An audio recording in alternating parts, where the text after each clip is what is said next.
Good morning, Madam President and Senators. Good morning. Good morning. March on, Bahamaland. These are the last three words of the national anthem. To march means that you have a focus and a destination, and you want to get there with determination. As we begin the next half a century in the life of our nation, leaders and senators, it is imperative to determine where are we going as a nation beyond these 50 years. What are our goals, objectives, mores, and values that will determine our trajectory in our future development? Proverbs 1:14 states, "For lack of guidance, a nation falls, but victory is won through many advisors." As you serve in your leadership responsibilities, remember you are integral to the development of this nation. It is an awesome responsibility, and you must endeavor to do your best. There will be seasons when a slow march will be required because of the seriousness of the times. At other times, a fast march will occur because everything will be progressing in an exponential manner. But no matter the season, the nation must go forward, and it is the responsibilities of the leaders to ensure forward movement. These last three words appear to say to the nation, after you have reflected on the many experiences of life, endured trials, enjoyed celebrations, charted new courses, and noted how the world marks your bearing, never forget that you are one people placed by God to dwell together in these beautiful islands and keys, and we are people who are blessed with a legendary past, and God can guide us into an awesome future if we allow Him. Psalms 33:12 states, "Blessed is the nation whose God is the Lord, the people whom He has chosen for His inheritance." And so as we conclude the last three words of the national anthem, it appears that the composer is saying to the nation that we must be a focused and resilient people who will march on no matter the weather. March on and not get distracted in seasons of bounty. That we will develop ourselves and seek to remember that many have sacrificed for each of us to be here. And when we forget or not value the blessings of being a Bahamian, we will need to have serious personal and national introspection to determine whether we are assisting the nation in forward, holistic development, or whether we have a narrow perspective that is not inclusive to positive development. Today, I use as our prayer one of the scriptures that was used in the 1973 service sermon. Let us pray. O God, help our senators to remember 1 Peter 2:9. But you are a chosen people, a royal priesthood, a holy nation, God's special possession, that you declare the praises of Him who called you out of darkness into His wonderful light. In the precious name of Jesus, amen. Please join in the prayer of our Lord. Our Father, who art in heaven, hallowed be thy name, thy kingdom come. Thy will be done on earth as it is in heaven. Give us this day our daily bread, and forgive us our trespasses, as we forgive those who trespass against us. And lead us not into temptation, but deliver us from evil. For thine is the kingdom, the power, and the glory, forever and ever. Amen.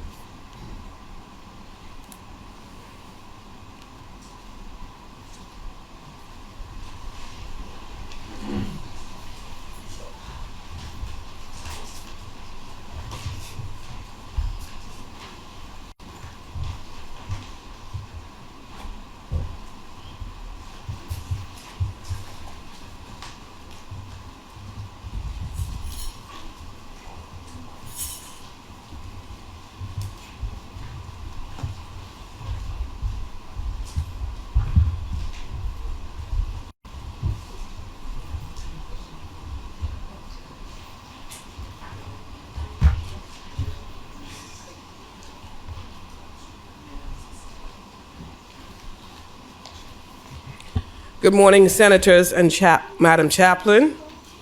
members of the gallery. Today is Thursday, the 29th of June, 2023. Honorable Senators, well, firstly, I would like to, as always, thank Madam Chaplain for her very strong and inspirational words this morning. And thank you so much, Madam Chaplain. Honorable Senators, when the business of the Senate was suspended for last evening, we were at the second reading of bills. The Honorable Senator Darren Pickstock had just completed his contribution to the following bill, a bill for an act for the appropriation of diverse sums of money for and towards defraying the expenses of the government of the Commonwealth of the Bahamas on a revenue account for the financial year commencing the 1st of July 2023 and ending the 3rd of June 2024. Just before we get into today's budget debate, we have three visitors in the gallery that I would like to introduce. It's always a pleasure for us to have visitors on the gallery because I think that will put the senators on their best behavior. I'm not sure if that's going to happen today, though, given the lineup we have. But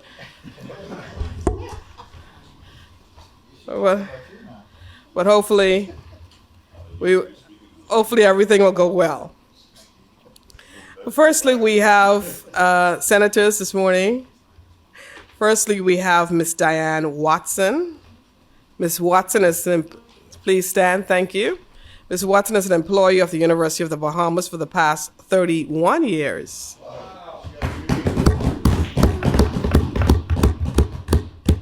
Now, she only looks 31, so I don't know how we work that out. She is seconded to the Bahamas Agriculture Marine Science Institute, BAMSI, as the administrative associate to the president of BAMSI, which is Senator the Honorable Dr. Eresia Hepburn Forbes. Senator BAMSI's guest. Her duties include, but are not limited to, managing the office of the president, liaison officer, managing and updating the president's calendar, drafting and editing of letters, speeches and other documents, formatting and editing of memorandums of understanding and articulation agreements, planning, coordinating, and execution of various functions. Thank you so much, Ms. Diane Watson, for joining us here today. Also in attendance, we have Ms. Bradley Mortimer. Can you please stand? Ms. Mortimer is an employee of BAMSI and is the Alumni Relations Manager with direct link to the Office of the President of BAMSI. As the very first Alumni Relations Manager, Ms. Mortimer has the responsibility of contacting all alumni from the first graduates in 2016 to present. She's also tasked with creating an alumni registry and drafting the policy by which the Alumni Association will be guided. Currently, Ms. Mortimer is conducting research for the launch of the association. Prior to this undertaking, Ms. Mortimer was the manager for academic affairs. Thank you so much for coming today, Ms. Mortimer, and welcome to the Senate Gallery. And finally, we have Jorinda Ramming. She is the manager of the Office of Academic Affairs at BAMSI. She joined the organization in September 2014, and that's since the inception. She has served in several capacities as student affairs officer, adjunct lecturer, and senior admissions officer, and has represented BAMSI throughout the islands of the Bahamas. Her vast knowledge and diverse experiences within the organizations have shaped her expansive vision for her life and her country. She is the founder and coordinator of BAMSI Climate Change Community Advocacy Group. Our organization's outreach effort to educate the public on the impacts of climate change on the Bahamas and to encourage sustainable living. She is an avid youth worker, certified counselor, licensed minister in the Church of God of Prophecy, Justice of the Peace of the Commonwealth of the Bahamas. Ms. Raming, thank you so much for coming, and I just want to thank the three of you ladies for coming out today and being here in the Senate gallery. And I also want to thank you personally for your service to the country, and in particular to BAMSI. May God bless the three of you. And just before we proceed, I believe I'm going to give Senator Eresia Hepburn leave to have a quick response. Morning, Senators. I would just ask some of the ladies to come. We brought you gifts. That's the only thing I'd like to say to the Senate. We'd like to pass out gifts to each one of the senators. And we would like to remind you that today we are having the climate advocacy group. And so the email and WhatsApp will be sent to all senators so they can join at a later date, because I know today we will be busy doing the people's work. Thank you very much for your leave, Madam President. Thank you, Senator the Honorable Dr. Eresia Hepburn. On behalf of the other senators, I want to thank you all for bringing gifts to us today, and we certainly appreciate your token of appreciation. Thank you. Thank you. Thank you, Senator BAMSI.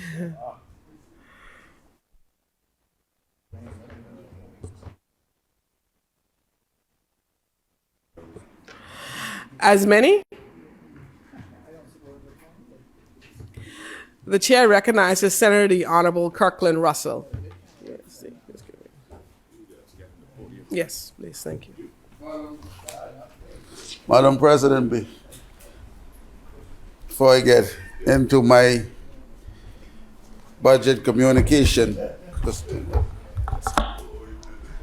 I would like to welcome Swatson, Mortimer, and Raming. You know, Madam President, it is no accident that these three beautiful ladies are here in their various capacities. This is their season. Yes, sir. When you look at what is happening in the Commonwealth of the Bahamas, in this honorable chambers, where our president is a woman, 100%. you look at the wonderful contribution that is being made by the other ladies in the Senate. When you look at the other place and you see the amount of women that are making positive contributions in that Senate, in that House of Assembly. And then you look at the cabinet. And so indeed, this Jubilee season, this progressive administration had made it clear that this is the season for women. Congratulations. Madam President, one more thing. I hope that the entire Senate would have realized, I don't know if our good chaplain planned it this way, to end at the last day of budget communication for the new fiscal season. But her presentations of every line of the national anthem ended today. Very good. Job well done.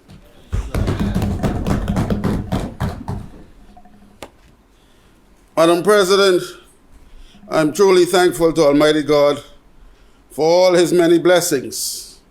He has blessed me with the strength, courage. Boy, he's short today. And clothed me in the right frame of mind to stand in this honorable place to speak on behalf of the people of this great country once again. I wish to thank our distinguished Prime Minister and Minister of Finance, Honorable Philip Edward Davis, for this opportunity to be a part of his New Day government in this noble capacity.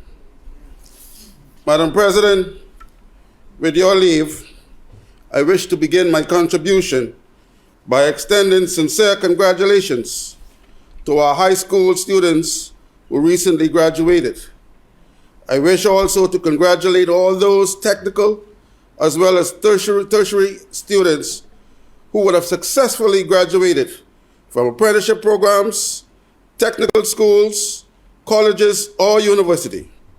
It is my prayer that God will pour his richest blessings upon their lives, enabling their talents to multiply, bringing them prosperity and happiness in all their future endeavors. Madam President, before I move on, let me say that it is critical that each graduate, as well as their parents and or guardian, know and fully understands that this 2023-2024 budget that we are debating today was built on three vital pillars for national development: national security, economic security, and personal security. And this budget was crafted with each one of them in mind. Graduates, you are all welcome to have a seat at the table. You're all encouraged to strive for excellence. And in this season, when all Bahamians are asked to pledge to excel through love and unity, this budget is intended to inspire you and give you the full assurance that this is your Bahamaland, where you can be whatever you want to be. Madam President, I wish to also offer joyful congratulations to my granddaughter, Krishara Hepburn, who graduated from Atlantic College High School right here on Hay Street as the salutatorian with a GPA of 3.6. My wife and I and all her siblings are very proud of her. I say to her, keep focused because your future is very bright. Madam President, today is indeed another special day in the life of the Bahamas. We find ourselves here debating the second full budget of this Davis administration. You may recall, the Way Forward budget was the name given to the first full budget, 2022-2023, which outlined a focused plan on recovering, rebuilding, and ultimately revolutionizing our nation. And for 3 consecutive weeks, and then yesterday, and you will hear the same today, the people across the length and breadth of this beautiful archipelago will watch and listen carefully as members from the governing side, led by our Prime Minister, give inspiring and compassionate accounts of their stewardships to the Bahamian people over the last 12 months and what will happen going forward within the next 12 months. Madam President, by local, regional, and world standards, the facts reveal that the Bahamas, under the Philip Edward Davis administration, has begun the process of recovering, rebuilding, and restoring our economy as if we were on the do it right steroids, surpassing or meeting 2019 numbers in every meaningful category.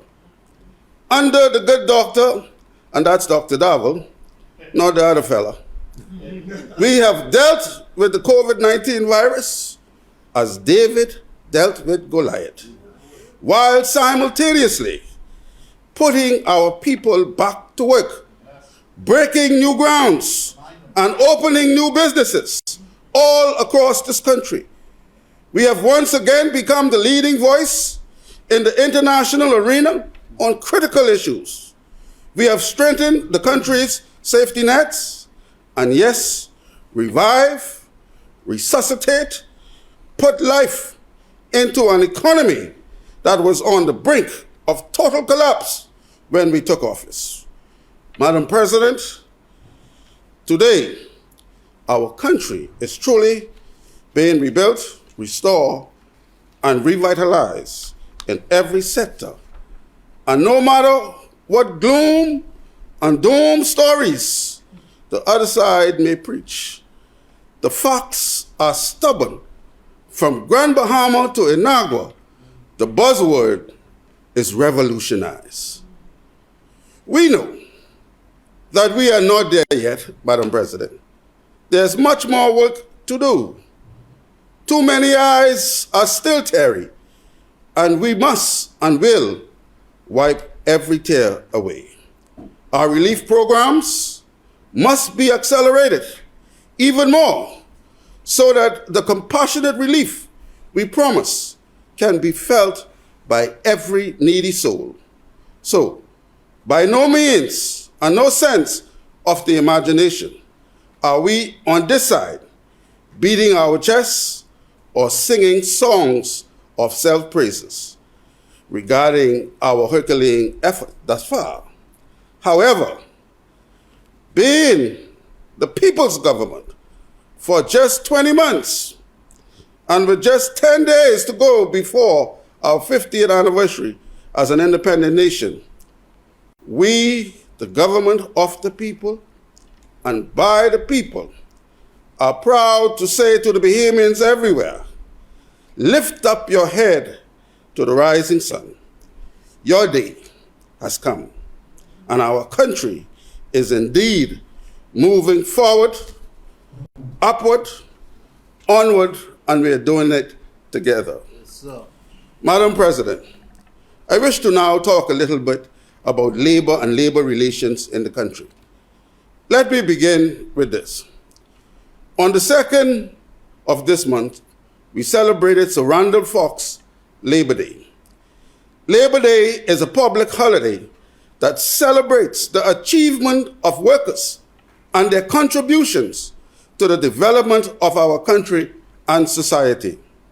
Madam President, while pushing the bill through Parliament, Sir Randall said, a day should be set aside and designated as Labor Day as a fitting memorial to the contribution made by the working people to the progress of the colony.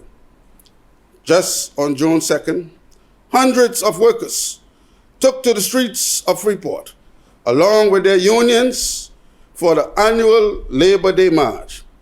Senator James Roll Turner was there, Minister Obie Wilchcombe was there, Yes. Minister Ginger Moxie was there, Yes.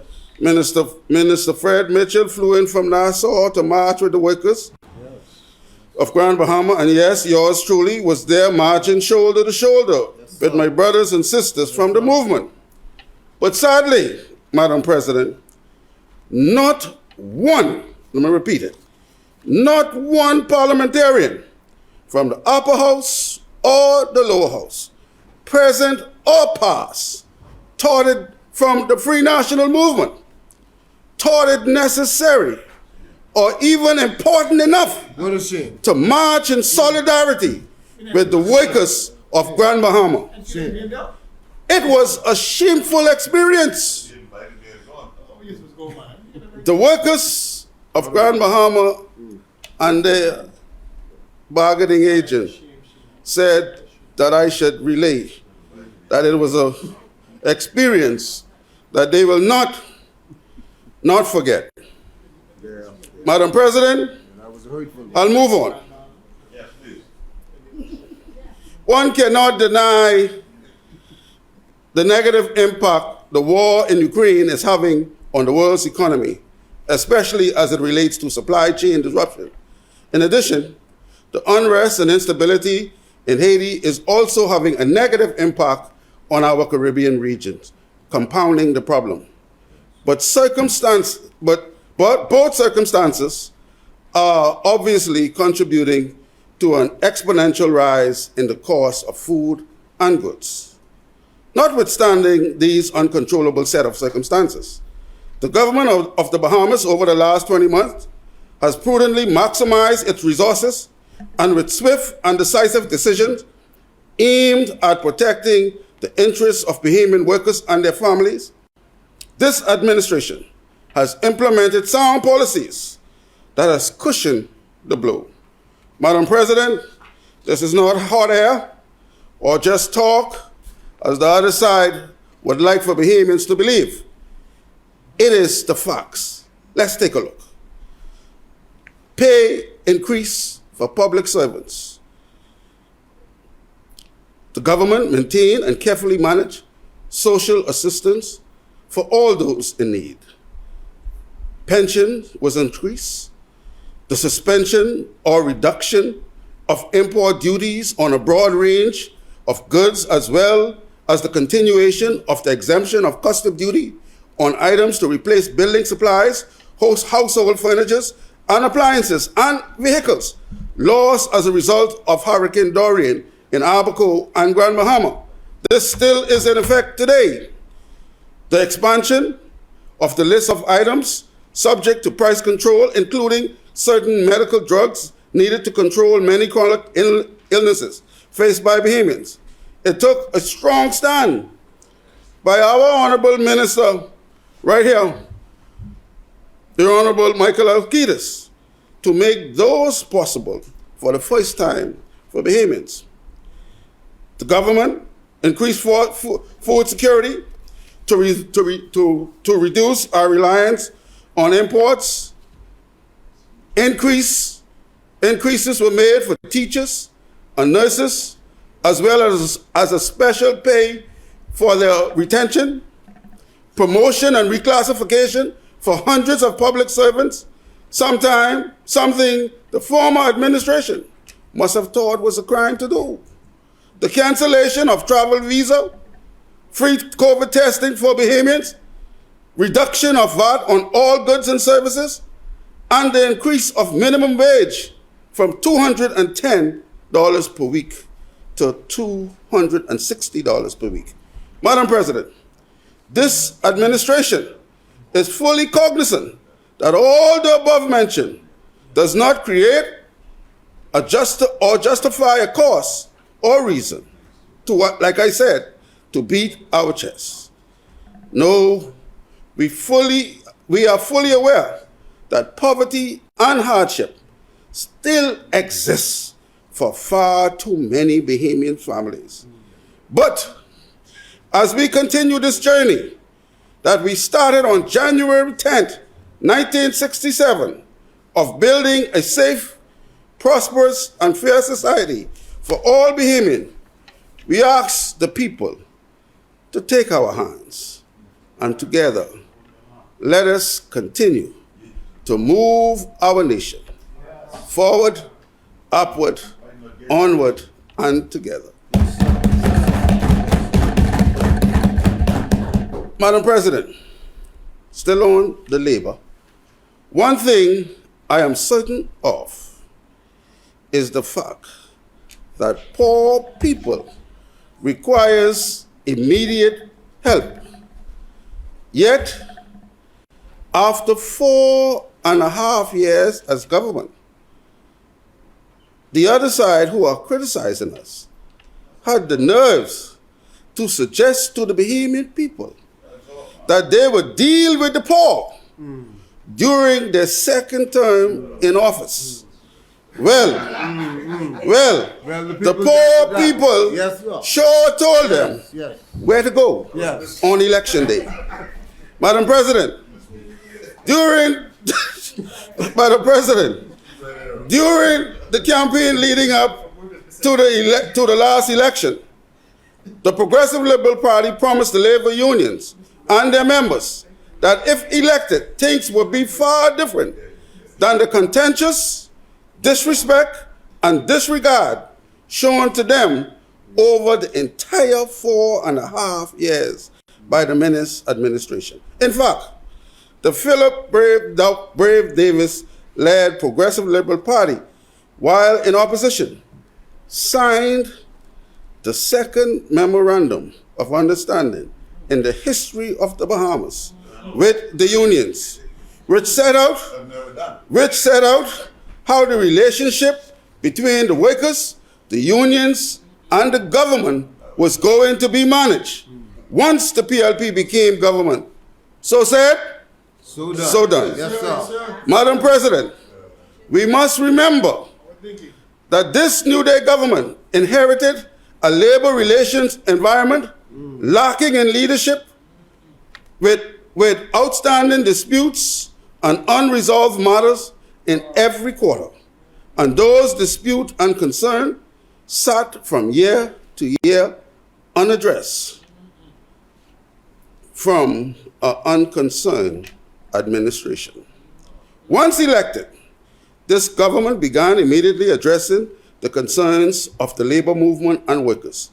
This labor-friendly government signed the second Decent Work Country program, which provided the impetus for the enhancement of social dialogue, a fair workplace for women and family island constituents. The government also kept its pledge to increase minimum wage, and the work on a livable wage now begins in earnest. In November 2022, the government signed on to 2 ILO conventions. Convention 190, which address violence and harassment in the workplace, and Convention 159, which provides greater access to employment for differently abled citizens. The Department of Labor reintroduced the Labor on the Blocks initiative and the Labor on the Campus initiative.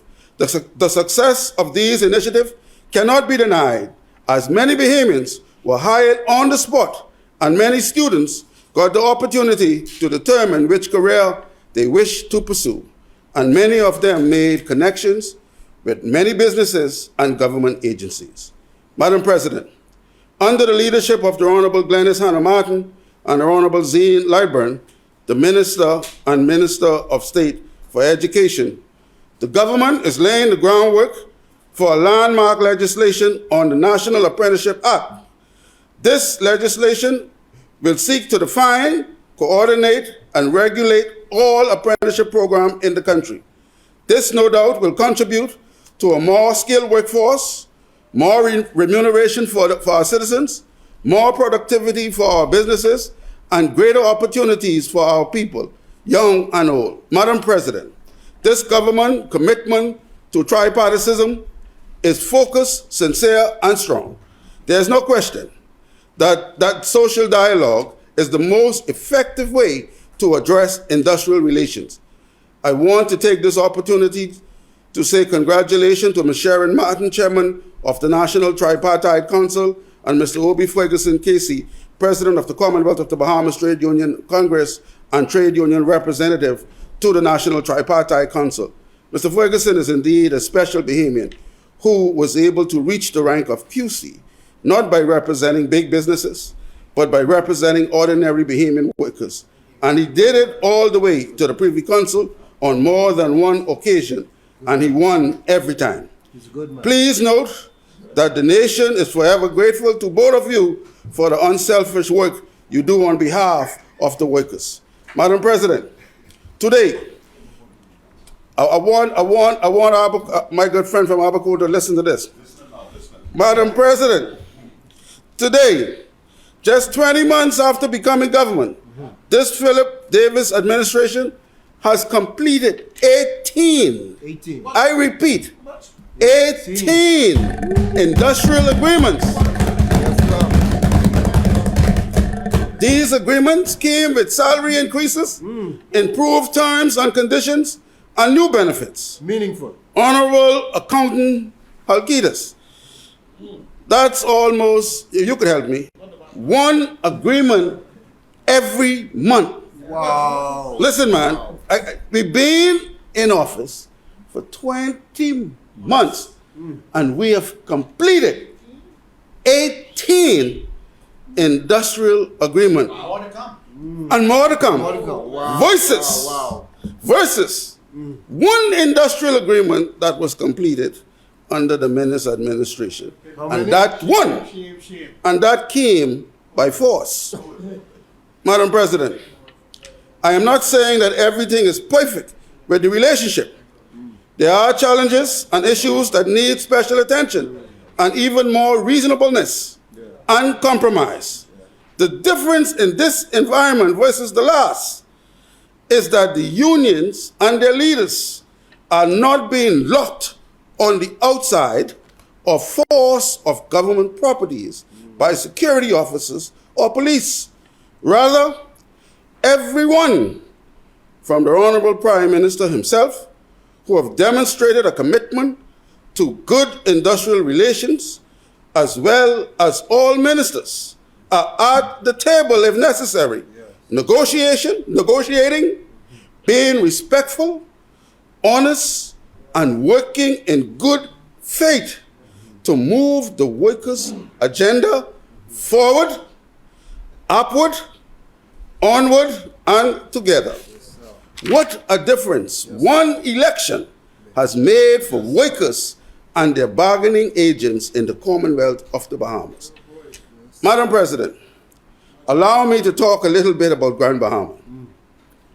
Madam President, the facts are that Grand Bahama economy is still sluggish, and the job market within the private sector is not moving in the direction we would like it.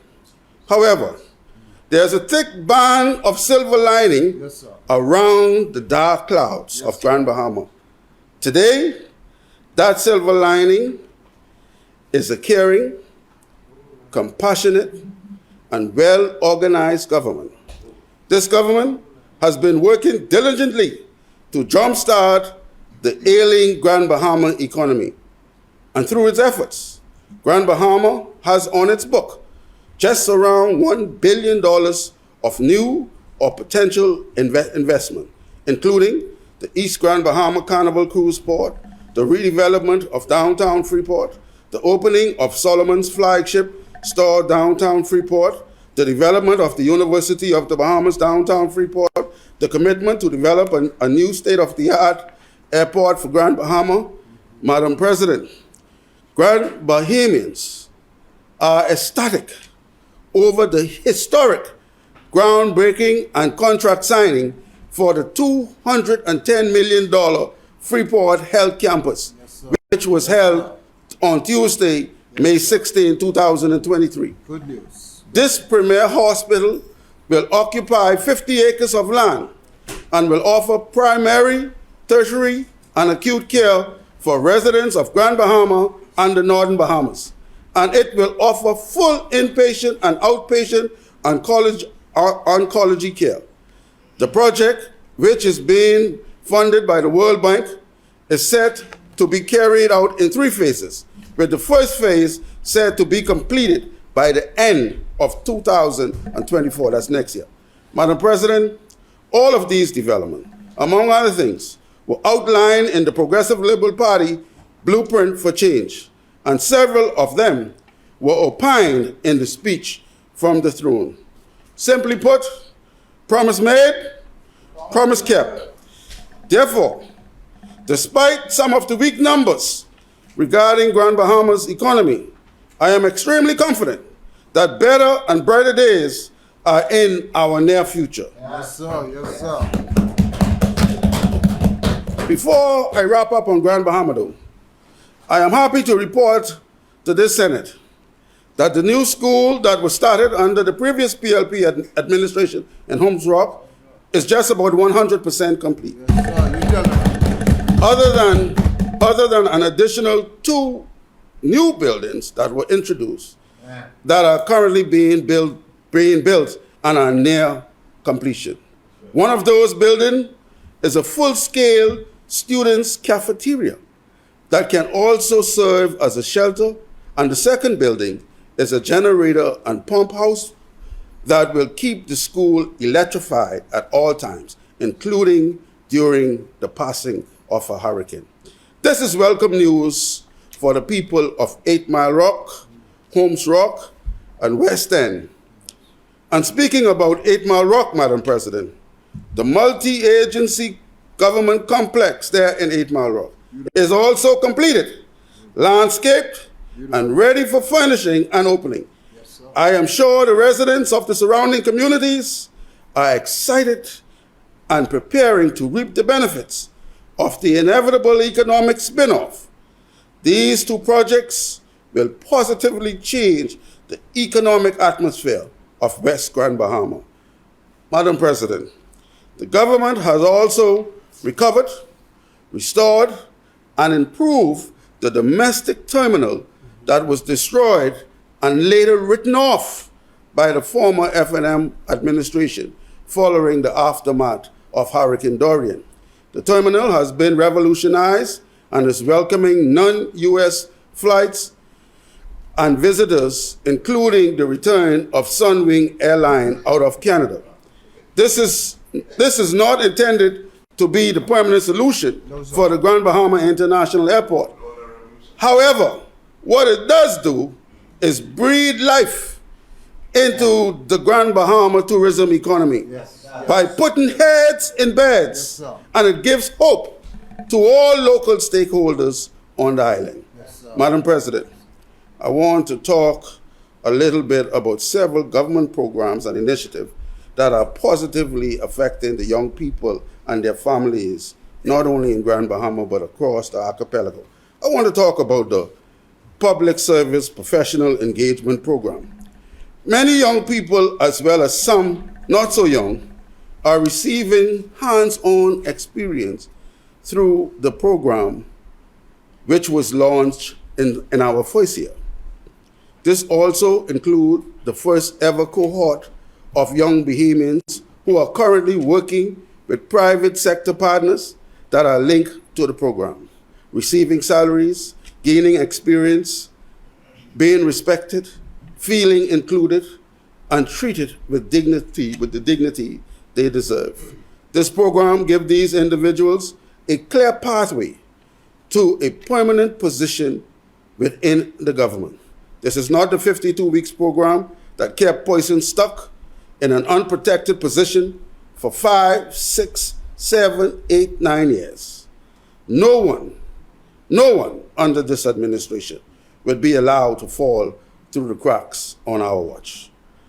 And secondly, Madam President, the beautiful Grand Bahama project. This initiative has transformed hundreds of lives, homes, communities all over Grand Bahama. This revolutionary initiative provides immediate relief, empowering and holistic social upliftment for the Grand Bahama community, focusing on short-term employment opportunities, community rehabilitation, and preparedness for a stronger local economy. The beautiful Grand Bahama program gave short-term employment to unemployed Grand Bahamians, most of them coming from the inner cities. The program allowed them to find meaningful work in a challenged economy. The program employed some 350 individuals. Many had not worked since Hurricane Dorian and didn't know where the next meal would come from or how they would feed their families. Projects directed by the beautiful Grand Bahama programs also included the downtown farmers market enhancement with electrical installation to 26 vendor booths for provision of power and lighting, roof repairs, extensive cleaning of the government-owned but closed Lewis Yard School, which is the former Lewis Yard School, which was allowed to become dilapidated by the former administration. We are currently looking at several options for that property. The program cleaned and restored community cemeteries all across the island back to a level of decency where persons can deal with their loved ones in a dignified way. Heritage and tourism attractions were cleaned and made attractive for usage once again. The Grand Bahama Sports Complex was transformed. The Grand Bahama High School Agricultural Program was relaunched. In East Grand Bahama, the program was responsible for pulling vehicles and debris out of the East End waterway. That program was completed. You know, we must understand that East End is a fishing village, and the vehicles and debris dumped by Dorian pose incredible hazards for those fishermen. You know, I can go on and on and on about things that the program would have done, But one thing I want to mention, Madam President, was that both the former ACP Cunningham and the current ACP Bonamy all spoke about how the program helped to reduce crime, simply because gang members now became colleagues on the job, riding the trucks, riding the buses together, working together, and doing their thing. And so, you know, what a success. And so I want to truly give credit to the ministry for Grand Bahama and their program for overseeing such a wonderful and positive program. Madam President, before I move from Grand Bahama, let me say that there's been much talk in recent times concerning the Grand Bahama Port Authority's performance or lack thereof, and their commitment regarding their responsibility of managing the affairs of the city, such as growing the economy, maintaining standards, finding investors, among other things. My two cents to this argument comes from Sir Lyndon Pinlin's speech at the opening of Borco in 1969, now known as the Bend or Break speech. And I quote, "There are many people in the Bahamas who are participants in and interested in economic development in the Bahamas. Not all of them, however, are cognizant of or interested in the economic and social welfare of the Bahamian people.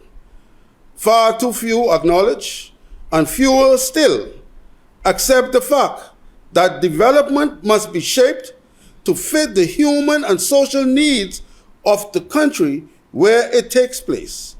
Far too many here adopt the attitude that they have certain guaranteed rights to make money, and that's all that matters. Freeport had indeed been a miracle of economic development. It has indeed been a shining example of financial wizardry. What it lacks is humanity. What it needs is a social conscience. What it must have before too long is a soul." He went on to say, "I have always been concerned about the lack of soul in Freeport, the absence of honest concern for human and social needs of people," end quote. The questions are, is this still the case today? Has the DNA changed? I move on. Madam President, in today's world, progress is not just about broad indicators of general growth. The details matter. Compassion matter. Creating opportunities for the underprivileged and marginalized matters. Having a heart matters. Progress must be about ensuring that every individual can thrive, can feel safe, has a right to a decent job with real protection, and to live in a fair and just society. These key markers of a thriving society are at the heart and very core of the Progressive Liberal Party's philosophy, thus the policies of this administration. Madam President, this administration is committing to striking a balance between fiscal responsibility and addressing some of the most pressing issues faced by Bahamians. Real issues like growing the economy, creating jobs, reducing crime and the fear of crime, creating affordable housing, managing immigration, strengthening social security, health care, education, and Bahamian ownership. Madam President, this budget, which is a continuation of the Way Forward budget, is loaded with realistic and attainable plans and policies that will cause there to be transformation within our urban communities and restoration of large, medium, and small businesses. Simply put, This budget is about improving national security, economic security, and personal security. Madam President, I will now speak a little bit on the progress of urban renewal. Let me begin by thanking the hard-working staff of Urban Renewal Northern Bahamas, from Bimini, where Center Manager El Shadri Robbins and his staff are holding things together beautifully. In Abaco and the Keys, there's Valencia, Brennan, and her team.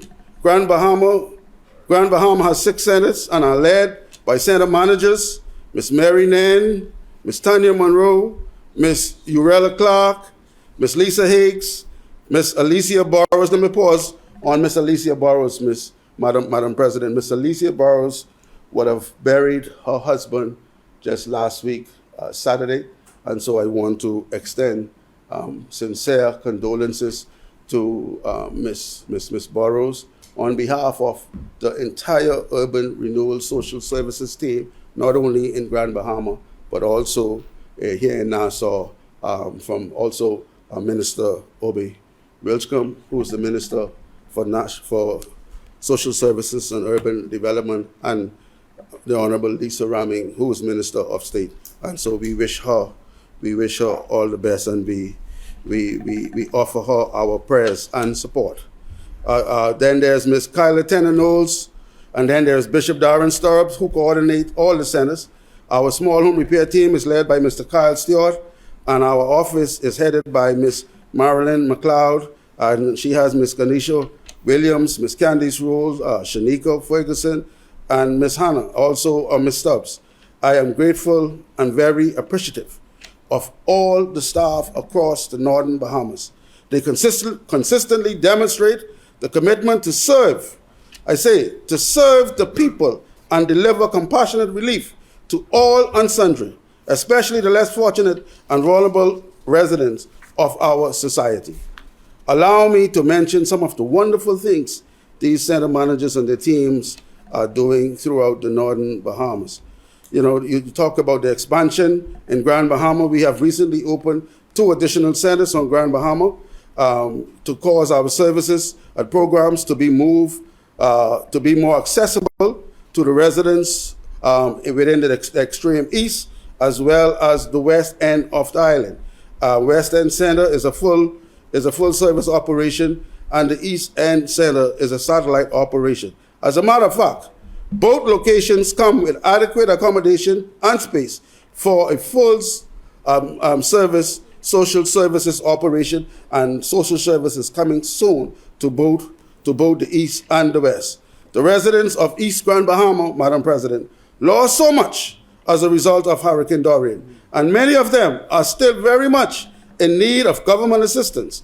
And it is our PM's, our Prime Minister, aim and objective to ensure that as many government services as possible are accessible to East End and their surrounding communities. And Urban Renewal is proud to be operating in East Grand Bahama 5 days per week. Madam President,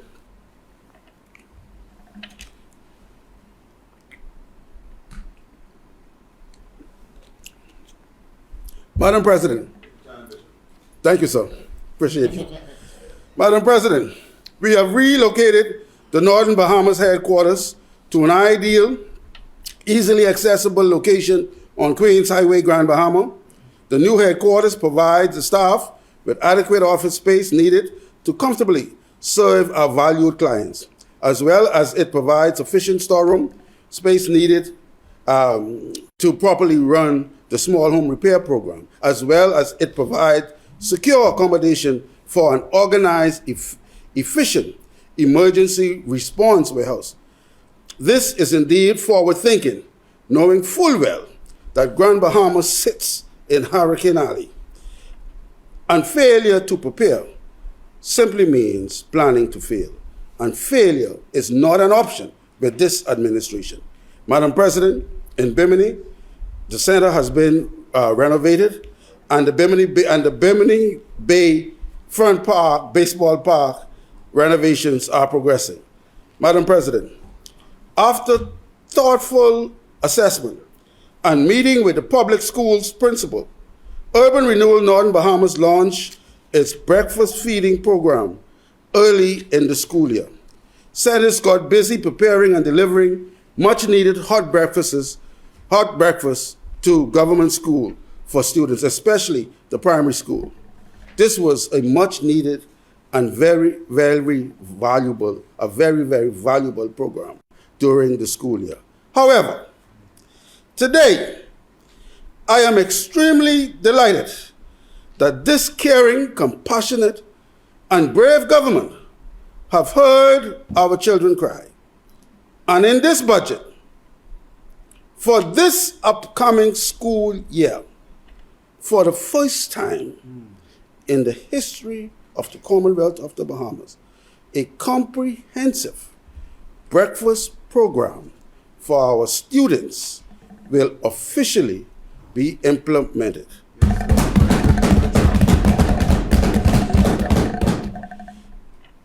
Our senators have also been consistently hosting monthly events for our seniors.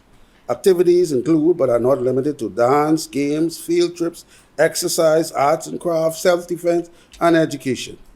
With the aid of the Community Police Department, we have launched the Seniors/Disability chat groups in every constituency. These chat groups allow urban employees as well as the police to know what's going on with our seniors on a timely basis, ensuring that their needs are addressed in the shortest possible time. Madam President, the chat was put to the test during the passage of Hurricane Nicole last year, and it passed with flying colors. We were able to communicate with our group members, assist them with their evacuation plan, and most of all, provide them with accurate, proper information regarding the approach of the storm. And then we were able to follow up with them immediately to find out how they were doing, if they were okay, immediately following the storm. The seniors were extremely pleased.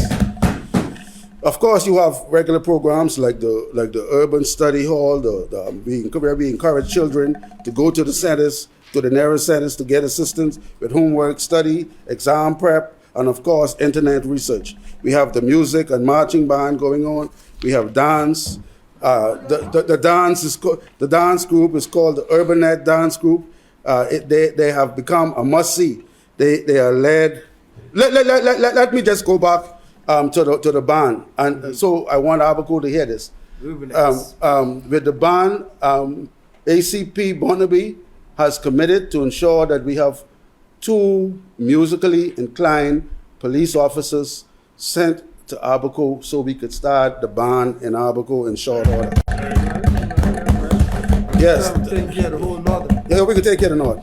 Of course, I was on the Urbanet. The Urbanet is led by one Lashona Williams.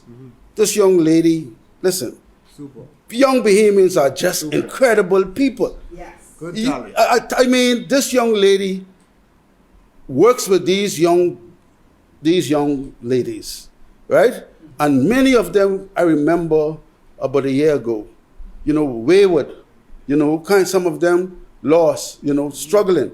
And she has mentored, not only teach dance, man, but she has mentored these young ladies 5 and sometime when they have an event 6 days a week.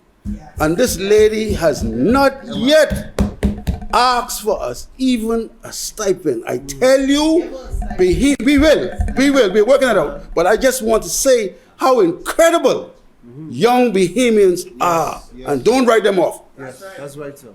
Scrub Gang, the superstar. That's right. We have our straw work and crochet program. This has become a hit among the young and not so young, and at the East Grand Bahama Center. Of course, we have the Girls Mentoring Program, Boy Scouts, clothing distribution, and the Urban Cares Program. Let me talk a little bit about the Urban Cares Program. Following the Fresh Start program, we had a group of about 7 young men who would have completed the 3 months carpentry and plumbing job. training.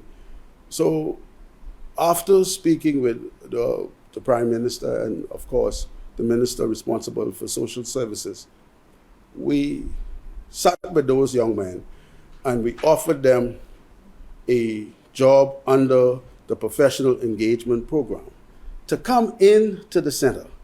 And because as the center workers would go out and do their assessments, collect data, we would come across residents, seniors, persons living with disability, who is not living good, living in substandard conditions. They need help, you know. Some of them are live alone. And so these young men are busy on a daily basis assisting those residents, even if it's just painting a room, fixing a kitchen cabinet, hanging a curtain. When we had the fire in Bimini, that team was in Bimini in less than 24 hours. Amen. Taking care of those residents. And within a week, those properties that were able to be repaired, that team repaired those particular residents, and those persons were able to get back. And so, you know, we just have to be compassionate about what we do. This ain't talk, man. This business about taking care of our people is serious business. Let me leave some of those other stuff alone. Now, let me go to the expansion. You want to know everything? Well, I don't want to talk about the Christmas parties and toy giveaway for children, the Thanksgiving luncheons that are held every Thanksgiving, the Easter egg hunt, the Valentine's Tree party, the Mother's Day and Father's Day activities, the Baptist school and summer camp and summer camp. This is serious work, man. This is not an agency that is used simply for handing out vouchers. No, sir. Not under this administration. This is your time. That's right. Let me talk about the expansion that is in the pipeline for Abaco. Firstly, we recognize that Abaco requires 2 additional satellite centers to provide accessible service to the resident in the extreme south and the extreme north. We have identified a suitable location in Sandy Point, as well as one in Cooperstown. Both locations will create the kind of environment that are conducive for the residents, especially the children and seniors, who now will be able, once those centers are open, to enjoy the various programs offered by Urban. We have also identified a suitable location in Marsh Harbor, Central Abaco, to relocate the current center to a permanent location that meets the needs of the people of Abaco and that can properly service them. These moves will take place within this budget. I said three. One will go in Cooperstown, one will go in Sandy Point, and then on Don McKay Marsh Harbor. Madam President, I wish to turn my attention to the Urban Renewal Small Home Repair Program. The Urban Renewal Small Home Repair Project is an ongoing project with the objective of improving the conditions of Bahamians homeowners who may have suffered damage during a disaster of any kind. The primary objective of the program is to repair roof damage. However, based on our client's need and condition, the program may assist with interior damage as well. The program also addresses various issues and deficiencies identified within the home that may be needed to enhance the quality of living for homeowners. Example, a person living with disability may need a ramp built to make his or her home more easily accessible, and so we would undertake such program. The program has helped several families on Grand Bahama, Bimini, Moores Island, and we have recently launched a pilot program in Abaco, similar to the one recently launched in Grand Bahama, based on the thousands of Bahamians that are requesting assistance, not only from Abaco and Grand Bahama, but every island, and funds are limited. We have developed a plan in Grand Bahama that reduces the cost of the repair while allowing the program to hire a greater number of workers from the community. Fortunately, the Prime Minister has seen it fit to increase the budget for urban. This will allow us to accelerate the process and assist more families in a more timely and efficient manner. My friend from Abaco, I agree with you, because I know what you're thinking. I know what you're thinking. That the focus must be placed on Abaco and Grand Bahama. Yes. Because we are the ones who have experienced the ravages, the destructions, the terror, and deaths caused by Hurricane Dorian. And so we will put the focus where it needs to go. We thank all of you, all of the residents who have applied for assistance, and we thank you for your patience thus far. And let me assure this country that this program has no end in sight. This is a marathon, and we will remain on course. This government is resolved in bringing the relief that we promised to the people in short order, and the Bahamas will witness an accelerated program that will increase the happiness index for families across the islands. In closing, Madam President, I have sat, watched, and listened to the other side, crying over spilled milk and preaching this doom and gloom sermon regarding a budget that will continue to revolutionize the process of growing our economy. A budget that will transform our urban communities and provide hope and opportunities for our young people to excel.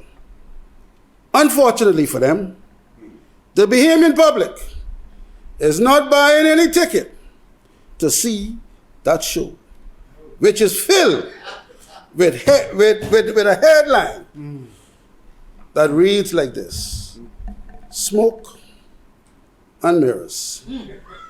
Madam President, over the last 20 months, including the compendium of bills we are debating here today, this administration has passed, will pass, once this is passed today, 102 substantive bills. My good colleague, Senator Pickstock, said yesterday that laws and policies shape the culture of a country. Yes. Based on that principle, Brother Pickstock, Yes. it is safe for me to say Yes. that this administration is well on the way Yes. to shaping the most progressive, compassionate culture where to live in this 242 is indeed a privilege. Yes.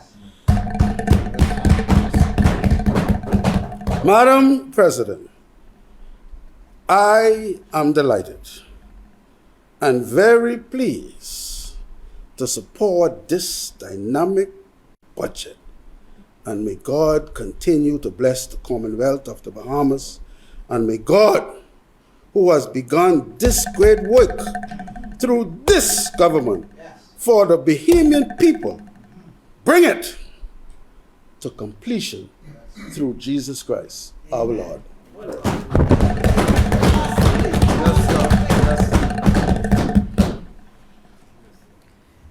The Chair thanks Senator the Honorable Kirkland Russell for his contribution to the budget debate as many. Thank you, Madam President. The chair recognizes Senator the Honorable Darren Henfield. I just wanted to say that Bishop was in the spirit. My good friend and brother. Yes, sir. As he called for some things in Albuquerque, which is always very important to me. But you know, sometimes the preacher slips out of the spirit.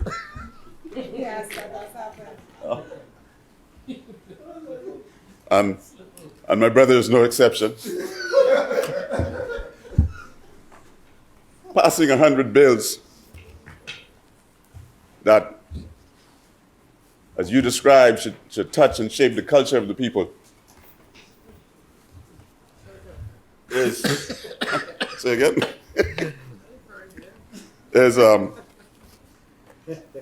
is one thing.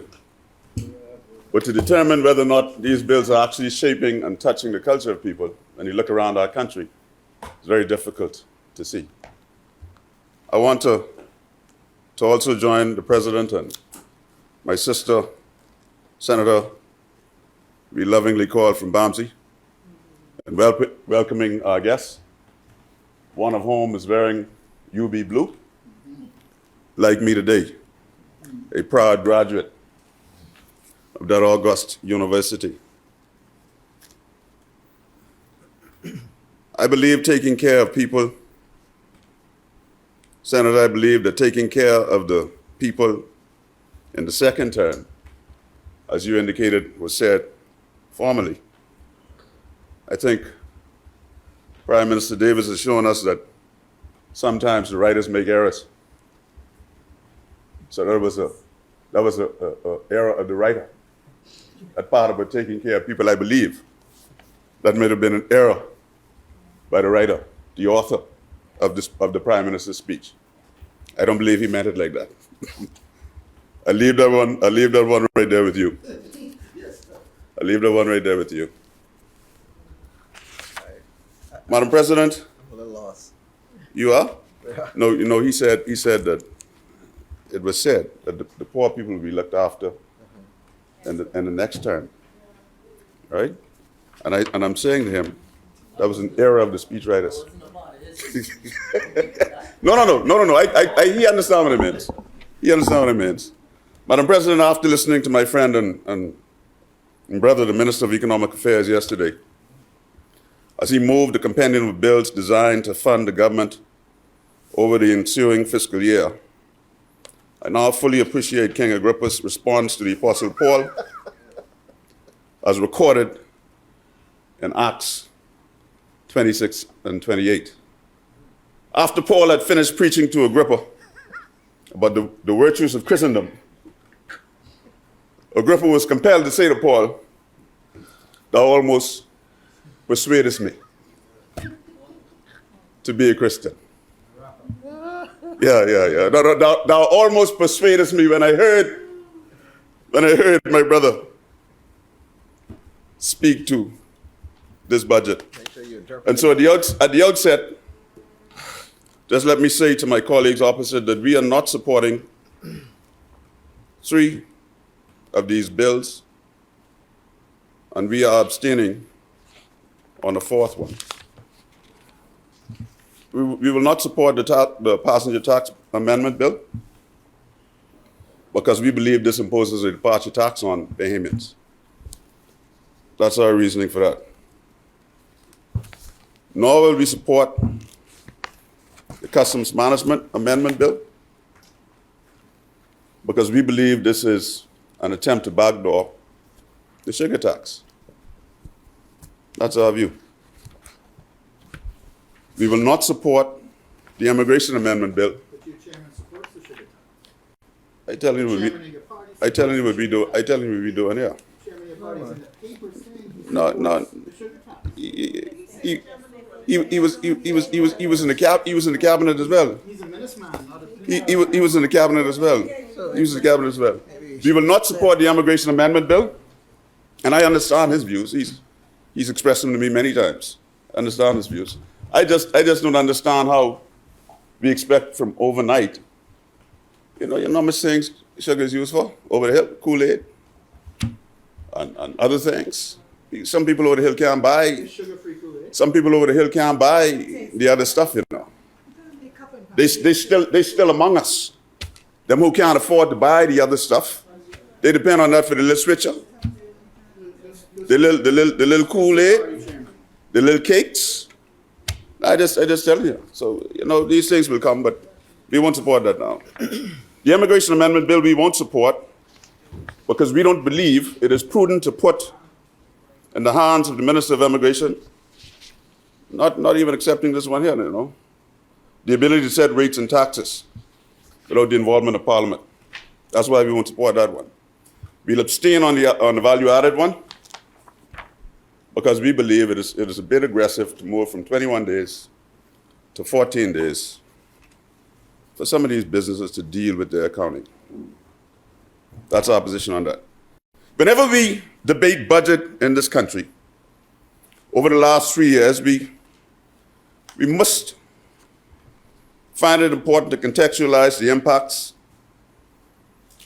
of Hurricane Dorian and the global pandemic. To not do so is simply unfair. One can always debate the handling of these events, but it cannot be denied that these events were unprecedented. When I hear people talk about management of Dorian and the management of COVID, both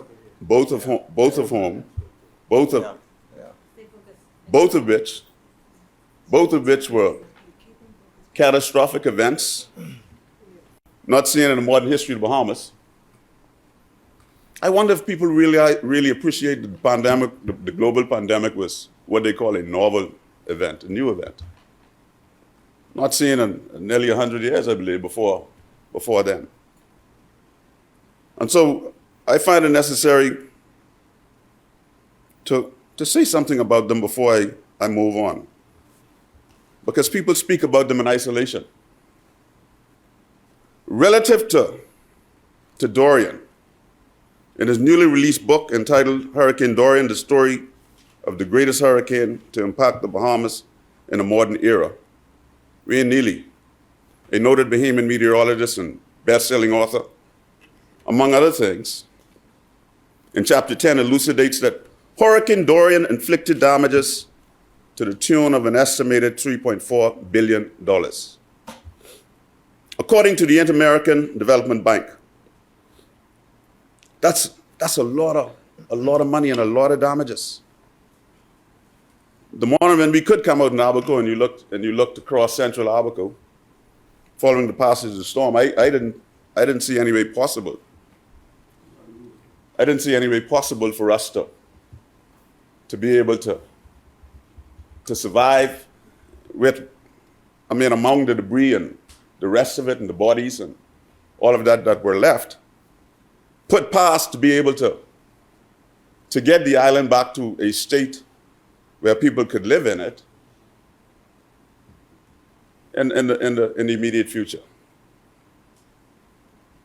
Armchair quarterbacking happens on every Monday morning after the big game. Every Monday, no, my job as His Majesty's loyal opposition is to hold the government's feet to the fire. That's my job. That's my job. No, I have 2 hours. So we keep 2 hours. Start time it up, please. I have 2 hours, right? And the government, we appreciate in the opposition, the government will have its way, but the opposition must be allowed to have its say. That's what democracy is about. That's what democracy is about. The government will have its policies, the government will have its mandates, and the opposition must examine those policies and mandates to see if they are conducive to all of the Bahamian people. And so we must be allowed to express our views on the government's policies and the government's behavior and the government's activity over the course of their administration. That's what oppositions do. As for the global pandemic, I understand. As for the global pandemic, Fareed Zakaria, he's on CNN every morning. Sunday morning. I love to watch him because he comes on twice. So you can watch him before church or after. A well-known journalist, political commentator, and best-selling author in his book, 10 Lessons for the Post-Pandemic World, notes in the introductory chapter the following. Stick a pin right there with Fareed. You know, I hear a lot of people beating up BPL. And I can give them a little one or two blows here myself today. Oh, sorry. But I will never forget the work that BPL did in Abaco in restoring power in the record time that it did. And Bahamians must appreciate that there are some places in America, New Orleans, that will never recover since Hurricane Katrina. Put past having light. And so BPL has its challenges, and I'll speak to one or two of those challenges here today. But it is a great Bahamian institution. And they must be encouraged, because all of the challenges that BPL incurs sometimes happen because policymakers like us interfere in their business. And they're not able to do. Sometimes they tell us what to do and we won't listen. See that here today too. So Fareed says this: in the case of the novel coronavirus, the impact is being shaped by the reality that the world is deeply interconnected, that most countries were unprepared for the pandemic. And in this wake, many of them, including the world's richest nations, shut down their societies and economies in a manner unprecedented in human history. So we shut down the Bahamas. We shut down the Bahamas for a number of reasons. Firstly, we didn't have the tertiary level healthcare facilities that we knew we needed to manage a pandemic, an outbreak of the size of the COVID-19. And so, like the rest of the rich countries in the world, we shut the borders. We closed it down because we wanted to keep Bahamians safe. We didn't do it because we wanted to. Did we do everything right? I don't believe all of the industrial countries in the world did everything right.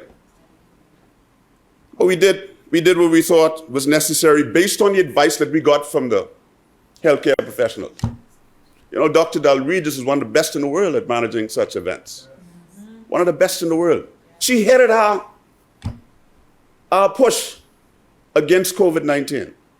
Then we have Dr. Forbes. The cabinet didn't act out of whim. We act based on the advice, the best advice given to us by healthcare professionals, Madam President. You have the recording of That's what we did. And so we, as I said to some Bahamians, you got to stay off the streets. You can't go to dance and then go home and take this deadly thing to Grammy, because we had some people die like that. My wife at one point told them boys of ours to, you start shedding your clothes on the back porch or something before you come in here. I don't know where you came from. And you ain't gonna bring the pandemic in the house. So it wasn't a willy-nilly idea of exercise of power where we said, close the country down. No, the whole world shut down. Yeah. Not just the Bahamas. So, Madam President, when I hear, I ain't taking your height with that, man. You just preach a good sermon, don't backslide. Don't backslide, man. Just preach a good sermon, had everybody in here shouting and jumping. When I hear members of government say some things about how we manage these novel events, it's sometimes funny.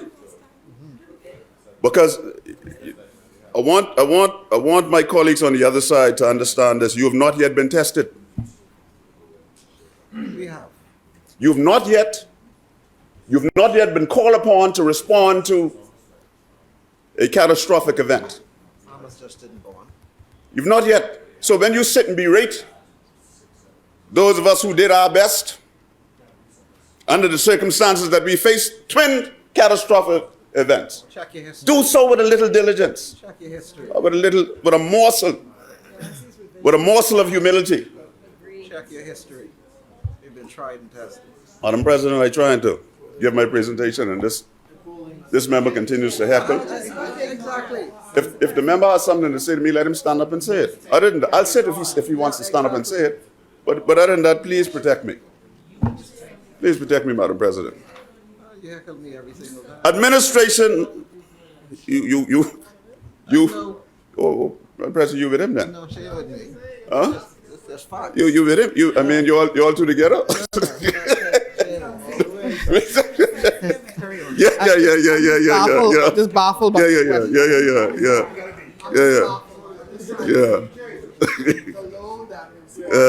This my friend. This my namesake. This my namesake. He's a good man.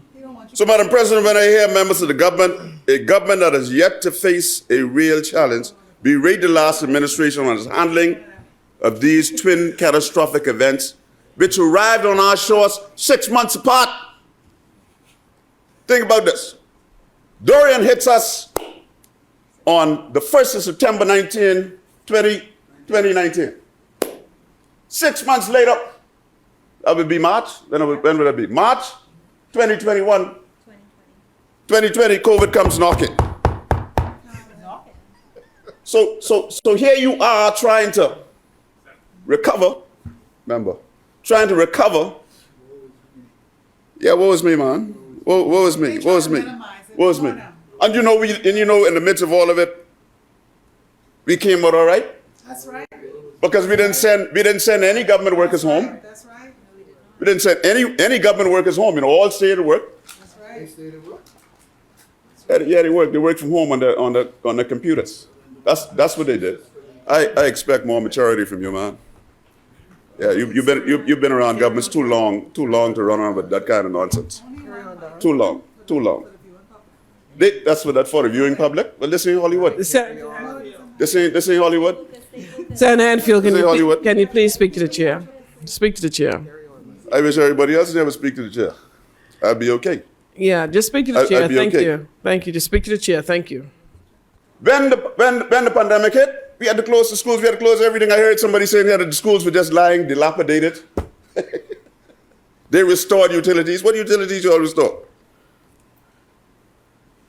If you all want to speak the truth, there are homes in Grand Bahama and Albuquerque right now, and you know this, Rev, that have not been touched since we left office. Even though we left in place the commitments for the government through the DRA to fix those homes. Well, that's another debacle. All right?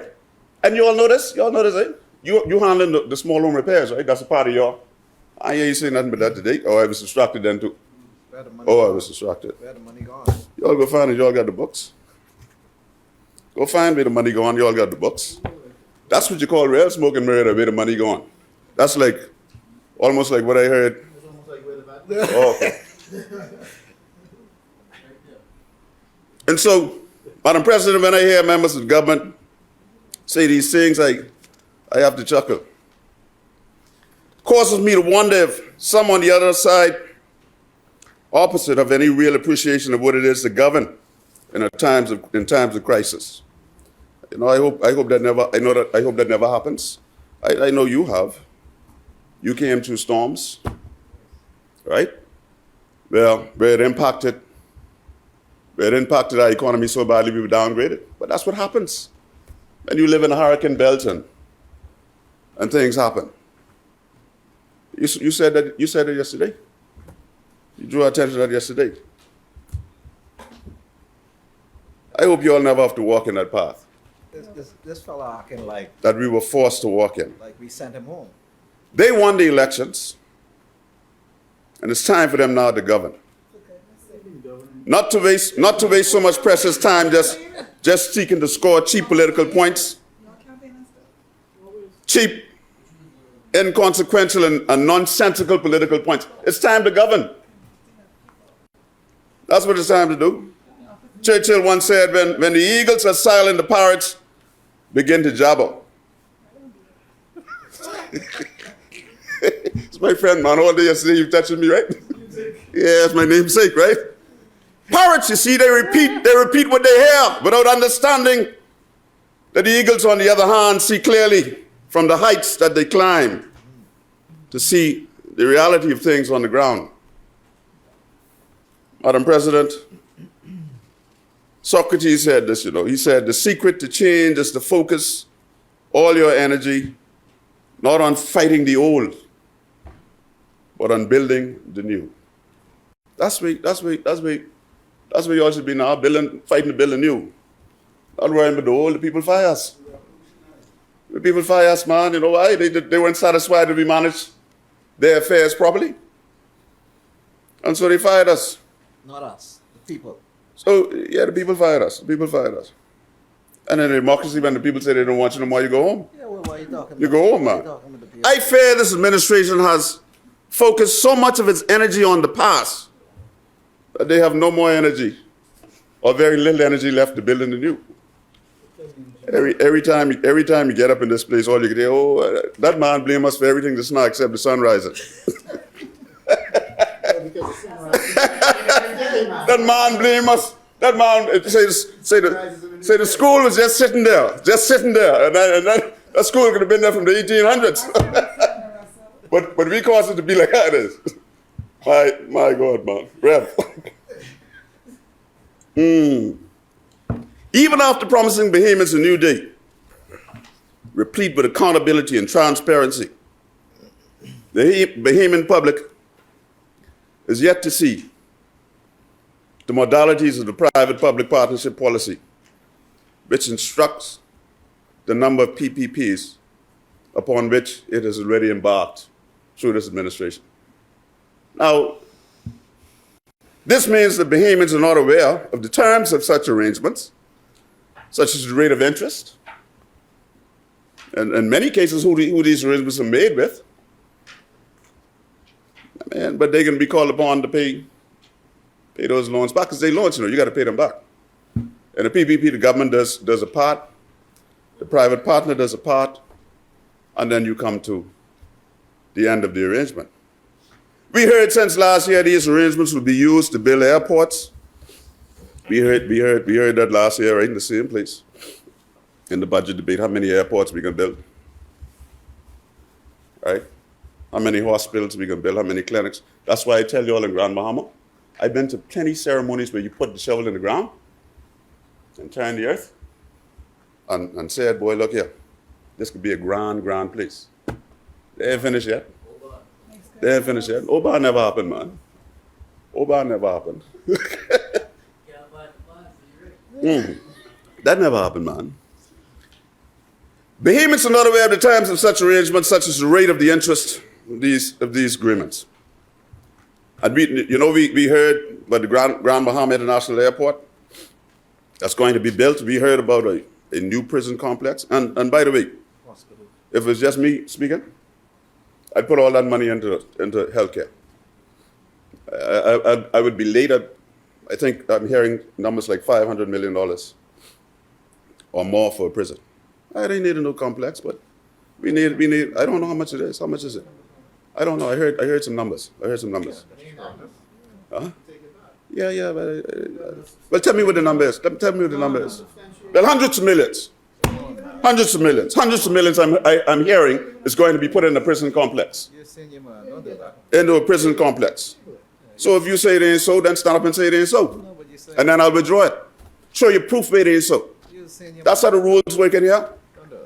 That's how the rules work in here, you know. Everything else under the sun, but Bahamians don't know the cost that they will face at the end of these buildings. How do you tout transparency and accountability whilst doing everything in the dark, inclusive, Mr. Attorney General, of settling lawsuits with taxpayer money, you know, and you wouldn't even tell them how much money you're giving to who? But that's Bahamian people money. That's Bahamian people money. You giving the money, you spearheading this run. How much y'all spend on Shane Gibson? I never said that number. You ain't talking that? You spent the money. You ain't talking that? Why you don't say how much money you done pay? Or the Bahamian people? Huh? Certainly ain't on us. Certainly ain't on us. Some murmurings on the ground, you know, Madam President. says that this PLP administration is living in an alternate reality. That's what the murmurings on the ground say. I don't really believe everything I hear on the ground, but when I go home to Abaco and sometimes I go on the rockfish and I go on the boat, I get to talking with some people and they say we just ain't feeling what the government say they're doing. My house still, I talked to Fonso Roll in Grand Key. He said, Darren, my house ain't touched when we all gone. You go all through Foxtown, Crown Haven, Green Turtle Key? Central Abaco. Green Turtle Key is in shams. They can't even get a public toilet. That's where you put in your headquarters, eh? They can't even get a public toilet in Green Turtle Key since the storm. And then I listened to my colleague, Senator. This is how I believe that there's an alternate reality. I listened to you, Maxine Seymour, Senator, yesterday, and I realized that reality may be felt all across the country. Because if people are not getting serious about social services and people are still hurting, they don't give you enough money. I want to help you. So all you got to do is be quiet and listen. They don't give you enough money for the needs and challenges that you face every day. And you know what's tough with you? You live among them in the community. I have this in my notes, but they're spending millions and millions of dollars celebrating the 50th anniversary. And I got my pin on. I'm a proud Bahamian. Yeah. Even though I was a little boy in Abaco walking behind the AIM flag, Abaco Independent Movement, I ain't ashamed of that. I was only a little fellow. And they had lots of goodies and trinkets, right? Right? You know why? But I tell you why we wanted to go independent in Abaco and why we still have people with that feelings. Because we don't believe in Abaco that we got our fair share would be Senator Hanfield. into the cabinet budget. Senator Hanfield, Yeah. you need to speak to the chair, please. What do you mean? I have to face this way when I talk? Well, you're speaking to the Senate, so you're speaking to the chair. I'm in the Senate and I'm speaking to my colleagues. No. You're supposed to be Colleagues, addressing the chair, not your Madam colleague. President, please Thank allow you. me to make my presentation. I am allowing you to make your Yeah, but presentation, but you have to make your presentation within the rules. Please allow me. Please address the chair. Madam Thank you. President, some murmurings on the ground states that the PLP is living in an alternate reality.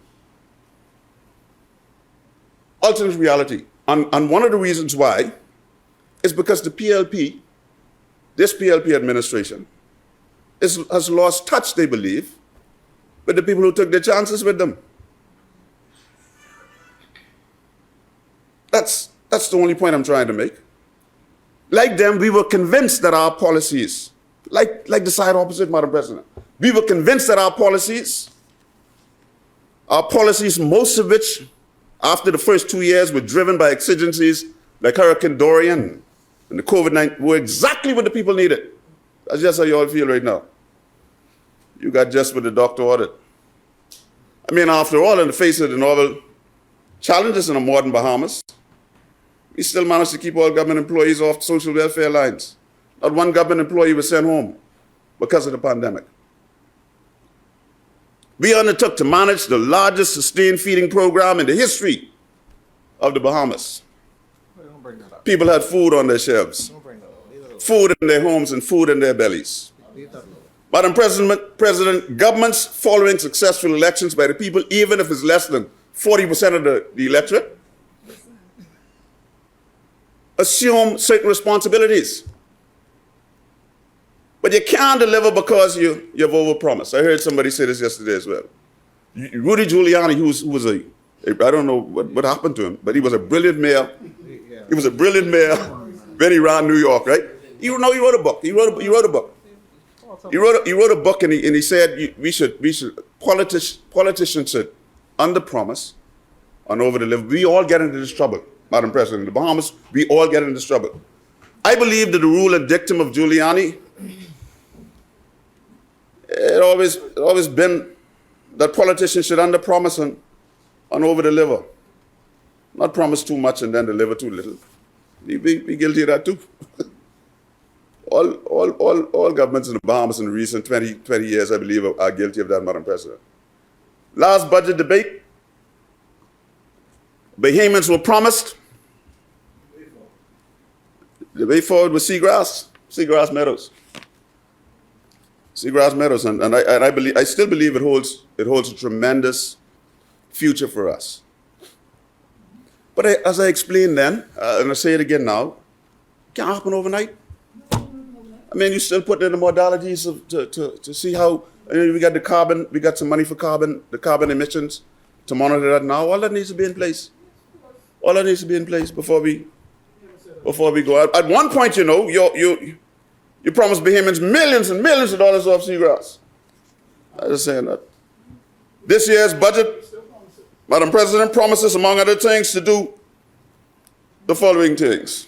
Keep citizens safe as much as practically possible, free from the fear of crime. And I wrote down something Minister Alkita said. I listened to him, He said this one. I can't remember where it is. He said this one. He says this one. This is the real one. This is the real one. This is the real challenge. Because this one is pivotal. Not only are we, and I assume the point you were making was not only are we in our 50th year of celebrations, but this is actually the third budget after COVID and Dorian.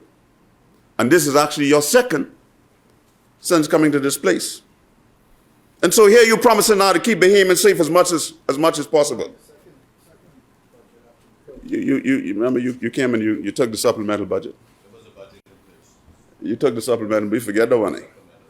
The second thing is the provision of adequate healthcare institutions, not just in New Providence and Grand Bahama, but also in the Family Islands. We promise to provide acceptable opportunities for education, both the academic and technical and vocational spheres. I hear BTVI go into some of the Family Islands, Grand Bahama, Abaco. No, man, send that to Abaco. Plenty of people in Abaco. Look at your population demographic. It promises to help less fortunate and underserved through the provision of necessary, much-needed social assistance. That's what this budget promises to do. Enable opportunities for aspiring Bahamians to realize their dreams of becoming entrepreneurs, business moguls, without having to compromise their souls. Promises to develop youth programs toward giving our young people a spirit of patriotism. And what you talked about, young people helping the elderly in your community, Bishop, that's the kind of thing to put something in them, to make them know that they got a reason to exist, far beyond some of the things that they get caught up in otherwise. You saw, I was so pleased to see Senator Dunn come in here yesterday with the young men from Next Gen. So pleased. So pleased. A wonderful initiative which more politicians like us ought to consider getting involved with, because there are far too many young men out there who are fatherless, and they could use a male mentor. And so I commend you, sir. The only one comment I can make on this, and I'm not going to make it political as much as I can, it's not one red group. You didn't go to any F&M parliamentarians and ask them to sponsor money. You could come next time, come to me. Let me and you talk. I send you to one of my colleagues from Grand Bahama or somewhere. Huh? No, I ain't saying that. All I saw was red, was gold MPs from your side. I just commend you, man. Take that and take that and leave that alone, man. You promised to better manage the issues associated with illegal immigration. Madam President, it was also promised consistently to provide basic utilities. Well, we know where that promise is now. Madam President, these basic aspirations are not much for the next generation of Bahamians to expect. Those who came before us set a good path as they sought to shape the modern Bahamas, sophisticated in banking and tourism. Our founding fathers built on what they found in creating better schools, better clinics, better institutions. Of one I am a proud product, the Royal Bahamas Defense Force. Better infrastructure. I heard somebody saying here yesterday, they never, I believe it was my brother, never went to a private school. No, Government school. government high. All our lives, proud of it. Yes. You went to government high, you went to Abaco Central High. Proud of it, man. Proud of it. That's all Bahamians expect, you know. It is now our turn to take our people and our country to the next level. The founding fathers and the rest of them we talk about, they did their work. I recently read an editorial in the Nassau Guardian of 12th of June under the heading, "Where Are We Headed?" And I believe Senator Raming laid the editorial yesterday.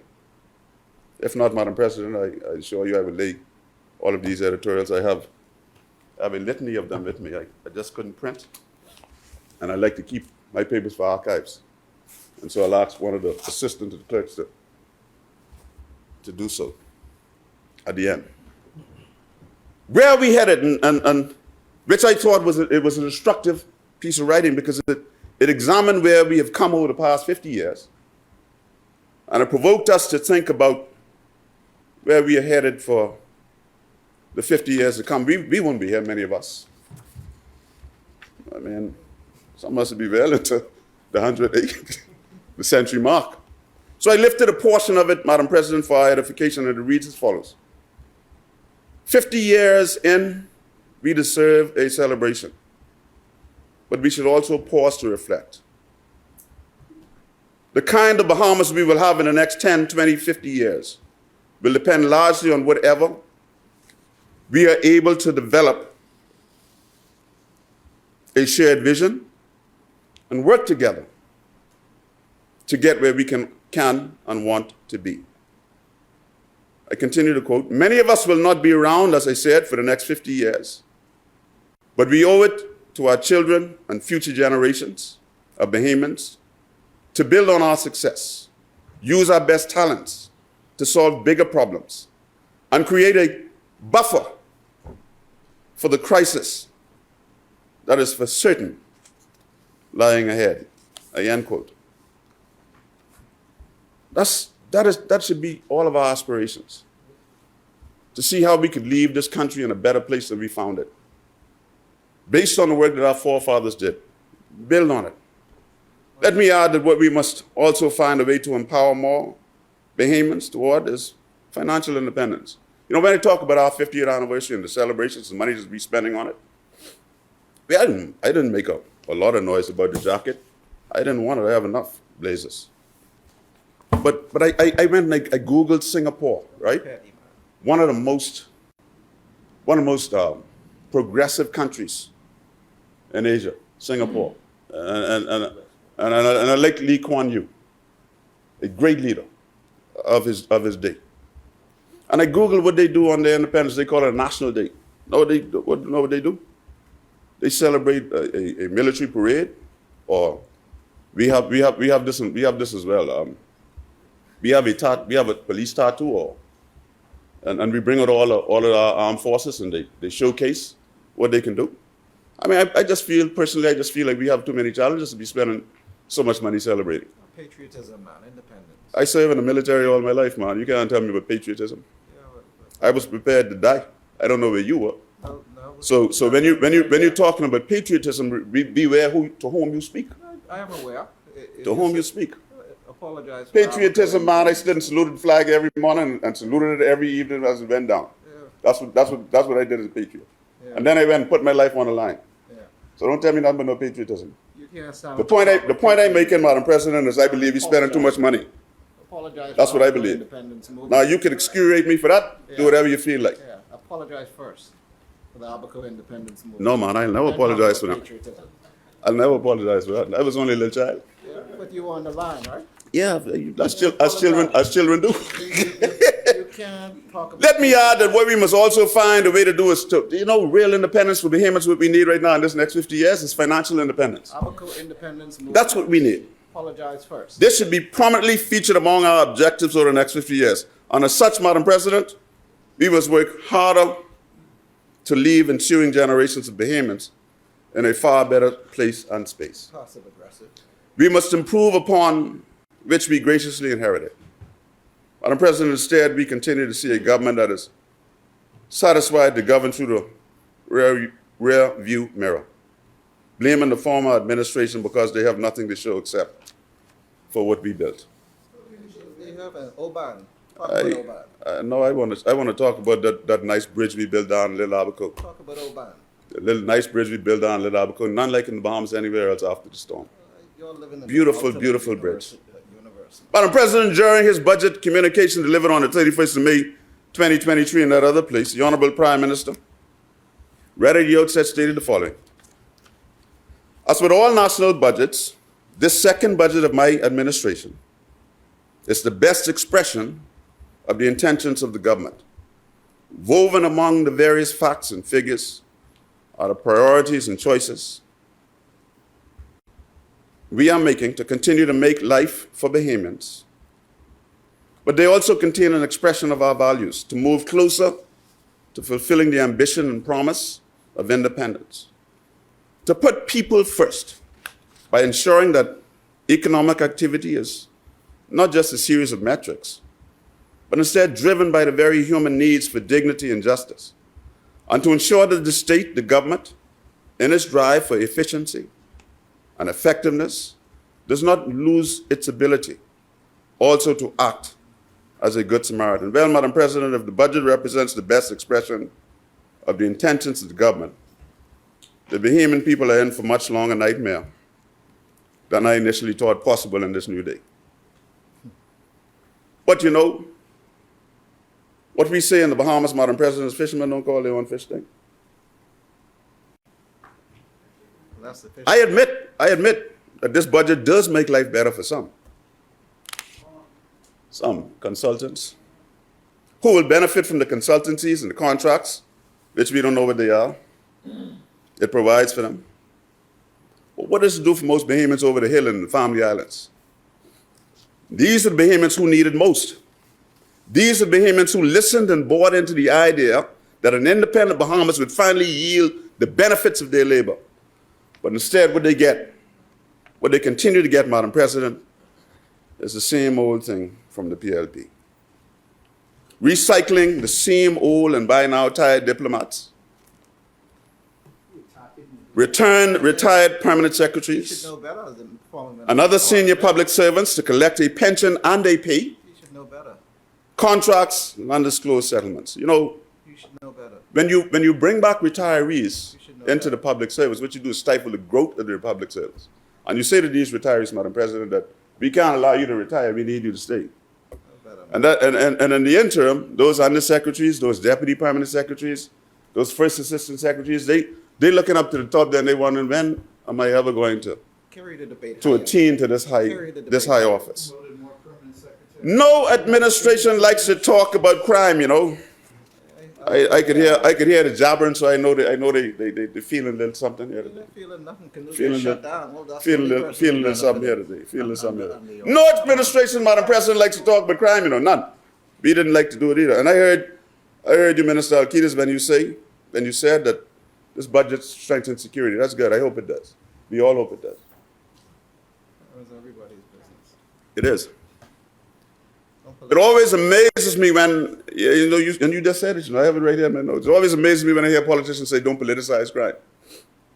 And you know, maybe one day we can grow to that level of maturity. Members of the government whose current leader, no, that won't happen today. That won't happen today. Members of a government whose leader went around New Providence planting billboards in highly visible places, which touted, Madam President, the murder numbers no less. This happened in 2012. It's the man who. And all them roundabouts had them big billboards. Right. Everybody forget then the tourism was our bread and butter, you It's the know. man who brings Wasn't no more than that. Wasn't no more than He that. bought back Joshua Sayers. A great Bahamian. Yeah. A great Bahamian. Talking. Now we can't talk about crime, so Yeah, he speaks of the so two we sides just of it. turn a blind eye and Two sides. turn a blind eye to the killing fields of our streets Man who bought back Joshua Sayers. and communities. Madam President, I understand crime has been a very vexing issue in our country for far too long, particularly over the past 25 years or so. Oh, man. And Bahamian people are yet to see a coherent plan to fight this crime from this administration.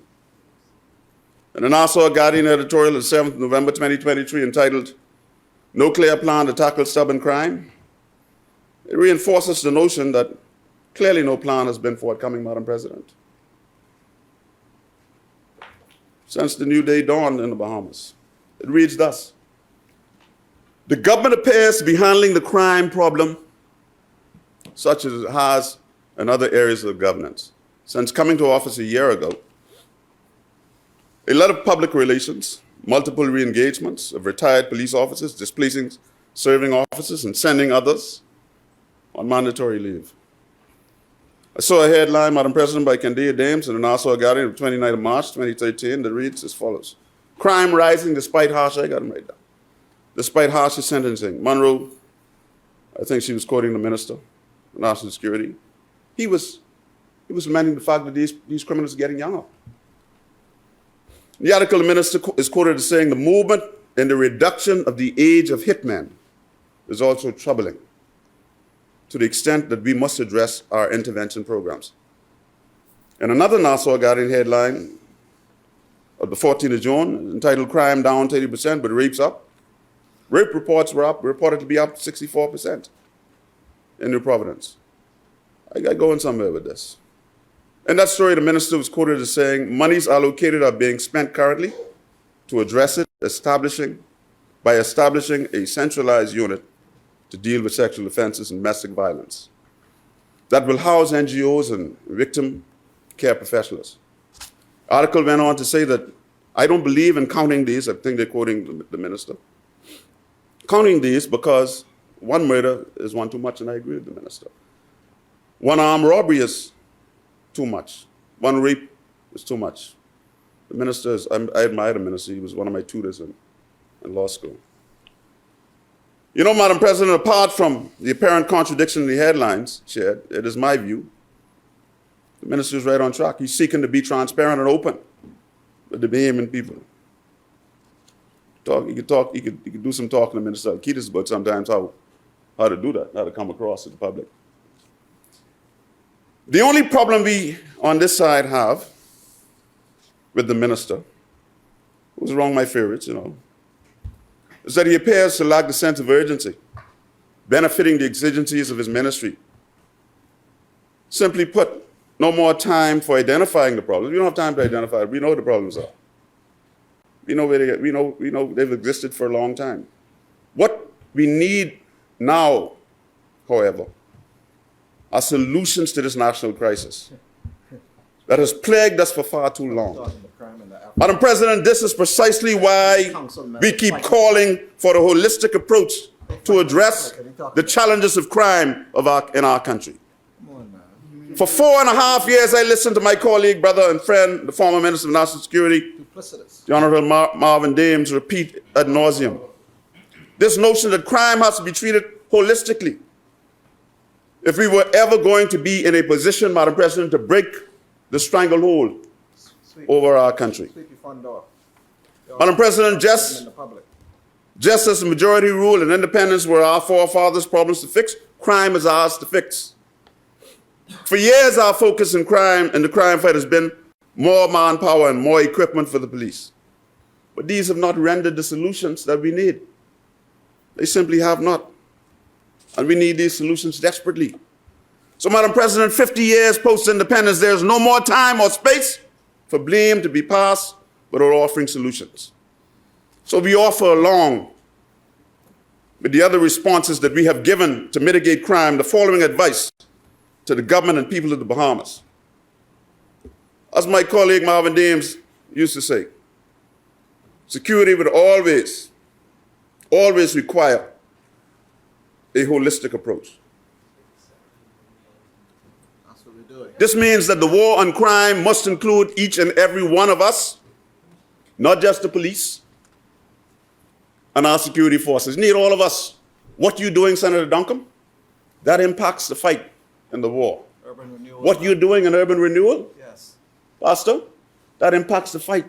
Because you see, you take some of them young fellas out of the fight and give them something to look forward to work for.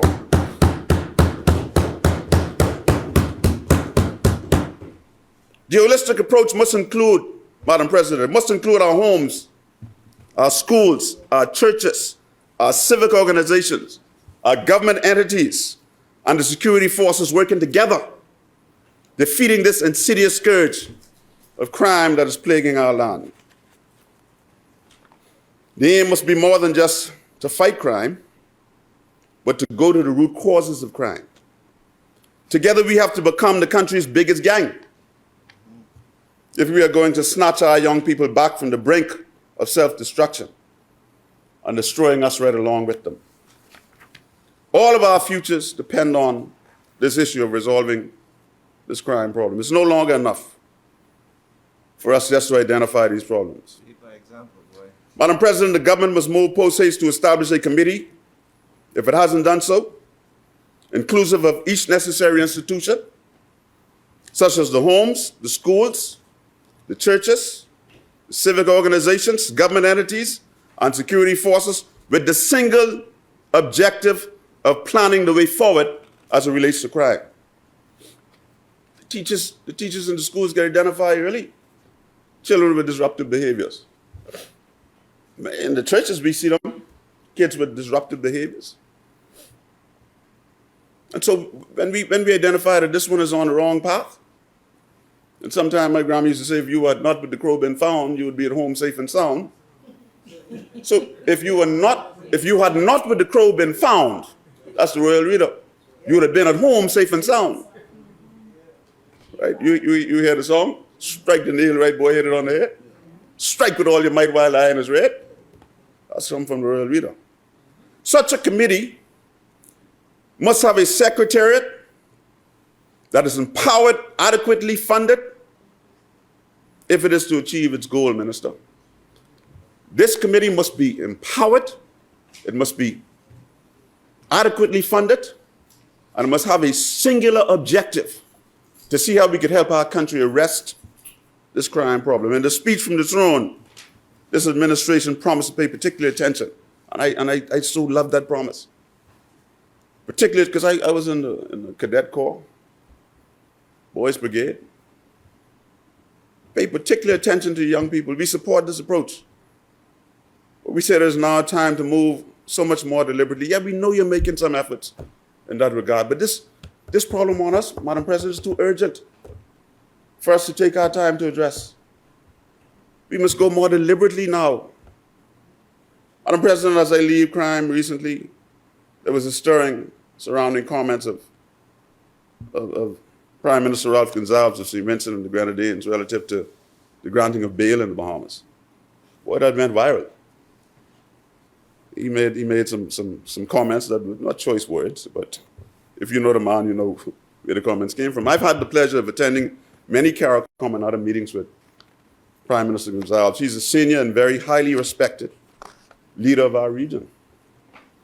I've come to appreciate that he speaks his mind and no holds barred as he ought to, a man of his age and years and political life and leadership.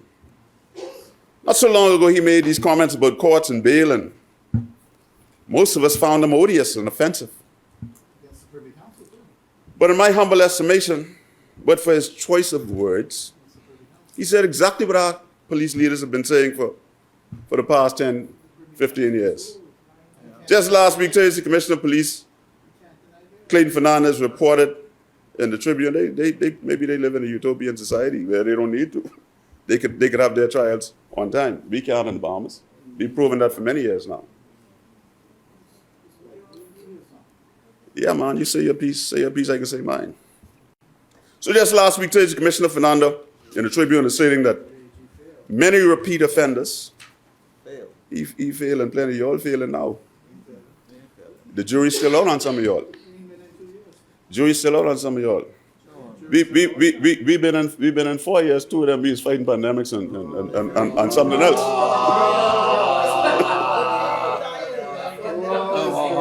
I know that our court system is inundated and overwhelmed under tremendous strain, which results in matters taking far too long to be heard.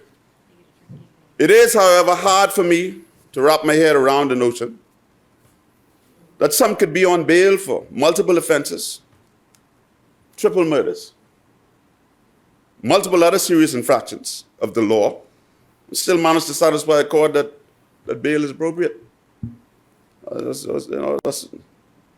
On this occasion, the commissioner, notice what the commissioner said. No, I'm quoting what the commissioner said. Oh yeah, I agree with him. I agree with the commissioner. I'm willing to stand by every quote I put in my presentation. That's what the rules. That's what the rules say. That's what the rules say. Time limited, you know. That's what the rules say. On this occasion, the commissioner was lamenting, Madam President, noting that a sexual offender on bail and suspected of other sexual offenses, despite being ankle monitored, was able to sexually assault an 83-year-old woman. That's what the commissioner was so upset about. Look, I don't have all the answers here. But I know that if someone continues to appear before a court, he or she should not continue to be granted bail. I mean, it can't be so you've been here twice already or once already for the same offense and you back again and say you can't go outside no more until we try your cases. Come on, man, work with me. Because you go right out and you offend again. Right? We have to find a way to fix this. This ain't no problem that happened overnight. This has been going on for far too long now. No one should be allowed on bail after repeatedly appearing before the court accused of multiple varied offenses. How much time I got? Boy, because I on the clock today, another hour. Oh, we got time here. We halfway through. I ain't gonna get that liberty like what my friends get. Yeah. Actually, Senator Henfield, you have a total of an hour and a half. I have hour and a half? No, man. When that happened, I prepared for 2 hours. It's in the rules. So you putting the rules on me now, Mr. Leader? Huh? Let me sit down so y'all can resolve that, because before we came here, you and I undertook. That's why I took my time. That's why I took my time. I have a legitimate expectation that I had 2 hours. Huh? Legitimate expectation. You stopped the clock, right? I said no. Because it's you. Okay, no problem. No, listen, the leader of government business and the president. Mr. Leader, Madam President. Stan. Okay, according to Rule 42(4), Yes, ma'am. you have a total of 90 minutes, but I understand that there was an arrangement with you and the leader of government business, which Madam- I would abide by and Madam give President, you. I'm obliged. And now I want the record to show that I'm giving you an additional 30 minutes. Yes. You're something else, Madam President. your grace and benevolence. Yes, ma'am. I also want to further put in the record that our good Senator Darren Pickstock yesterday only received an additional 5 minutes. So you're actually receiving an additional. Listen, I got 30 minutes extra. Don't worry about what he had. He finished. So Don't worry. actually, Senator Pickstock, you're actually receiving an additional 25 minutes over Senator Pickstock. Yes, ma'am. Hey, Thank Senator you. Henfield, you're Madam actually President, receiving I'm additional much 25 minutes over obliged Senator for your Pickstock. grace. That has been extended toward me. I really appreciate it. Yes. Let the record. And so, Madam President, my brother Reuben Raming dealt quite sufficiently with the issue of immigration yesterday. But it's my considered view that immigration poses for us a similar challenge as this crime, if not quickly brought under control. There's one more of those issues that we haven't been able to fix since independence. We on this side, as we did with the crime, offered to work with the government to come up with comprehensive immigration policy, but were soundly rejected.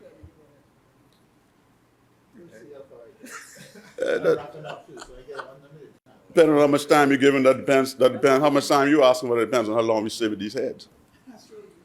So let's give and take. Yeah, you could do that and be undemocratic, and you could do that. Citizenship, Madam President, is perhaps the most prestigious honor that a nation state can bestow upon an individual. That is precisely why the process is filled with many checks and balances and involves so many institutions along the way. These include immigration,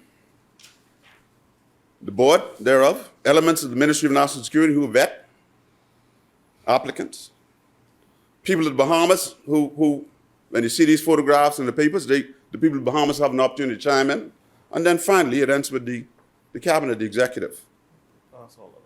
And so as such, the practice over the years has been to treat, Madam President, with the utmost care, and reverence, and respect the bestowing of this honor in a solemn, sober, and most serious manner, almost akin to a marriage ceremony where you expect that it's going to be celebration, celebratory, but the vows are so serious that you have to appreciate the solemnity of the event. Never before have we witnessed, as recently transpired, where this oath was so flippantly administered in conditions that, to say the least, were less than customary and described aptly as unorthodox.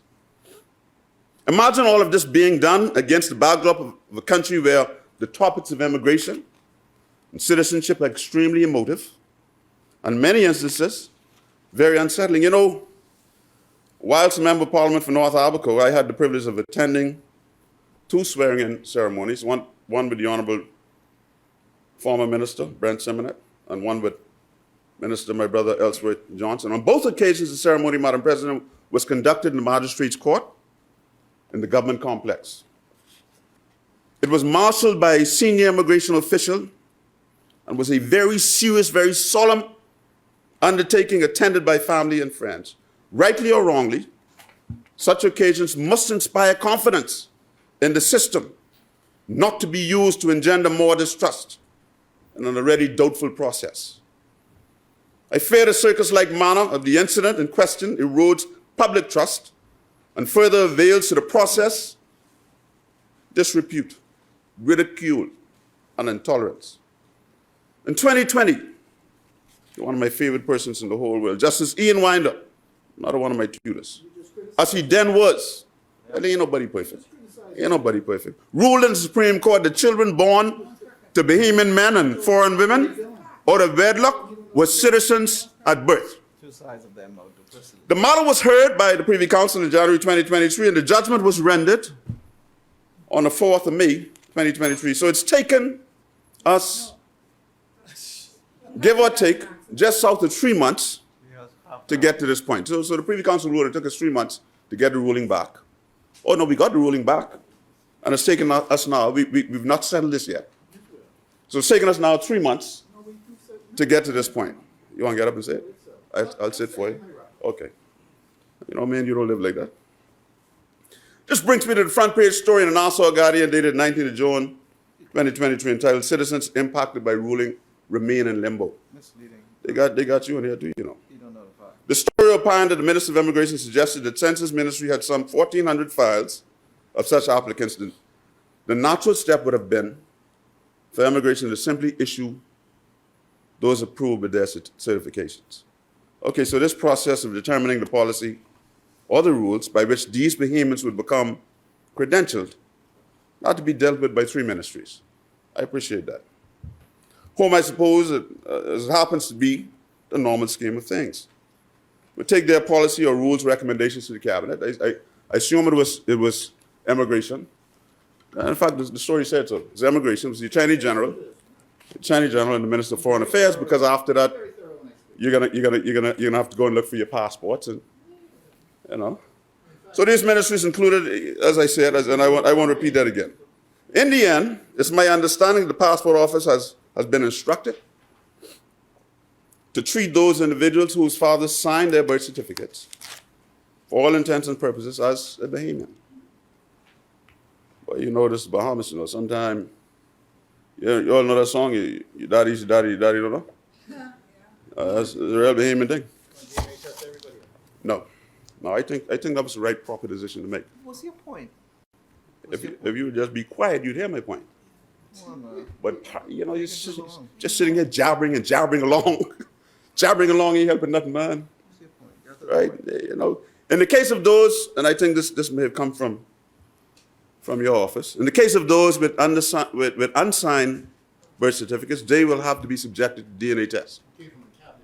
Okay, good. Very good. Very good. You sound like you're getting edgy, touchy, man. Lighten up yourself, man. Drink some water, lighten up yourself. See, I'm cool as a cucumber. Cool as a cucumber, man.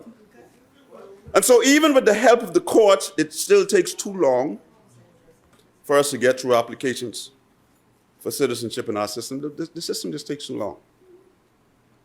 You know, and so some people are tempted to go outside of the system and do other things, right? So, Madam President, some might suggest that I protest too much over nothing. But people like Gloria and Sabrina Knowles, now women with children of their own, they're impacted by this ruling. You see, I consider Gloria and Sabrina my nieces. Their mother was a foreign woman who died, and my sister Jackie adopted them, basically raised them. So they call me Uncle Darren. She took them into her home, Jackie, and helped to raise them. And so before the ruling in question, I'm advised that Sabrina and Glory, between them, spent an estimated $5,000 on their applications and another $2,000 to complete the naturalization process before the ruling. But they're still in limbo. They're still in limbo. One of them called me the other day and said they lost their, he signed. He signed. Okay, so stand up and say it so they could. No. Stand up and say it. So see, there's a lot of ambiguity out there still, and I don't know if our officials understand. Okay. So, thank you. The chair recognizes Senator the Honorable Just to Ryan. clarify this one point, it's in the paper he quote, but I'll say it again. On the heels of the Privy Council ruling, the Privy Council ruling dealt with Article 6 of the Constitution. Article 6 says, if you are born in the Bahamas and one of your parents is Bahamian, you are Bahamian. Those are the two tests of Article 6 of the Constitution. And you're born Bahamian. You're born Bahamian. Which means if you can demonstrate, in this instance, where you are born out of wedlock and your father is Bahamian and your mother is not, those are the facts of the case. And those are the facts that have been in dispute over time. If you can demonstrate your father is on the birth certificate and your father is Bahamian and you were born in the Bahamas, you go straight to the passport office and get your passport. Okay. The passport office has been so instructed. I have told the press, the minister responsible for the passport office has issued a press release, and the permanent secretary of that ministry has instructed the passport office. It is instances where your father is not on the birth certificate that come into question because you have to still demonstrate paternity, which meaning your father was Bahamian. And those are instances that would require a DNA test. Now, in those instances, we require a DNA test from a properly certified lab, and we are working with the Ministry of Health to put the criteria of what the proper certification for DNA testing should be. Because as you would appreciate as an attorney, you would need a certain chain of custody of the sample to ensure that the sample originated from who it originated to get to the test lab, and then the test lab being a properly regulated test lab to be able to provide the results that are required to prove paternity. But again, that's only in cases where your father is not on the birth certificate. If your father's on the birth certificate, you could go to the passport office because you are Bahamian at birth. If your father is Bahamian and he's on the birth certificate and you were born in the Bahamas, you are Bahamian at birth. I guess at another point you're gonna have to explain if your father died, all right? How do we get through those genetics? But not now, not now. So I want to say to Gloria and Sabrina, I take the Attorney General, and according to the Attorney General, you can just go to the passport office with your other application, the requirements for your application for a passport, and go get your passport. And I think you just helped a lot of Bahamians who still didn't appreciate. I knew, but for the sake of the public. For the sake of the public, yeah. Madam President, we were unceremoniously removed from office in 2021, but we had in place a committee. And this is aside the point because it goes to the broader issue of immigration and the system. We left in place a committee with the sole objective of vetting these applicants, putting together their files and bringing them to the cabinet, who is the final authority, to sign off on those applications. And I'm curious as to whether or not the committee still exists, or if it's been disbanded. The issue of these applications pending for, no, it was a committee. It was a committee headed by a judge, with appointees that were assigned to look at. I forget the name of the justice now who headed the committee. That were assigned to vet these applications very quickly and to make the recommendations to the cabinet. No, it wasn't her. Was it? No, it wasn't her. No, it wasn't her. It was Malcolm. Justice Malcolm Hadley, I think. Was Malcolm? No. No, well, it was a justice, retired justice, right? And so we have to fix these issues surrounding immigration. We have a large swath of our population who can't fully participate in the formal economy because they don't have the necessary credentials. And we're baiting for problem here with this thing. And this ain't just happen on your watch. Please, just say that. This ain't happen on your watch, right? Come on, man. I don't want to go there right now. Mm-mm. Mm-mm. Not everybody. Even those who believe they're entitled, it's not an absolute entitlement. You can't open bank accounts. No.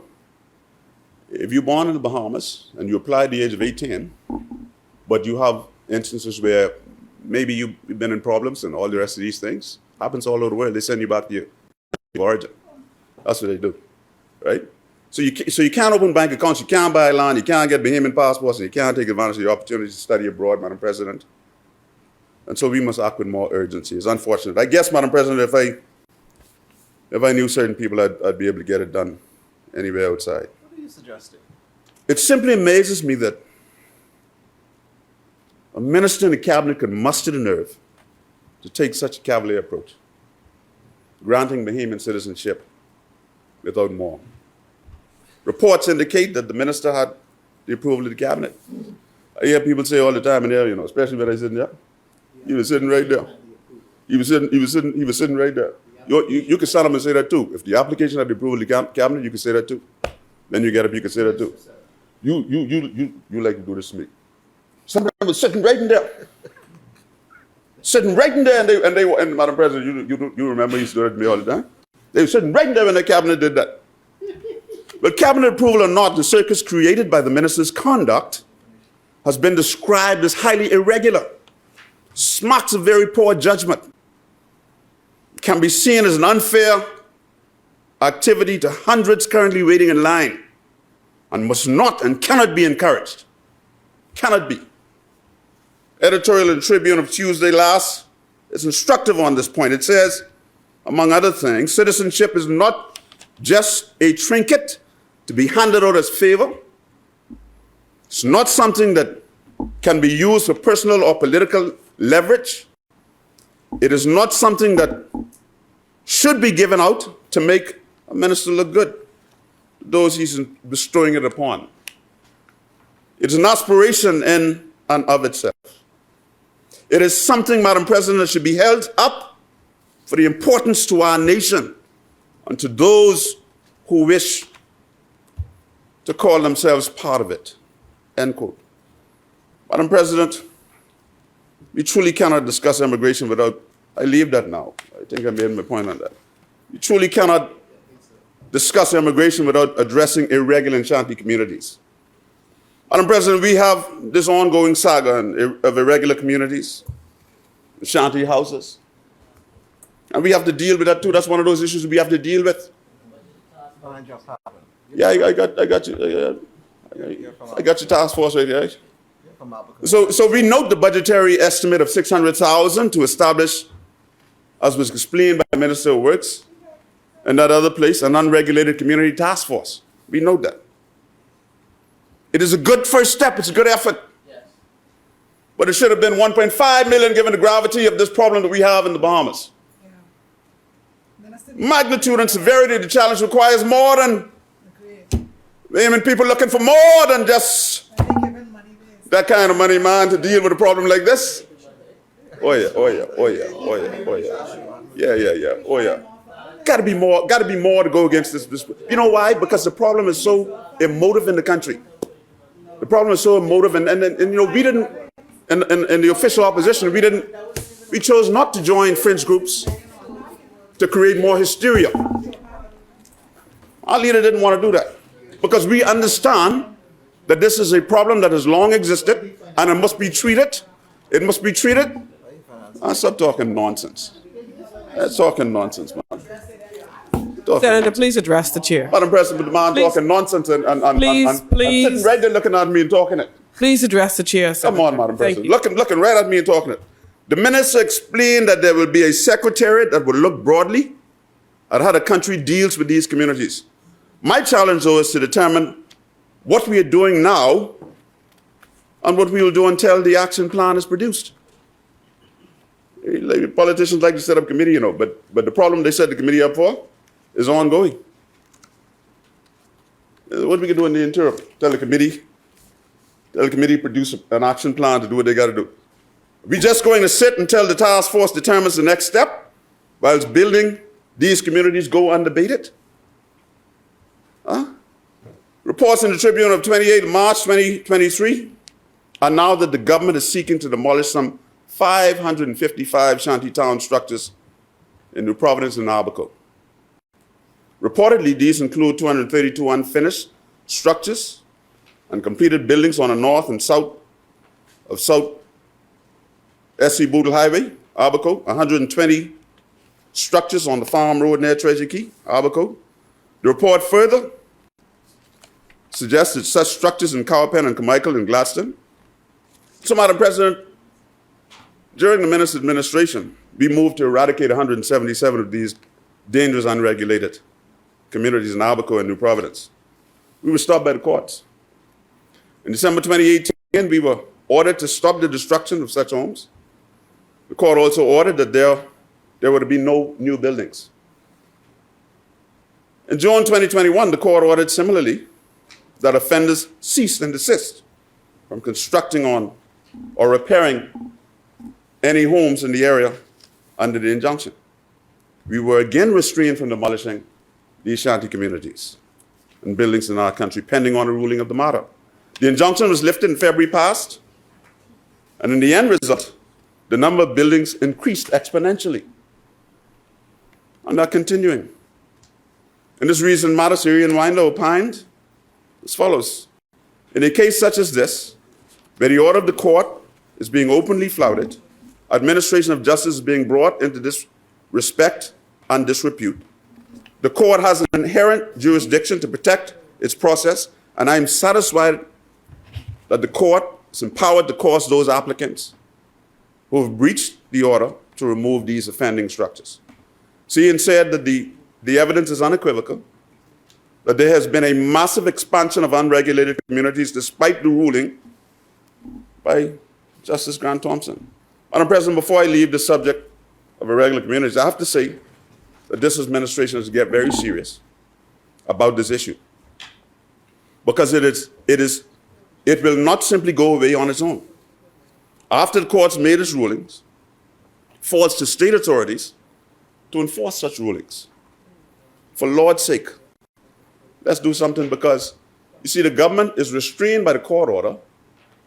You can't demolish the homes, but the offenders are not restrained.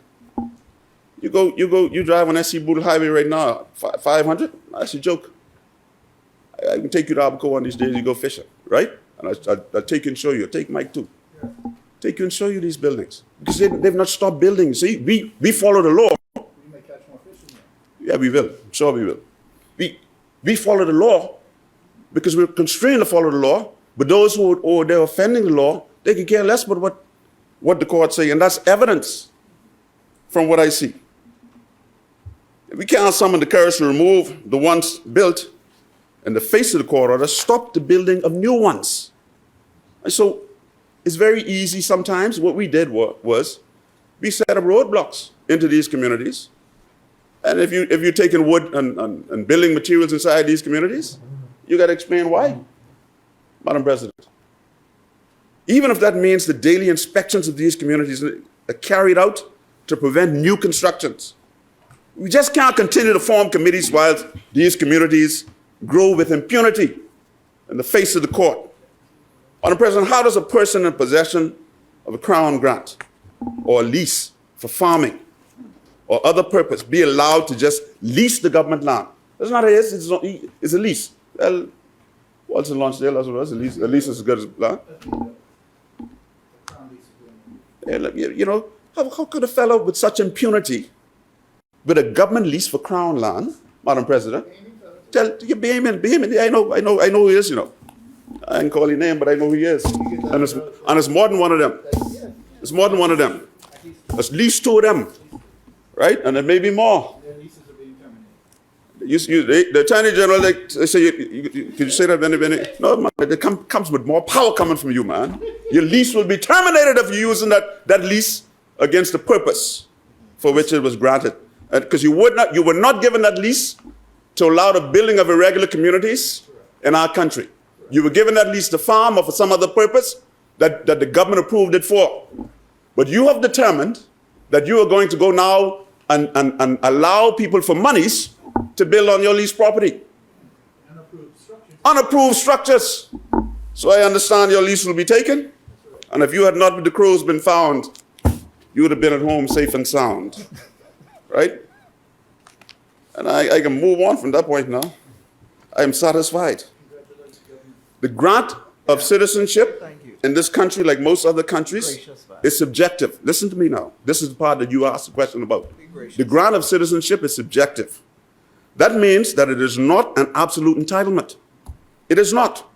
If you are a naturalized citizen of the Bahamas, you should not be engaged in the building of irregular communities.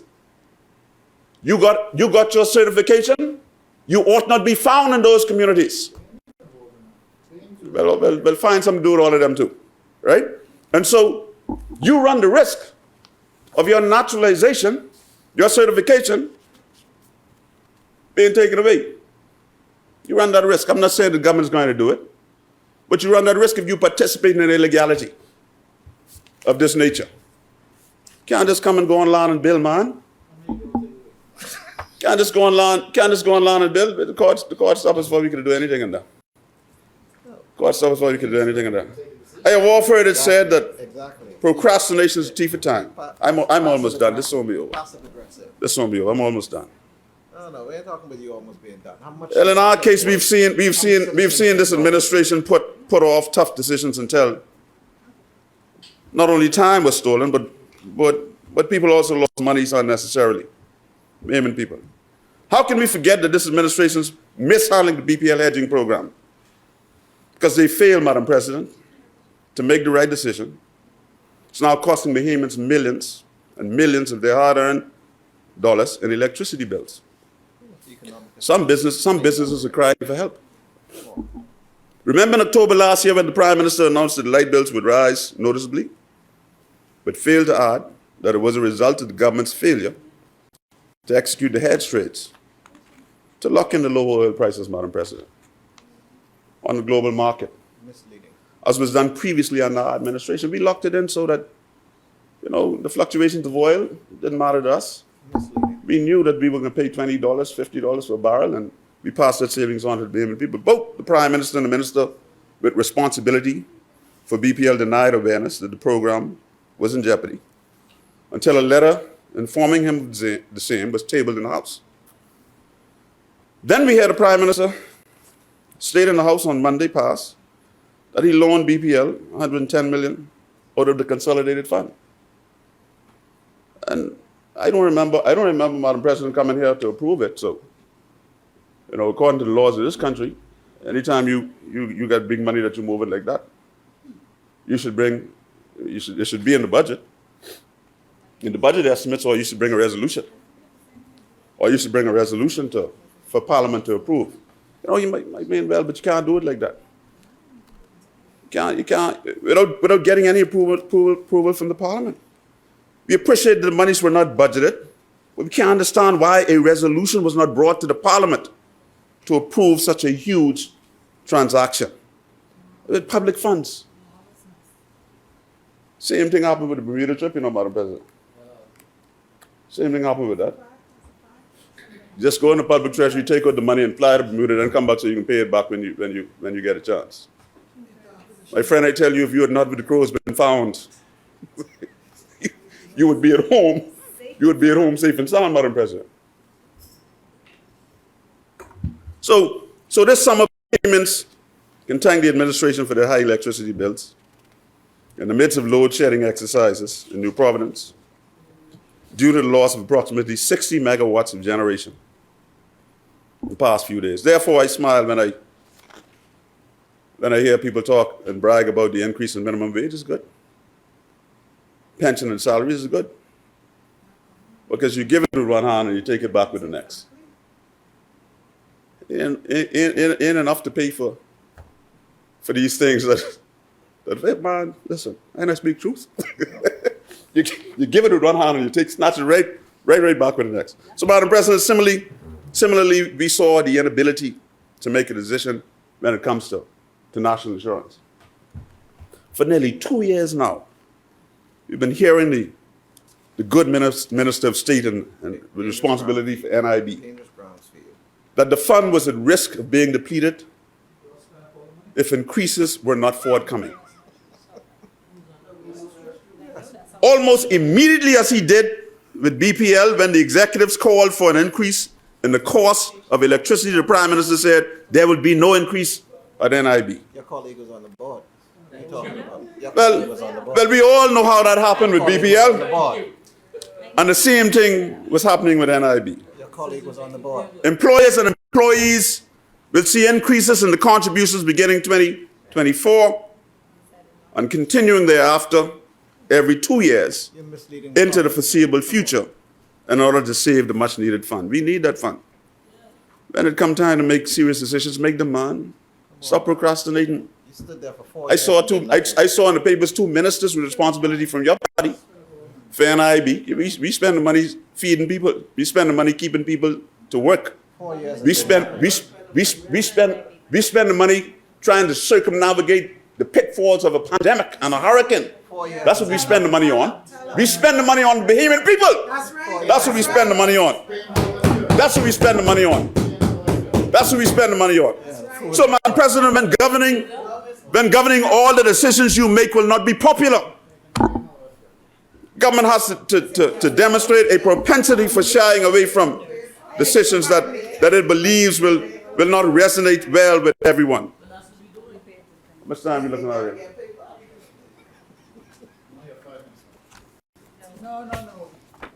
Oh, God is good. He said I got 40 minutes. God is good. Huh? God is good. So, Madam President, on the other hand, we are pleased that this administration, I will take all of that. I won't. We are pleased that this administration intends to introduce contributory pension. It's long overdue, and I commend the government for making. No, that's not a hard one.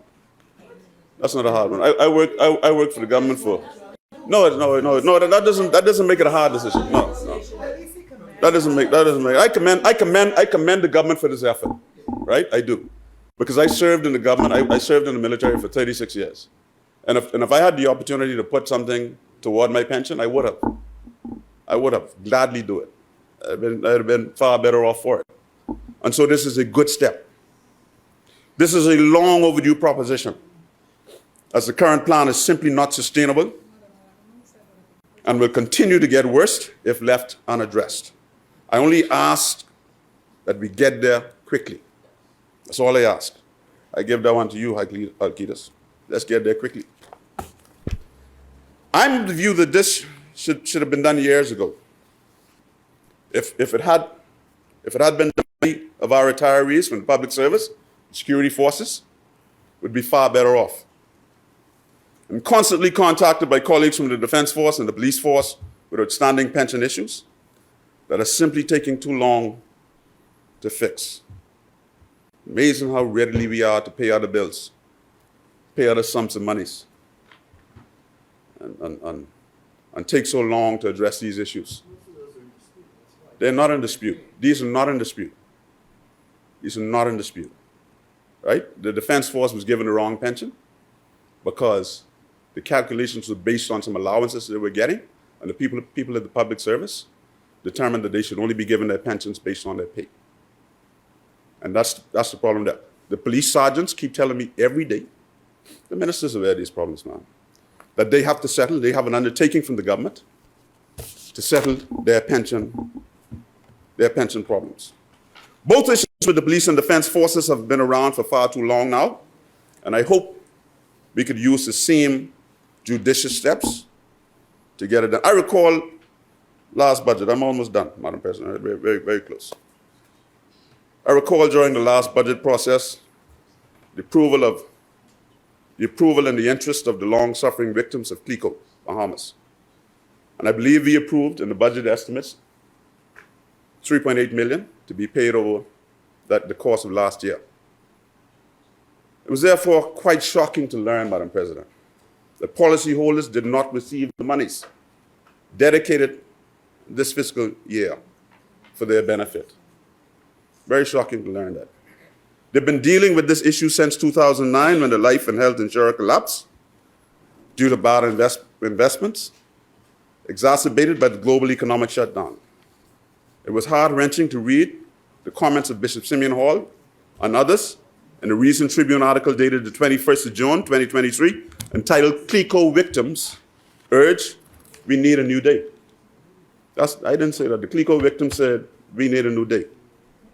In that article, by Neil Hartnell, Bishop Simeon Hall, a renowned, well-respected and established Bahamian pulpiteer, one of the victims of CLICO collapse, is quoted as saying, "Too many Bahamians are stuck in the wilderness more than 14 years later, and we have yet to recover all or any of their life and retirement savings." Other former CLICO Bahamas policyholders and clients, speaking on condition of anonymity, also contacted the Tribune to warn that they and other victims are in dire need of their funds, while questioning whether the government intends to make the remaining collective $10 million payment. According to the mentioned article, that's what they said in there. CLICO, that's personal to me, man. My mother-in-law had an issue with it. Same as the Defense Force, complete disclosure. But we should make more of an effort to address these issues of the little man, as much effort as we make to address some of these other issues. I'm not going to ride this any further. So, Madam President, as I close, allow me to say that much was said in this place and the other place about the situation in Grand Bahama and the Grand Bahama Port Authority. And AG, here's my disclaimer before I say anything about this. I don't conclude myself to be an expert on the matter.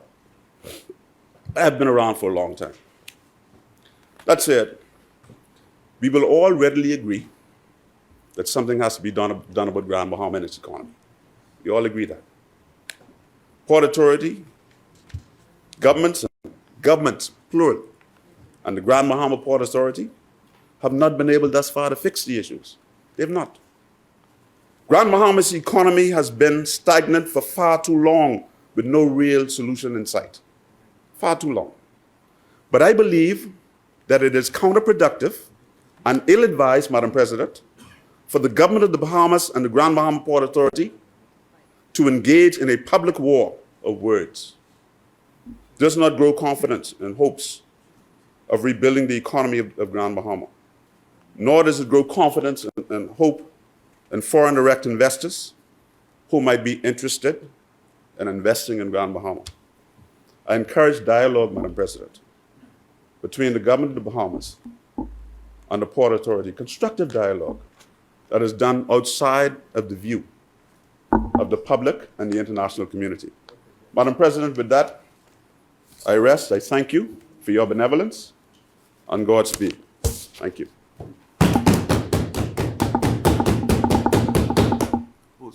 Ryan, this you?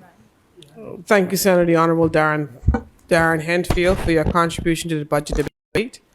As many? Oh, I'm sorry. The chair recognizes Senator the Honorable Quinton Lightburn. Thank you, Madam President. I didn't want to interrupt the good senator during his lengthy and informative contribution, but I just had to point out a few points and factual information.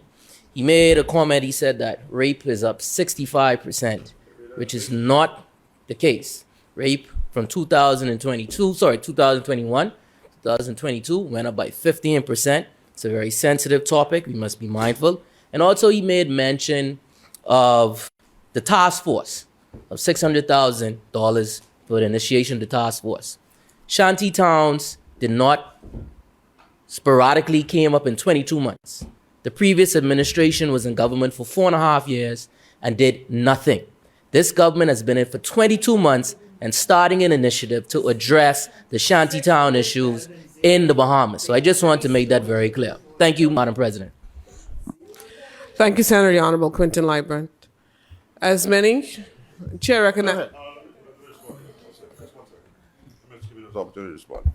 Okay, the figures I quoted concerning the rape, it's on the front page of Nassau Guardian. No, this is what I use. This is what I use. All right, this is what I use. You go to the commissioner. I can go with this because if this was wrong, the commissioner should have sued. Somebody should have sued, right?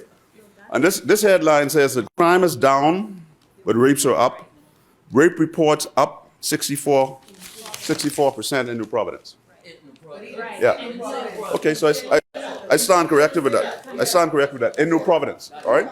Now the issue with the shanty towns is not that it's been around for a long time, right? But what has happened since you've come to office is they have exponentially increased. They have. If you go into Abaco, you can see where the increase is, and because we were constrained by the injunction. And so, you came to office and the buildings just went on. We cordoned off the mud and the pea after Dorian. We cordoned off the farm. But they moved somewhere else and exponentially grew after that. That's the only point I was trying to make. And I think the 600,000 is a good first step, but I think it should be more. It should be more.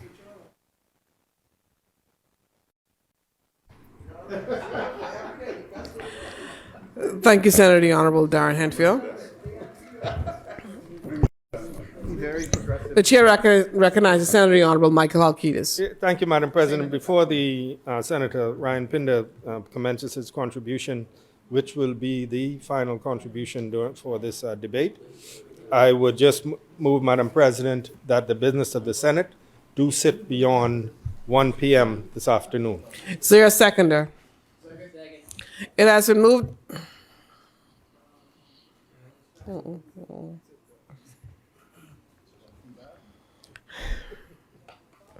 want to go quick before? Yeah.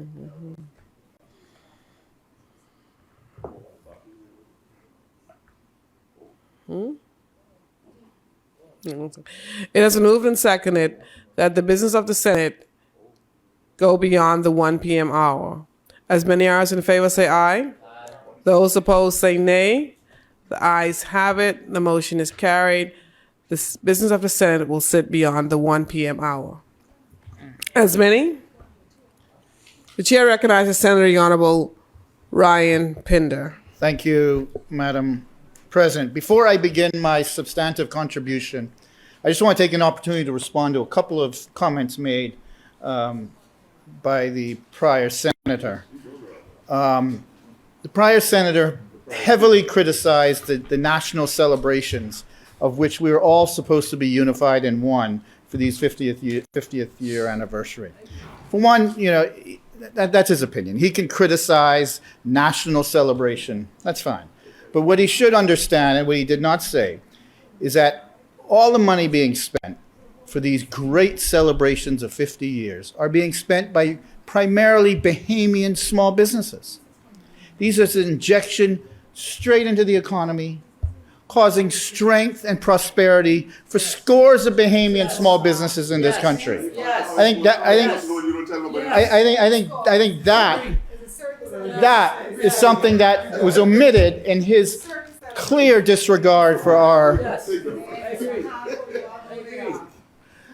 On the Irregular Communities Committee, my opinion is he misled the Bahamian people.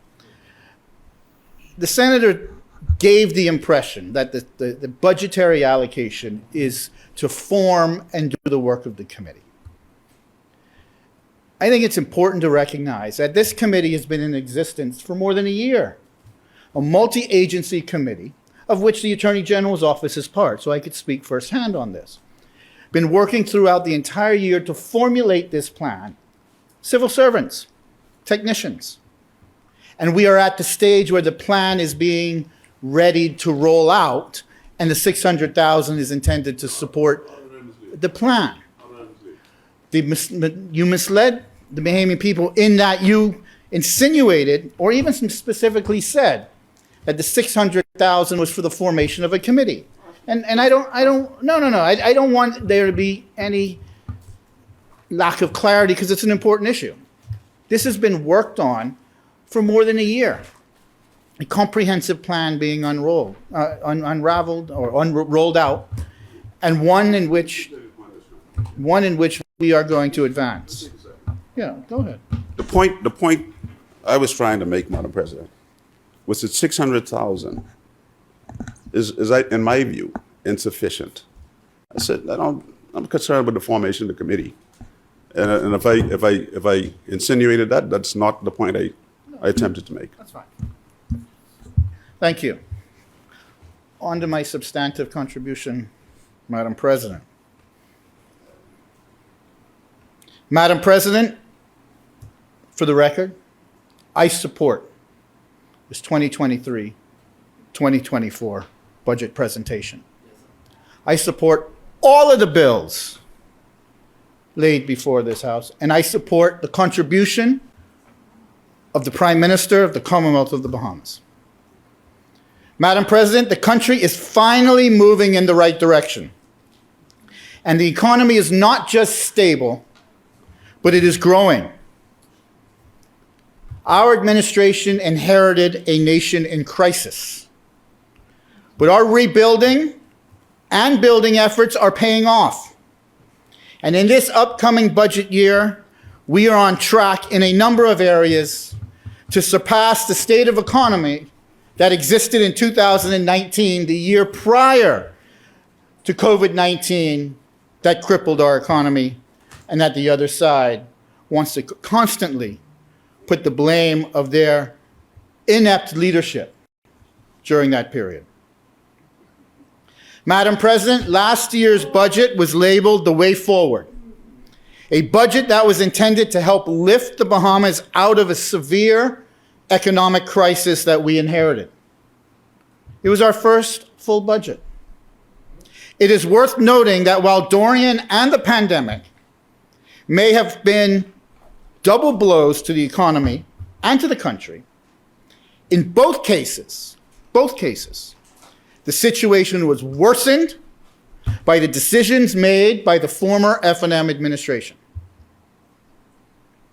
Madam President, before touching on the clear success of the prior budget, we must not forget how we got where we were and why it took a focused Prime Minister leading a compassionate and innovative government to get the point of clear economic growth.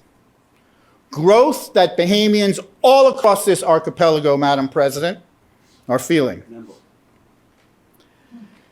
Bahamians remember, shortly after the former administration came to office, the F&M campaigning on the principle that VAT was the easy way out, maintaining that they disagreed with the form of taxation. And then when they came into government in 2017, contrary to their political promises to the people and without consultation, increased VAT by 67% to 12%. This was a material shock to the economy of the Bahamas, slowing down growth, increasing prices to the consumer, and laying the foundation for 4 years of economic misery and a pattern of poor decisions. Madam President, additional poor decisions of the former administration compounded the economic crisis that we inherited. The harsh and arbitrary lockdowns, the arresting and citing of Bahamians trying to live day to day, the shutting down of businesses, the multiple extensions to the curfew, these decisions all deepened the country's economic crisis. Before that, Madam President, the poor management of the Hurricane Dorian disaster response cost the Bahamian people hundreds of millions of dollars with inadequate help for the Bahamian people. This botched response to Hurricane Dorian slowed the recovery in Abaco and Grand Bahama, further compounding the economic crisis that it created. Madam President, we are all happy that it is a new day. We entered government, Madam President, with a big job to do, and we were ready to do it. We are charting a path to fiscal responsibility. The story of the first 20 months of this administration, Madam President, is the story of a government that has made important investments, overseen innovative new policies, increased government revenues, decreased the deficit, and improved governance. Madam President, the former administration added billions of dollars of debt and left us an economy in shambles. And in less than 2 years, Madam President, we have reversed this. This administration has reversed it. And this is not a matter of opinion, Madam President. The numbers will demonstrate the strong fiscal performance of this new day PLP government. We have worked towards increased government revenue, not based on increased taxes. Our focus has been on simplified and more effective tax administration. In fact, Madam President, we lowered taxes, simplified the administration, which resulted in increased revenue. Lower taxes to increase revenue. That's our theory. We are set to exceed our own target of $2.85 billion, which was set for this current fiscal year that is ending. This is a target, if I recall correctly, Madam President. The former Minister of Finance under their administration in that other place stood up and said it was unachievable. It was pie in the sky. Madam President, the deficit will also improve to $389.5 million, down from $575.4 million. We forecast a continued trend of increase in revenues without adding any more taxes. Reoccurring revenue is projected to be $3.316 billion for this fiscal year. And Madam President, we remain on track to have the first ever budgetary surplus by the year 2025. That's fiscal responsibility. That's good governance, all without raising taxes. Yes, sir. In fact, lowering taxes to get increased revenue. New revenue will continue to come from proper enforcement of our laws and providing a direct relationship with those taxpayers who pay the most in the country. Madam President, I think we could all agree around this place. Nobody is above the law. And everyone will pay their fair share as prescribed in law. We have chosen to increase revenue by enhancing enforcement and creative frameworks to prevent fiscal leakages. In other words, Madam President, we are tightening the rules so persons don't take advantage of unintended loopholes. That's good fiscal governance. Madam President, we are establishing a large taxpayer unit in the Department of Inland Revenue. This unit is to improve compliance and revenue collection from the 100 businesses that account for $1.7 billion in taxes. Think about that. 100 businesses in the country, just 100, account for $1.7 billion in taxes. So they should have a unit that they can have a relationship with the government, a relationship with Inland Revenue. They help finance the country. This unit, Madam President, will focus not only on ensuring the large taxpayers are paying what they owe, but will also provide a point of contact between the Department of Inland Revenue and those large taxpayers, creating a relationship between the two. Gone are the days of an automatic adversarial relationship between the tax collector and the taxpayer. That's not how you conduct efficient tax policy. This is a new area of reform of tax administration, having a positive and facilitative relationship between the taxpayer and the tax collector is important and will assist payment and collection of what is due. See, Madam President, the PLP and the F&M have clear differences in tax policy. If there's something you can look at and you want to say, what is the difference between the PLP and the F&M? It's how we approach tax policy. The former administration raised VAT by 67%, from 7.5% to 12%. However, Madam President, they did not experience 67% increase in revenue. Our administration, we lowered VAT from 12% to 10%. And while consumption taxes go down, people spend more and revenues go up. That is the distinction on fiscal policy between us and between them. They raise taxes, we empower the consumer. They don't raise revenue raising taxes, they burden the Bahamian taxpayer. We relieve the burden and they spend more. That's the difference. VAT receipts have increased by over $100 million. $100 million by lowering taxes. Madam President, it's important to note that in this current budget debate, more than 95% of the new revenue is going to come from non-Bahamians. 95%. And yes, that's a very deliberate policy choice. One example is the adjustment on departure tax to cruise ship passengers. In fact, I would have liked to see it equal with that of airline passengers. It's only equitable. We've also increased the cap for real property tax on high-end properties. And you know what? We didn't get no letter from Lyford Key. We didn't get no letter from the West. Madam President, since coming to office, the government under the leadership of the Prime Minister has been focused on providing a broader economic diversification platform for this country. We immediately made decisions to responsibly open the economy and get Bahamians back to work. We ended the emergency orders. Remember those emergency orders? Do you remember when we came into office, we were still under curfew? And what was the first decision of the Prime Minister? Lift that curfew. Get away. Get it away. We fully reopened the economy so employees could return to work and business could resume operations immediately.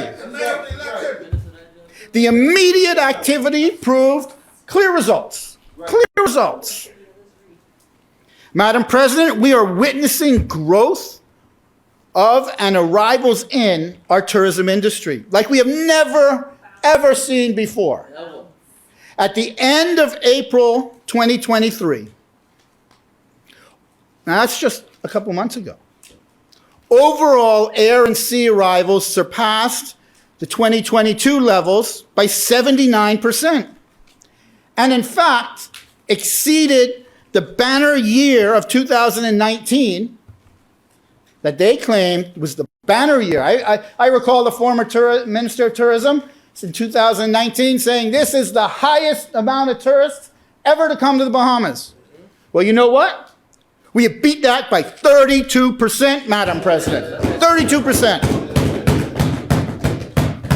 Madam President, on this current trajectory, we fully expect to shatter the much touted historic 2019 visitor arrivals by the end of the third quarter. and will conservatively welcome over 8 million visitors by the end of 2023, a number we have never seen before, Madam President. Never seen before. This is all done in less than 2 years. Imagine what we're going to do in 5. Imagine what we're going to do in 5. We all know that stopover visitors are the most impactful to our economy and to the income of Bahamians in general. Air stopover arrivals surpassed 2022 by 34% and matched those in their banner year of 2019. This growth in our tourism industry is not only focused on Nassau, but the Family Islands are thriving as well.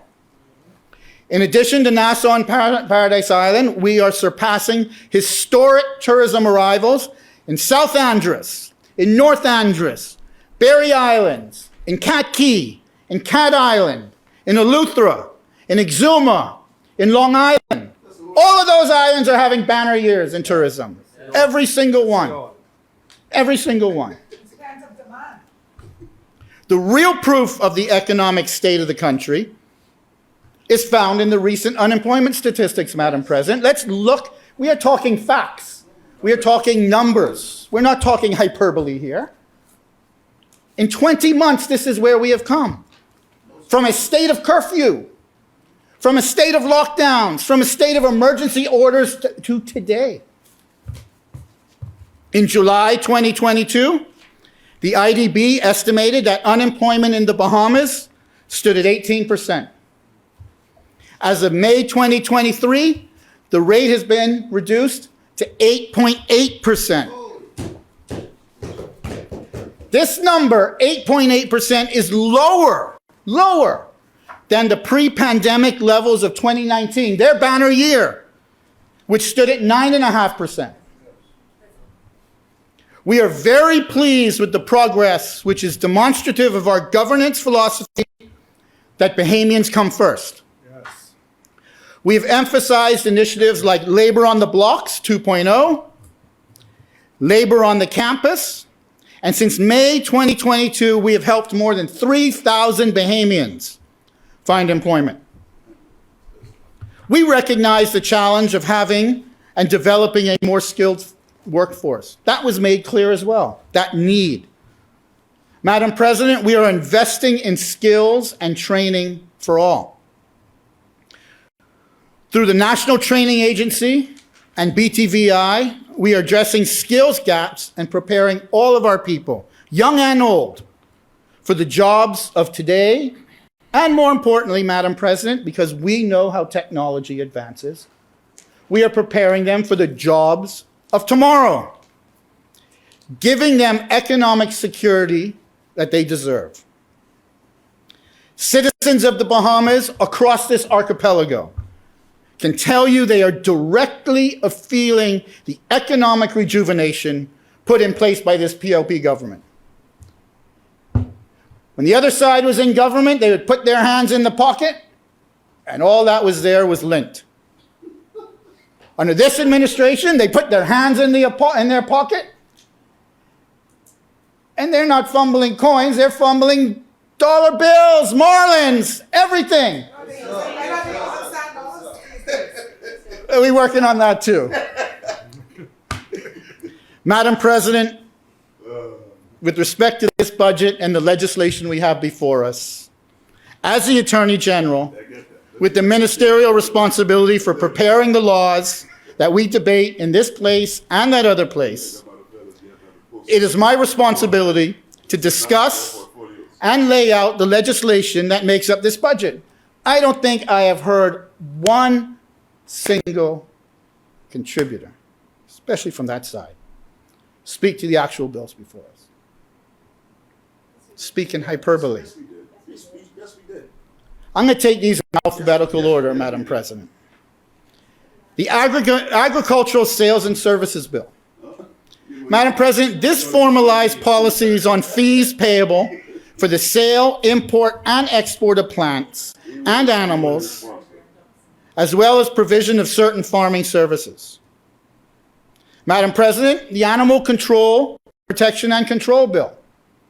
Now, colleagues would know that I am an animal welfare enthusiast. And I would like to see more amendments in this bill. I'm working with the minister with it. But this bill, with the rise in population of animals since COVID-19, and I think we could all agree that as a result of COVID-19, we saw a rise in wandering animals and domestic wildlife. There's been a corresponding rise in issues regarding animal control and ownership throughout the country, including the responsibility of pet owners to license and register their animals. The bill before us seeks to address these issues by offering microchip dog licenses, in addition to physical dog licenses, which are already available to dog owners. And this is a good form of forcing responsible or providing the option for responsible pet ownership, as these microchips will include the name of the owner, will include if the animal's been spayed or neutered, will include where the home is, and would be easily scannable, Madam President. The Bahamas National Trust Amendment Bill that we debate. This provides for a specific value-added tax exemption to be granted to the Bahamas National Trust on acquisitions of real property, and removes stamp duty exemptions on personal property acquired by the Bahamas National Trust. Now, this is to empower more so our national fauna and respect of our marine parks and environments, and to encourage those to give more to protect those. The boat registration bill provides for increased penalties for violating the requirements to register your boat. This is important and is put in place the world over, and especially in an archipelagic nation like we have. The Business License Bill 2023 is a full repeal and replace, Madam President, because the former bill, which was passed in 2002, was extensively amended and had 4 separate amendment acts, which make accessing and understanding the law a tedious process for laypersons and practitioners. So we have consolidated these amendments, Madam President. We've also introduced new tax frameworks for IBCs and financial services entities doing business from within the Bahamas. This is to be in compliance with our international obligations put in place by the removal of preferential exemptions bill and CESRA, which is the economic substance bill.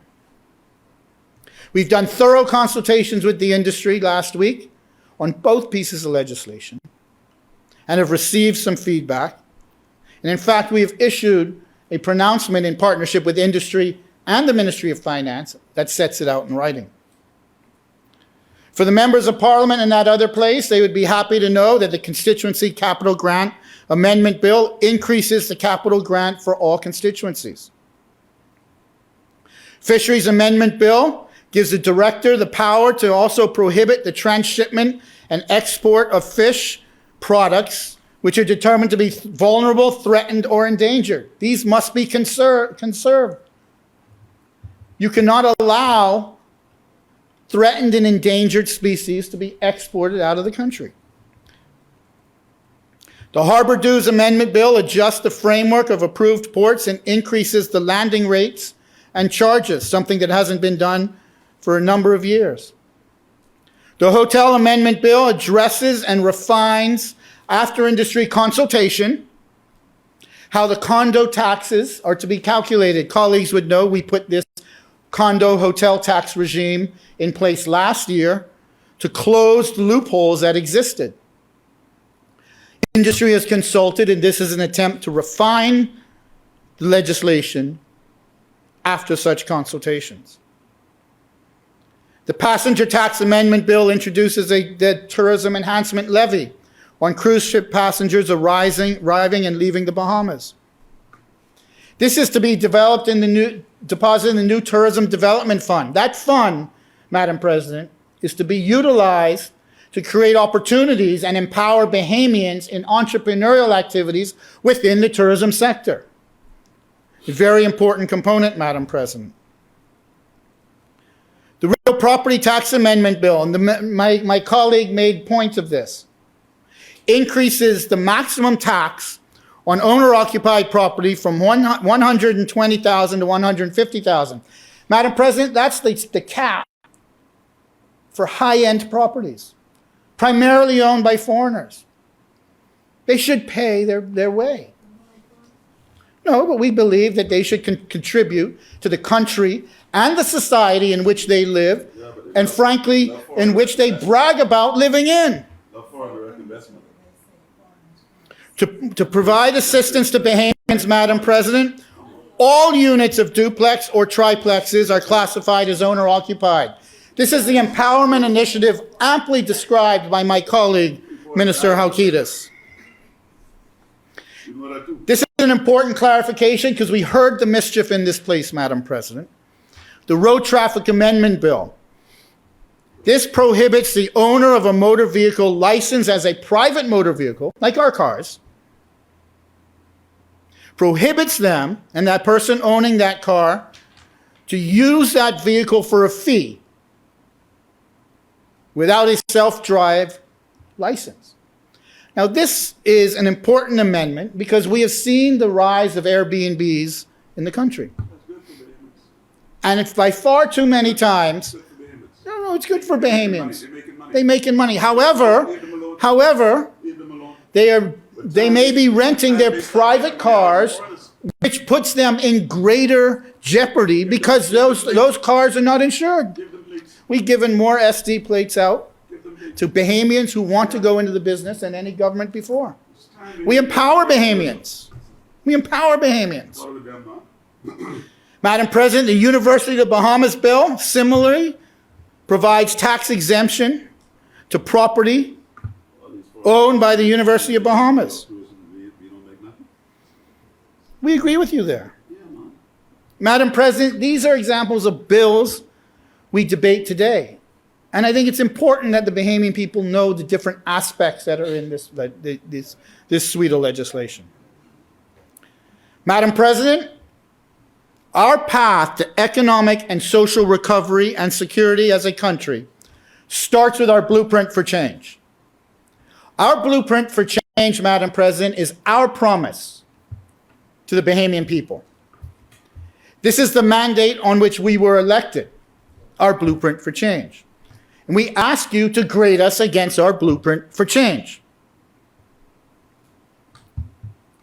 We have worked diligently since coming to office to fulfill our commitments and to ensure that this budget lays the groundwork for the growth and development of the country. Madam President, I want to touch on certain elements under the oversight of the Office of the Attorney General that will carry out our commitments made to the Bahamian people in our blueprint for change. Security and the prevention of crime, Madam President. In our blueprint for change, we commit to enhancing crime-fighting methodologies in our aggressive war against crime. Madam President, this includes a multifaceted approach and policy measures for crime prevention, to arresting from crime prevention, to arresting criminals, to have efficient prosecutions, and the administration of justice, and rehabilitation, Madam President. The Office of the Attorney General, the Department of Public Prosecutions, and the judiciary play a material part in crime prevention in the Bahamas.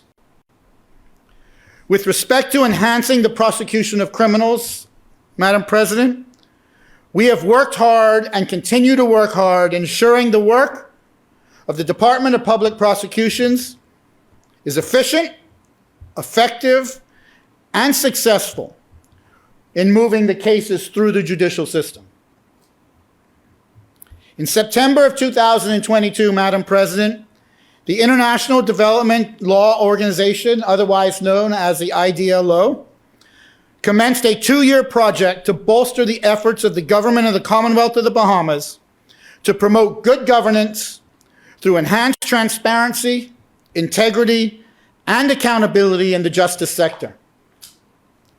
The project's primary objectives entail assisting the government of the Bahamas in building the capacity of three critical justice areas: the Criminal Proceedings and Prosecutorial Control Unit, the Crime Management and Criminal Investigations Unit, the Legal Division of the Royal Bahamas Police Force, the Director of Public Prosecutions, and the Office of the Public Defender, in order to develop skills, improve efficiency of trials, manage new forensic, technical, and digital evidence, and ensure access to justice and institutional accountability. As part of these efforts, Madam President, the IDLO conducted a baseline assessment of these institutions. We have received the executive summary of the baseline study with recommendations and the evaluations of our strengths and our weaknesses in the prosecutorial process. Madam President, a common theme was the need for improved collaboration to ensure efficient, fair, compliant, and speedy trials, and meet the needs of witnesses and victims. We are committed to improving the efficiency of the courts, Madam President. We have an unusual system of prosecutions in the Bahamas, with the utilization of police prosecutors in the prosecution of criminal matters in the magistrates' courts. Madam President, this is beneficial in that it gives prosecutions a wider scope than utilizing only the Office of the Department of Public Prosecutions.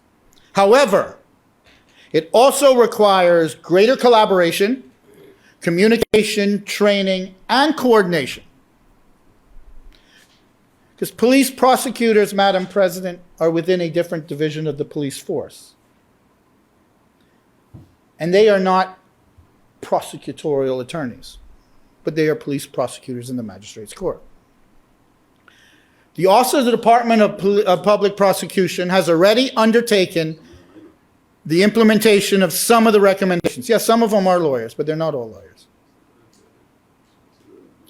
The Office of the Department of Public Prosecutions conducts training sessions with the investigators at CID in their morning briefing periodically to address the issues of how to investigate files and their function throughout the judicial and prosecutorial function.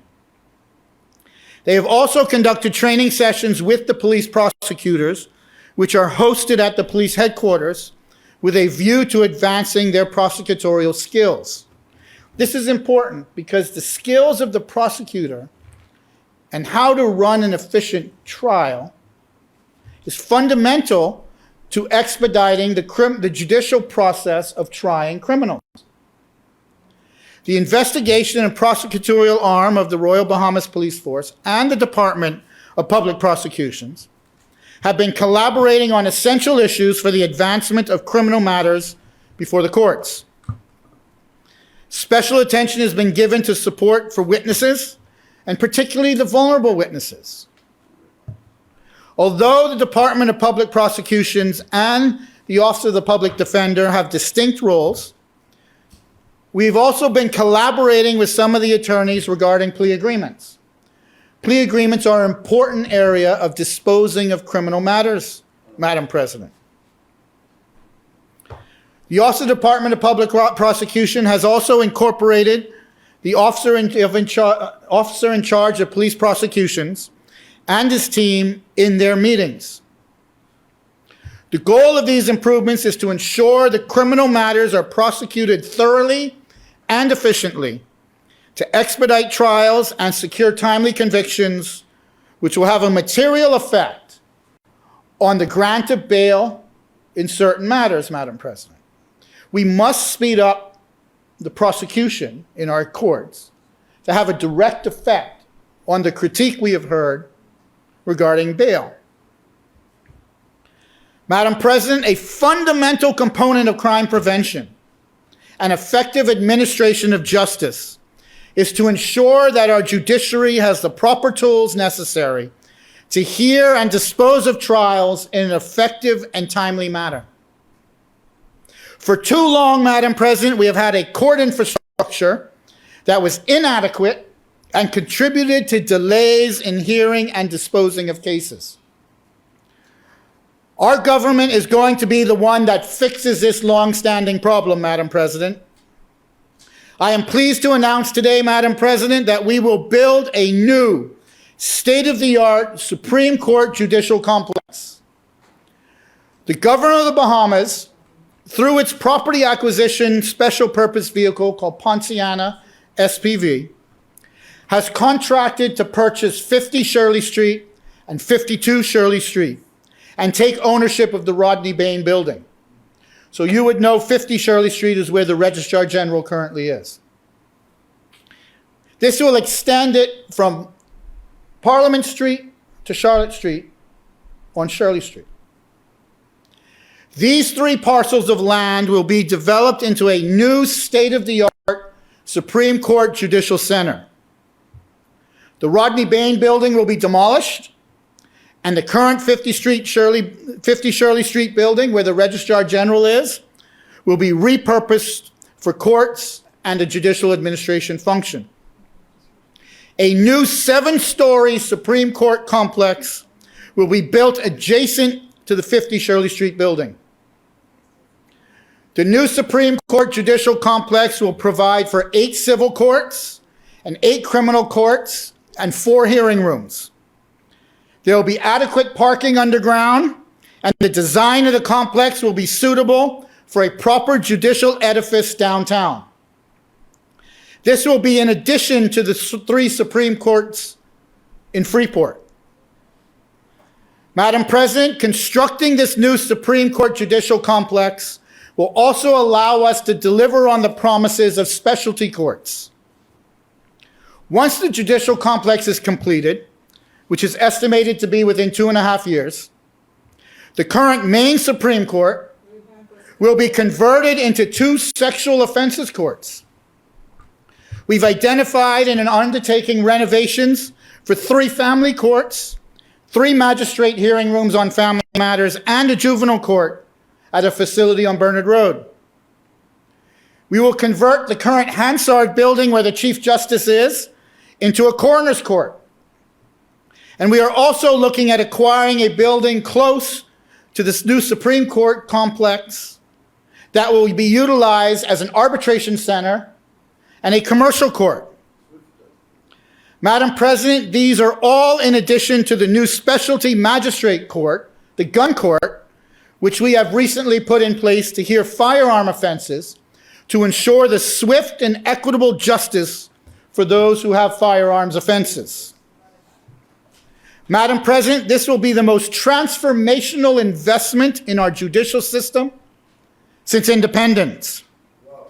We will finance this through the public markets with bond offerings and commercial construction loans that will be in the name of this SPV Ponciana. This will be done in the same fashion as it was for the acquisition of the UBS building for the securities regulators. So it's a proven method that goes to market, that's fully transparent in financing this to address some of the issues raised that the Honorable Senator made. We are anxious to get started on this project, having already the concept plans, which I'll just show you a couple of the concept plans. So here we have what the structure would look like. We have the new building, which is the large 7-story building. So this would be facing from the west, Charlotte Street. This will be facing from the east, Parliament Street. It'll be 7 floors that will host 16 courts, plus 4 hearing rooms, plus extra space on the top if we needed to utilize for expansion. It will be a nice dome, fully digitized, fully electronic, to provide the most efficient space and use. You will see this is from the ground floor to give you some location. We all know the Taj Mahal restaurant, so you would see there's parking, adequate parking. This is the ground floor. We'll have a nice courtyard and foyer. We'll have a nice lobby area here. It'll be a nice edifice. It's going to be a really nice judicial edifice. These are what the floors will look like for the attorneys interested in practicing.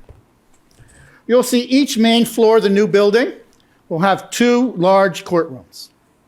There will be a remand center down below, and we'll have it designed so that the criminal that is being taken to court is never exposed. The accused that is being taken to court for his matter will never have exposure to anyone in the main facility. So it'll be insulated and protected. This will be designed in the most modern way of adjudicating matters. Again, as I said, we will have 8 criminal courts to be able to expedite this. 50 Shirley Street building will be repurposed, and you'll have some civil courts in there as well, with some hearing rooms. And each judge will have their own chambers, and they'll have direct access from the parking garage straight to their floor without having to come into contact with the accused or anybody else. There's going to be 8 civil courts, there's going to be 8 criminal courts, and there's going to be 4 hearing rooms. And then on the top is going to be where the Chief Justice is, and we're going to have a large convocation courtroom where things such as the opening of the legal year and everything can be done with a proper edifice to do that. And just to address some of the issues on the practitioners, this last card shows underground parking. There will be 80-some parking spots affiliated with this, to be able for the general public and practitioners to have public parking. And you would note, in the parking lot is where the remand center is. So the accused will sit in the remand center, never being exposed, no bank lane shuffles. This will be done in the proper, appropriate way of adjudicating criminal and civil matters. Madam President, to complement this investment, we look to amend the Supreme Court Act to provide for the capacity for 5 additional Supreme Court judges, to provide for the necessary capacity to address the backlog of cases that exist. We'll do that this fiscal year.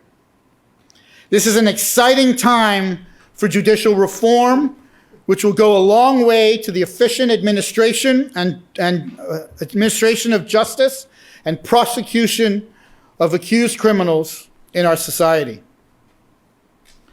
Madam President, we understand that the legislative function, our criminal laws, have to be looked at and updated, not only to keep pace with judicial decisions that are being made that affect those laws, but to take into account the evolution of society. Cybercrimes, for example, need the appropriate legislative framework. Madam President, we have appointed an additional law reform commissioner with responsible for criminal justice legislative reform. This criminal legislation commissioner has expertise in criminal law and is directed to lead the said reform process on behalf of the commission with a view to ensuring systematic development and reform of our criminal laws in the country. We look to bring a comprehensive reform forward that will consider best practices in criminal legislation and procedure and look at all of our criminal laws, giving their functionality, judicial rulings, and best practices. Madam President, I move on to the orange economy and intellectual property protection. In our blueprint for change, we pledged as a key component of our economy that we will create a new economic model for culture and the creative industry in the Bahamas. That was our promise to the Bahamian people, Madam President. One of our goals to achieving this is to incentivize creatives to obtain intellectual property for their creations. Without having an appropriate legal framework and protections in place, and the appropriate international treaties and conventions ratified and implemented, the development of the orange economy will be stunted. This fiscal year, we will advance legislation and put it into force to protect the Bahamian creatives in the orange economy. We will build the capacity and develop the regulatory know-how. Administrations have worked hard over the years trying to achieve this goal. Madam President, I remember as the minister responsible for trade some 10 years ago, advancing these legislative reforms. We've been doing this, in fact, since 2008, where we have been making efforts to reform our IP legislation to be compliant with international obligations and trade-related aspects of intellectual property rights. We are aided by funding and technical assistance from WIPO and the IDB. Madam President, many administrations have tried to achieve this. We will be the administration that gets it done. Madam President, there are various pieces of legislation awaiting enactment. This includes the Copyright Amendment Bill, the Copyright Amendment Regulations, False Trade Description Act, Geographic Indications Act, Geographic Indications Regulations, Integrated Circuits Act. That's the piece of legislation that provides support for our technical creatives. Those who are developing computer apps, computer programs, they need to be protected as well. The Protection of New Plant Varieties Bill, Madam President, and the Protection of New Plant Varieties Regulation. Senator Bamsey would appreciate this, as we develop in the Research Institute new strains and new forms of agriculture. This will protect Senator Bamsey in her quest in developing the agricultural sector. We have the Patent Act and the Patent Regulations, the Trademarks Act, the Trademark Amendment Bill, and the Trademark Regulations. This is a full comprehensive suite of legislation that we will finally advance to protect our creatives, that we will use as the basis for advancing our orange economy. Madam President, to support the commencement of these pieces of legislation, recruitment of staff at the Registrar General's Department and capacity building of that staff is going to be essential. Over time, our vision is to have a single, independent intellectual property registrar. We looked at it as a development of our economic model. Yes. We want to have the framework to be the intellectual property capital of the region. Trinidad is very successful in this. We see no reason we can't at least equal their position in this. This new framework would allow the Bahamas to accede to additional WIPO treaties and improve our competitiveness and revenue collections as a jurisdiction. And it allows us to align with our promises in the Blueprint for Change for the protection and the development of the orange economy.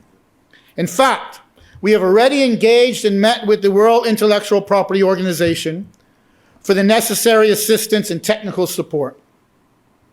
Key areas that we look for the development and support in this area include the creation of an IP sector policy, which will provide the policy direction for developing the intellectual property protections in orange economy. We will develop an intellectual property communication strategy. See, Madam President, this affects every element of our society, because every element of our society has the creative aspect of the orange economy. It's a very fundamental point to be able to communicate this effectively so we can have the proper growth throughout our economy and throughout our society. We certainly need to support and modernize the IP systems to be fully digitized and to be able to have the most modern offerings available. And as mentioned, we are going to restructure the IP office and build on its capacity. Madam President, the administration will get this done. I promise you of that. Madam President, we move on to another important promise we made in our Blueprint for Change. And that's the regulation of the cannabis industry. Madam President, in our Blueprint for Change, we pledge to develop a comprehensive regulatory framework for growing, harvesting, and exporting cannabis so that the industry creates opportunities for many. For many. No. Cannabis. We promise to ensure that all Bahamians are given full access to development and fair opportunity to become owners in this new industry, this new agribusiness industry. We promised it for Bahamians. Madam President, I'm pleased to announce that the comprehensive suite of legislation has been developed for the proper regulation of the medical cannabis and religious use cannabis, while also decriminalizing small amounts of cannabis. Cabinet has approved the suite for public consultation, which will start right after independence and be comprehensive and thorough, taking the opportunity to speak with all elements of Bahamian society. That's what religious use is. Religious use is a sacramental portion. The following pieces of legislation will be subject to the public consultation. All of these have been drafted, vetted, and ready for release. The website's been put in place. It's just offline with all of the legislation, so the Bahamian public will be able to have ease of access, and we will hold public consultation and education events in the public, and then meet separately with the different constituents that have an opinion on the issue. Good or bad? Good or bad? We will bring forth the Dangerous Drugs Amendment Bill, the Dangerous Drugs Prescription of Minimum Amount Bill, the Cannabis Bill, Cannabis Regulations, Cannabis, Medical Cannabis and Recognized Jurisdictions Order, the Pharmacy Amendment Bill, Health Professions Amendment to the First Schedule, the Health Professions General Amendment Regulations, the Hospital and Healthcare Facilities Regulations. It's a comprehensive suite, Madam President. We're just not putting the cannabis bill out there for consultation. We deal with every element of what the industry we look to be.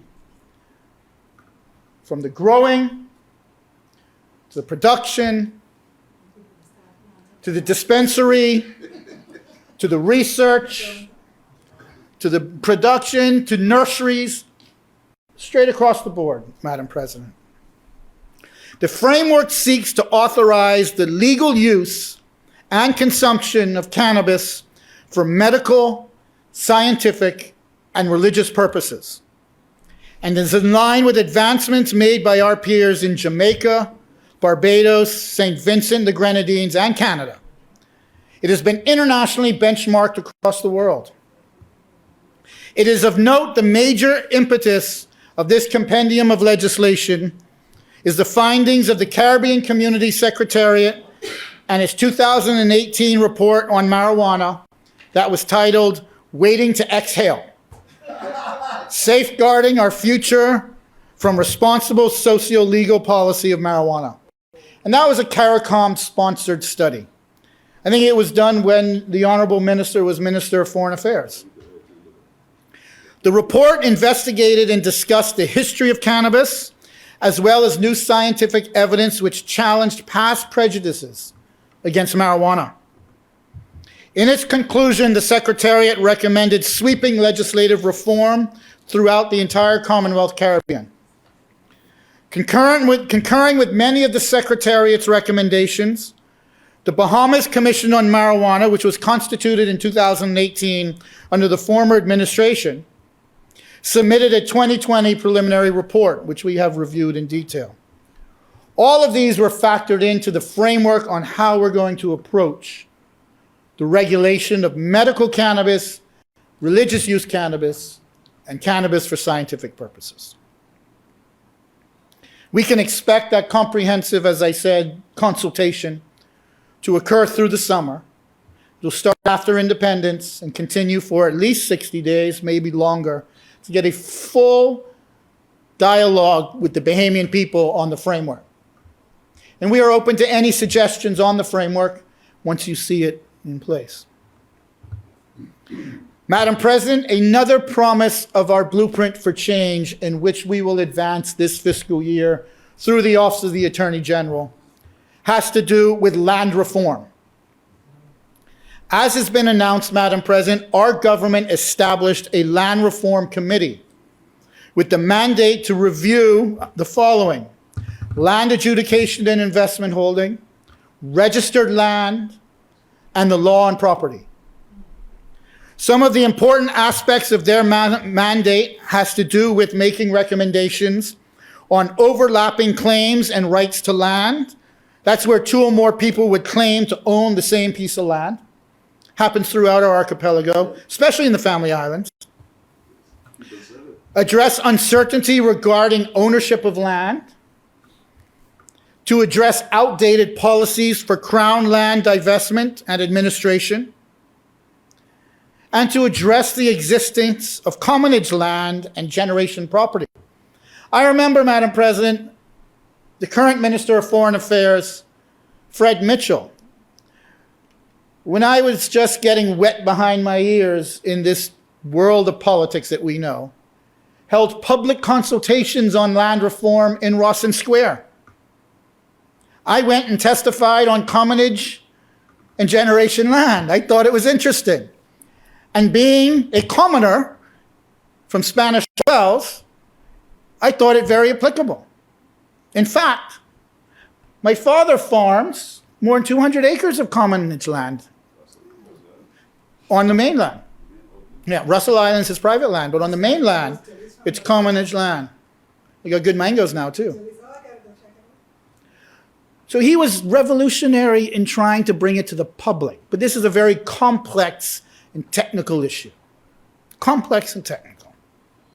The committee has conducted research which benchmarked legislation of other jurisdictions, such as the United Kingdom and throughout the Caribbean region, and also had virtual consultations with land practitioners and experts in countries such as Barbados, TCI, Cayman Islands, who have all experienced similar aspects of this land reform and moving into a land registration and adjudication system. It is important to note that our relevant land legislation is from pre-independence. Imagine that. We're celebrating 50 years of independence. We always speak about land being the most empowering aspect of our country for Bahamians. And we manage it on antiquated legislation from pre-independence. It's about time that we modernize our land reform, and I'm thankful for the committee for leading the charge and putting in all the hard work. The committee has recommended adopting what's called the Torrens system of land registration as a viable option to reform land ownership in the country and address existing land ownership problems. This would require, Madam President, the enactment of adjudication and registered land legislation, the establishment of a standalone entity for land registration, and the coexistence of a dual system of unregistered and registered land. Because you don't just switch to registered land overnight. You have to have a dual system converting non-registered land to registered land.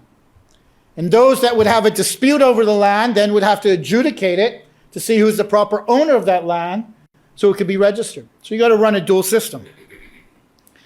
Madam President, we anticipate hosting public consultation on the adjudication and registered land legislation and the recommended framework by the end of this year.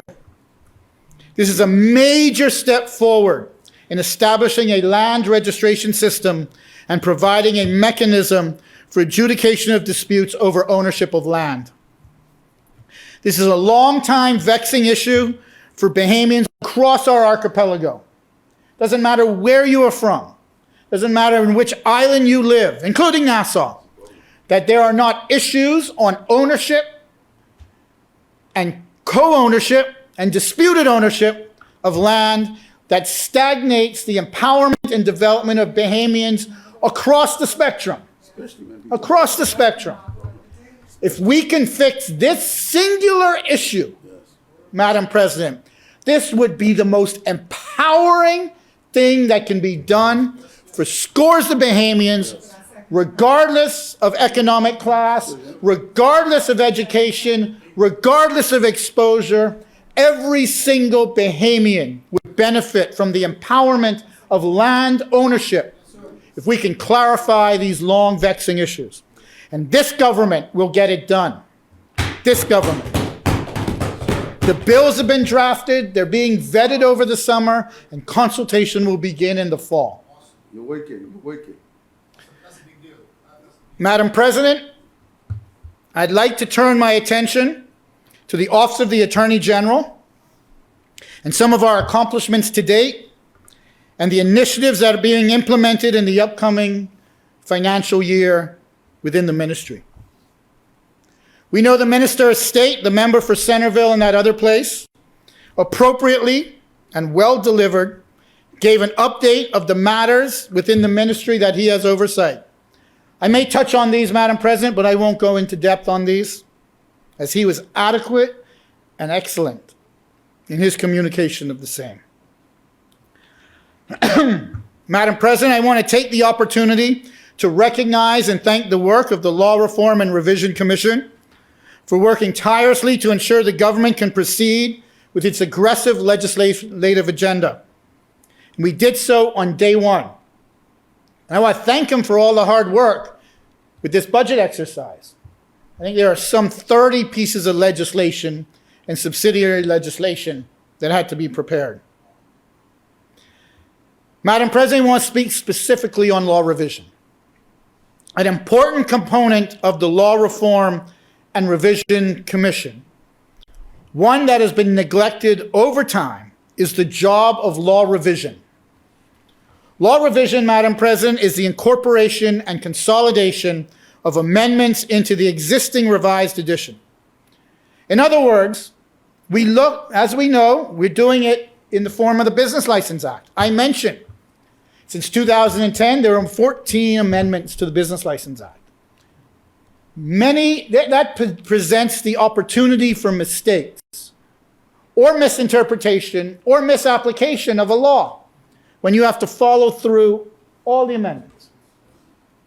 Law revision is not only the consolidation of that on a routine and everyday basis, but also ensuring that they are published in accordance with the law to be regarded as the official gazetted version of the laws of the Bahamas. Makes it simpler for practitioners like myself, but more importantly, Madam President, it makes it simpler for the Bahamian public to be able to understand what laws apply on a day in and day out basis. Right now, that is very difficult and very confusing. The consolidation of amendments may be produced as either supplemental pages authorized by a law revision order. Us lawyers would know. We used to get pages that we stick in those same books back there to update and open them up, and then it doesn't close because the amendments are too much. Vexing issue. A reprint of a particular law, it could be published by a reprint of a particular law authorized under the Law Revision Act. And so that's a full reprint. Or it could be published in a new revised edition prepared in accordance with the new act we debated this year. Madam President, you would recall that during the recent debate on the Law Reform and Revision Bill, in my contribution, I highlighted the intent of the government to focus more on revision. As a practitioner of the law of many years, I can appreciate the need for such focus. I'm sure my colleague, equally a practitioner of more years than I, can appreciate, oh, maybe not. You came a long way. My office is in the process of engaging additional staff primarily to affect the revision function of the Commission. It is my hope, Madam President, that reprints of certain acts with the numerous amendments such as this financial legislation we debate today will be all available in a consolidated, revised official form by the end of this calendar year. Madam President, my office is also launching a new and updated Bahamas Laws Online. This is important. The website will contain all the statutes and subsidiary legislation of the Bahamas up to our last consolidated exercise, which is in 2016. Right now, the last public consolidated exercise is of 2010, 13 years ago. That's why when you go on the website, you see all the disclaimers not to trust it. But we're going to fix that, Madam President. Prior to the launching of the new website, I will issue a law revision order, which will authorize all the supplemental pages to the 2000 edition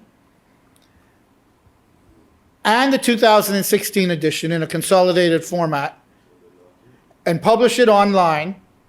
I said we would do it last year, we're doing it this year. In fact, we look to launch it in August. We've already demoed the website, we've already uploaded the data from the publishers, and it's ready to launch in August. Madam President, with respect to the international unit of the Office of the Attorney General, last budget communication, I advised of the timely resubmission of our re-ratings for the final two recommendations for the FATF, Financial Action Task Force, 40 recommendations. Those would be Recommendation 8, which deals with not-for-profits, and Recommendation 15, which deals with virtual asset service providers. Madam President, I did so before, but given that this is the budget, I would like to update you of the significant achievement obtained on the 22nd of December 2022 with the publication of the Bahamas CFATF follow-up report announcing that the country had obtained compliant or largely compliant ratings with 40 of the 40 FATF recommendations. Madam President, the Bahamas became the second jurisdiction in the Caribbean and the Americas to attain such position, and only the sixth country under the FATF standards to achieve a 40 for 40 compliance achievement. Madam President, despite the misconceptions that they seem to be always right and follow the proper international protocols, there's only one European Union country that is 40 for 40. One. Malta. None of the large economies are compliant with 40 for 40 of the FATF recommendations. We are, but they're not.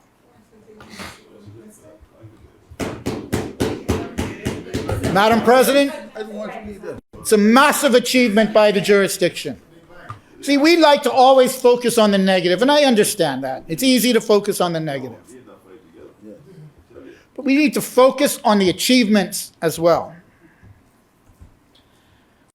Madam President, I'd like to touch on a couple matters of our civil chambers and litigation section. The civil side of the Office of the Attorney General is responsible for providing advice to all ministries, departments, agencies of the government, both when there is a dispute against the government and for support on commercial matters that the government is a party to. This is a significant amount of work and a dedication of a hard-working team of lawyers and their support staff, and I am deeply appreciative for their work and their expertise. Madam President, in the last budget communication, I spoke of the ability to pay down a substantial amount of civil judgments against the government. Judgments that were many years old and accruing interest and costs. Judgments owed by and large to Bahamians that could not recoup what was entitled to them from the government. With the help of the Ministry of Finance, I think we allocated some $17 million to pay down arrears. Far more than the couple $1 million you would find in the budget. This was a monumental achievement with the coordination of the Ministry of Finance. Of note, however, Madam President, this excluded land acquisition matters, which is an even more vexing issue than the civil matters. As colleagues would know, and as I have spoken in this place, and Senator Ramming is one who has brought this up over and over, is that the government owes tens of millions of dollars to Bahamians who had their land taken from them for public use, and the government for roads and different things that are public use things, and have never been compensated for that. In fact, they have a constitutional entitlement of compensation. Administration after administration for decades has not paid the remuneration, and it is unfair, and it is unjust. I think we can all agree to that. Madam President, today I am pleased to announce that we are making an immediate payment of $10 million towards the land acquisition obligations of the government of the Bahamas to Bahamian people at large. Now, this isn't all that is owed. We know that there are tens and tens of millions of dollars owed. But through the assistance of my colleague in the Ministry of Finance, we are able to make an initial immediate payment of $10 million towards it. Yes. But not only that, I have the assurance and cooperation from the Ministry of Finance that we will put in a proper plan in place to satisfy all arrears owed on property acquisition matters that are largely due Bahamians across the archipelago. In all communities of this country, everywhere that a new road was built, practically there was a land acquired to do it. And monies are owed to Bahamians for that. And this government will satisfy the decades-old issue Jubilee. of giving the Bahamians what they are constitutionally entitled to receive. Madam President, this will be an immediate infusion of cash directly into the pockets of scores of Bahamians. No other government before us, regardless of administration, has taken on this initiative to satisfy these claims to Bahamians. Madam President, this new day government will take it on, and we will achieve the goal of satisfying the obligations to those Bahamians.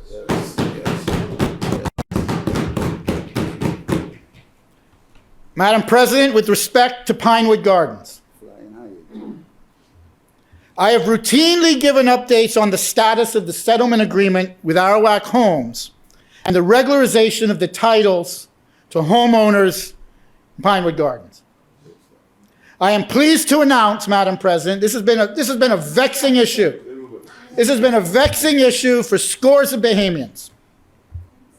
I am pleased to announce that we have been working diligently and now have provided Arawak Homes with completed files for 55 homes to be conveyed to those Bahamians from Arawak Homes. We continue to work on it, and there are 43 files remaining that are being reviewed and completed and verified to provide to Arawak Homes to complete this exercise. Madam President, every week we send new files that are completed and verified for conveyances to be issued to Bahamians.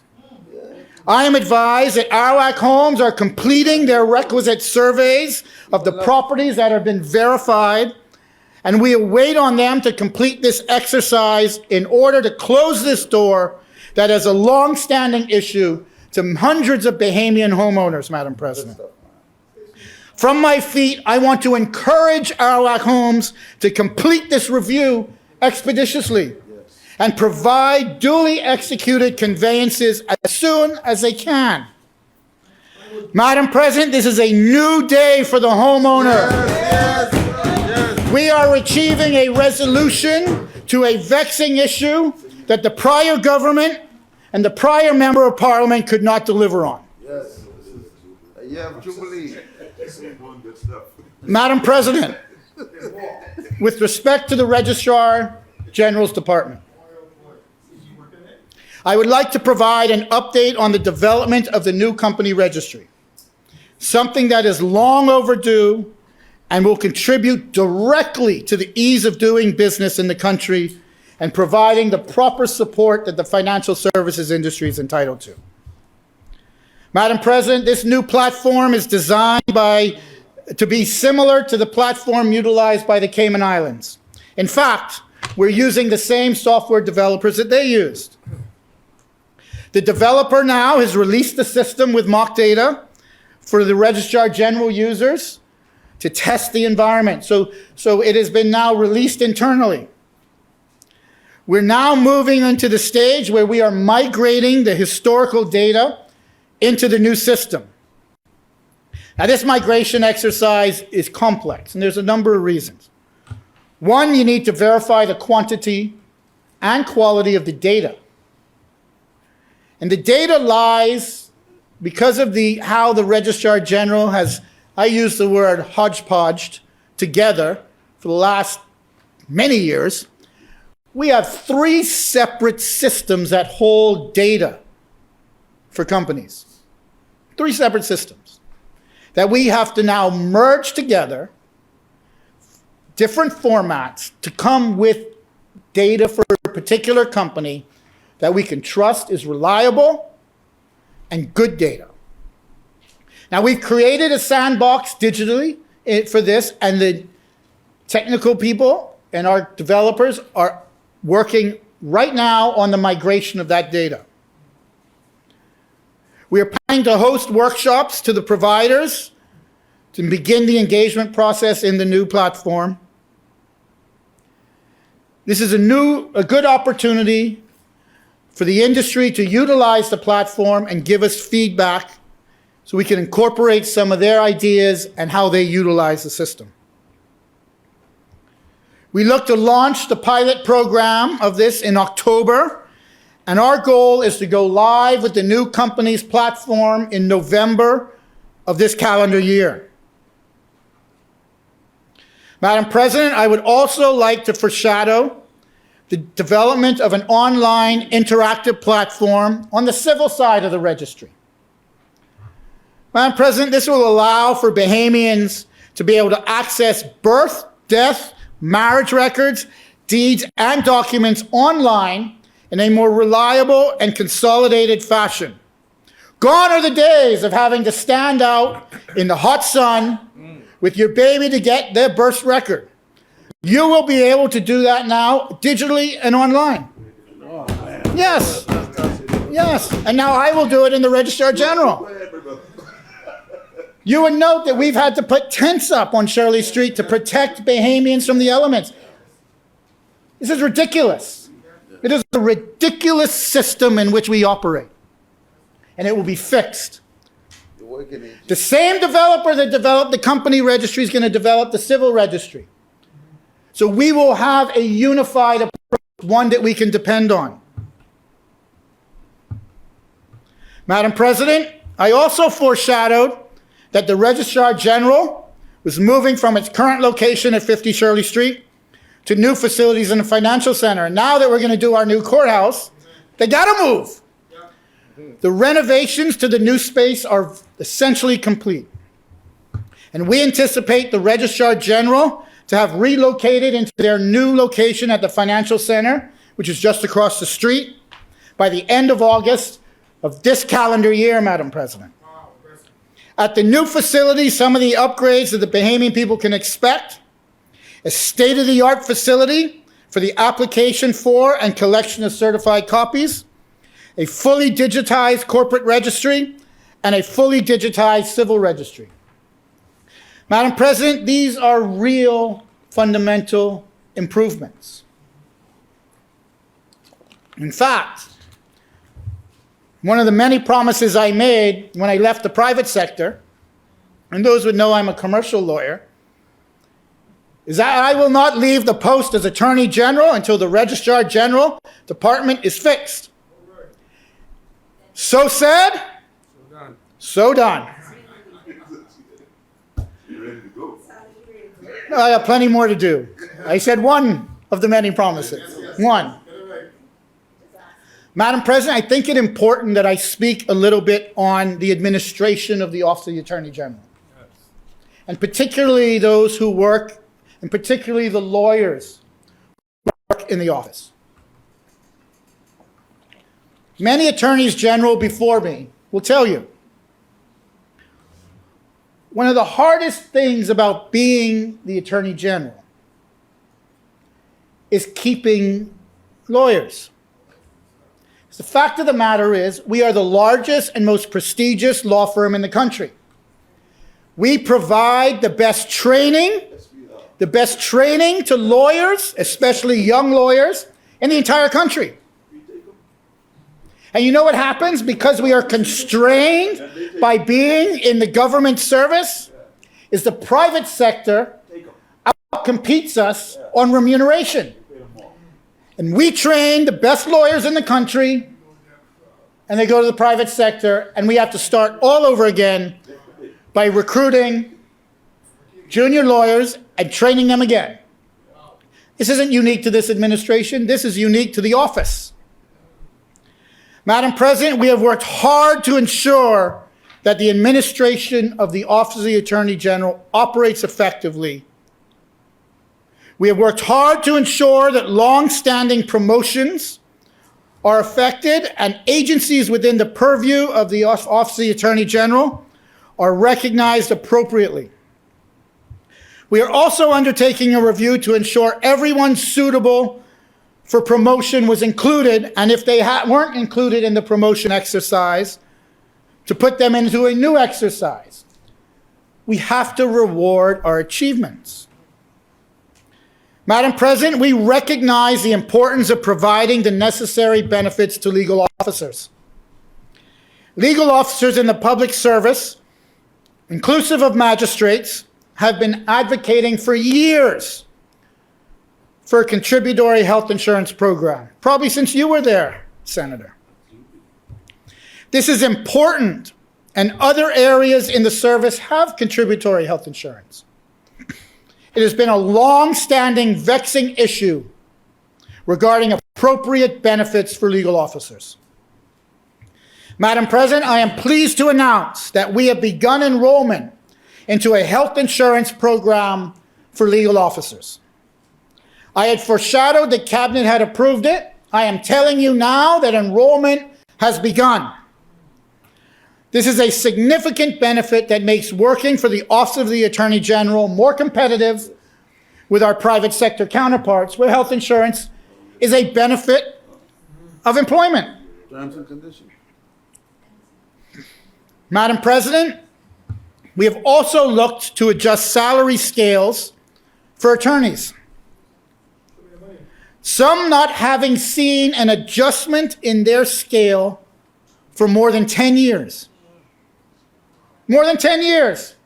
And many of those who choose to stay at the Office of the Attorney General are at the top of their scales, having been there for many, many years. They have national service. That's loyalty. That's commitment. And it's a shame on the government that we have not been able to properly adjust scales for legal officers in the service. Madam President, we have obtained Cabinet approval to raise the salary scales for both magistrates and legal officers. We have also implemented a special allowance for legislative drafters, and we look to implement a hazard allowance for criminal prosecutors. We need to make working in the most prestigious law firm in the country satisfiable with respect to remuneration and benefits. I proclaim we work harder, we do more, and we achieve more than any other law firm in the country. We need to ensure we take care of our legal officers. In the Office of the Attorney General, we are working hard to reward those who are deserving, provide benefits that are competitive, and be equitable to our hard-working staff throughout.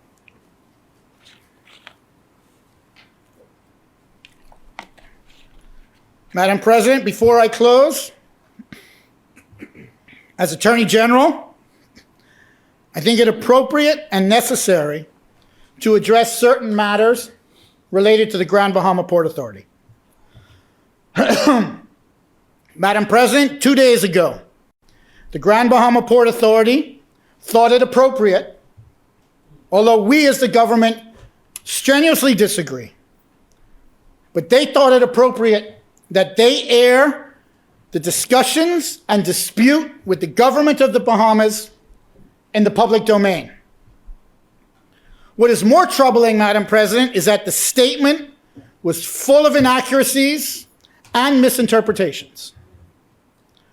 Although we don't believe in negotiating any dispute in the press, I think it appropriate to lay out the facts as they exist, Madam President. First of all, it should be made clear that any claim by the government of the Bahamas for reimbursed expenses is pursuant to Section 1.5 of the Hawksbill Creek Agreement. This section, Madam President, has never been amended and therefore remains in force and is binding. Section 1.5 of the Hawksbill Creek Agreement, Madam President, provides that costs borne by the government for certain prescribed activities and services would be reimbursed by the Grand Bahama Port Authority for amounts in excess of customs duties and emergency taxes collected. That's how the Hawksbill Creek Agreement reads. To date, the Grand Bahama Port Authority has not responded to any of our requests for reimbursements of those expenses. The first time we heard anything about their objection to the amounts we were seeking to be reimbursed as a contractual and legal right was in their press release. Furthermore, Madam President, their assertion that no government has ever pursued these amounts is patently incorrect. The Grand Bahama Port Authority would recall, in 2015, under Prime Minister Christie, a Hawksbill Creek Review Committee was comprised to review matters related to the obligations under the Hawksbill Creek Agreement, including the applicability of Section 1.5 of the Hawksbill Creek Agreement and the reimbursements owed thereunder. The Hawksbill Creek Agreement Review Committee under the former PLP government went so far as to commission their own independent financial review of amounts that would be owed to the government. At that time, the Grand Bahama Port Authority, likewise, resisted the pursuit and the calculation of these expenses.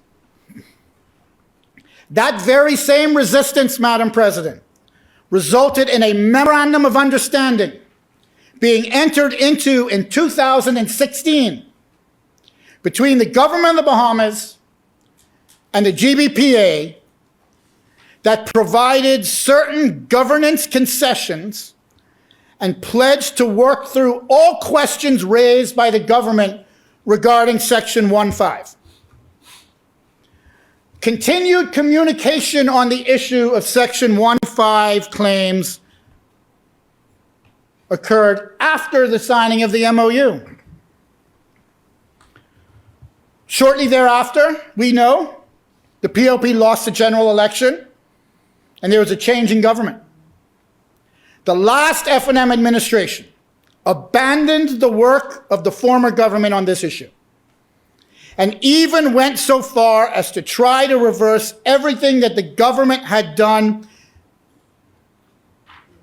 to date and reverse them for the benefit and favor of the shareholders of the GBPA. Shame. So as you can see, Madam President, the issue of Section 1.5 is not a novel one. Like to be recognized. I don't, The chair I didn't want to recognizes interrupt the Senator Attorney Dunn. General, but I don't think he intends to mislead either. What is your But- point of order? Misleading. I don't think that ever came into fruition. Did it? MOU? Yeah. No, I thought I have to do the research on it, but I thought the MOU was pulled back. No. Okay. Thank you. I'm happy to show you a copy. The MOU is duly executed by all parties, duly provided that they would work together on issues raised regarding Section 1.5 reimbursement expenses, and went so far as to have continued communication and correspondence after the MOU regarding Section 1.5 and the expenses due. This issue of Section 1.5 is not a novel one. It's not novel. The Christie administration believed the government was entitled to be reimbursed for costs under Section 1.5, and the Brave Davis administration likewise believes so. You would have to ask the other administrations why they felt it unnecessary to pursue the rights for the government of the Bahamas and ultimately the Bahamian people that are clearly laid out in law and clearly laid out in contract under the Hawkesbury Creek Agreement. With respect to the amount of expenses we believe we are entitled to, this calculation was done on behalf of the government by an internationally recognized and respected accounting firm. We didn't do this internally. We got advice. The method of calculation of the expenses has been provided to the Grand Bahama Port Authority with no response until 2 days ago. And we understand that they might disagree with the calculations. That's their right. That's their right. And that's fine. That's fine.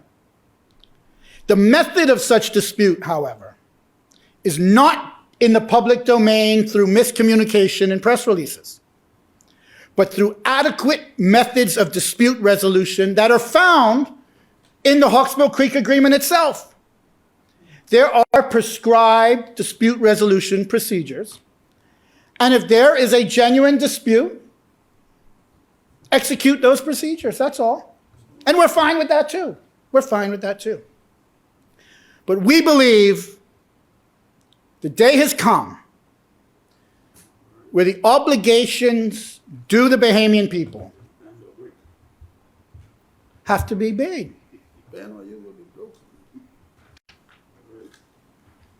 That's all I'll say on that, Madam President.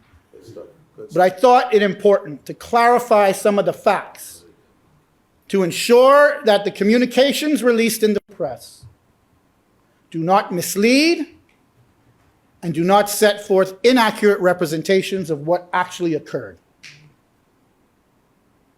Madam President, as I conclude this debate, I want to say that I'm proud to be a part of this New Day government.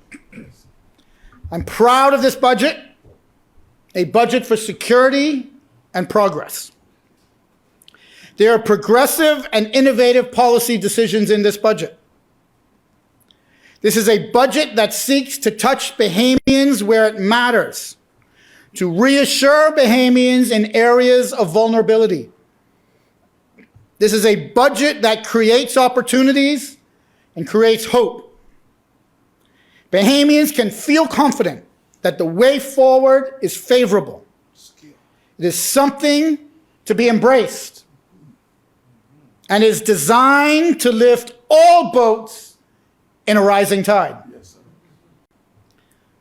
I commend the Right Honorable Prime Minister, Philip Brave Davis, on his leadership, his strength, and his caring attitude for the least amongst us. I commend our Prime Minister for being brave when it comes to the difficult decisions, such as opening the economy, putting people back to work, managing the pandemic with science, and making sure that Bahamians are the ones who come first in their own country. Through his leadership, and compassion, I'm confident that we are assured a brighter future, and we are assured a better way forward. Madam President, with that, I so move.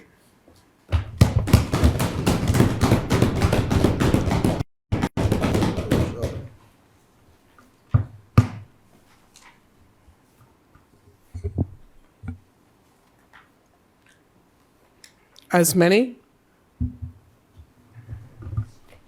Madam President,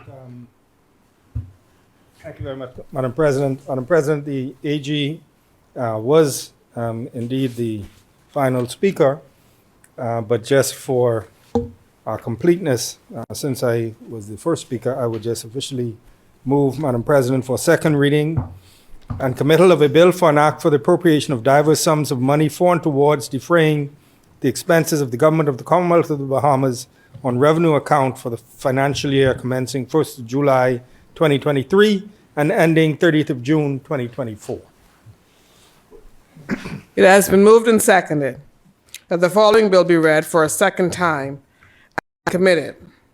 A bill for an act for the appropriation of diverse sums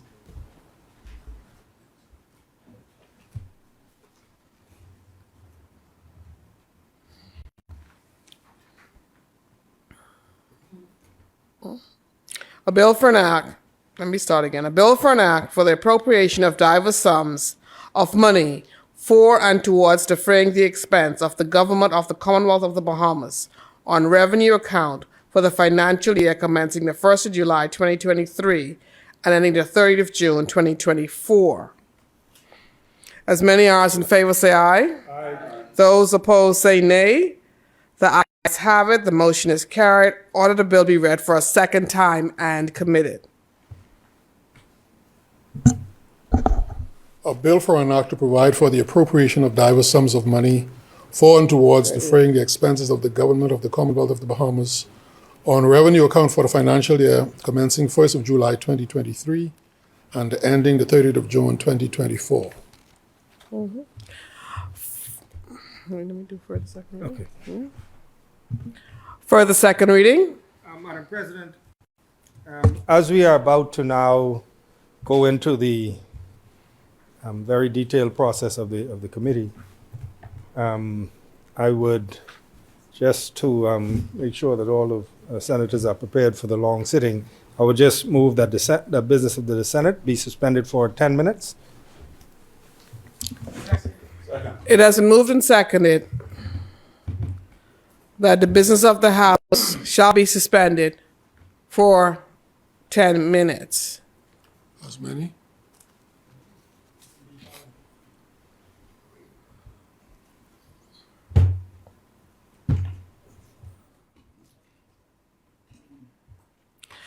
As many as in favor say aye. Aye. Those opposed say nay.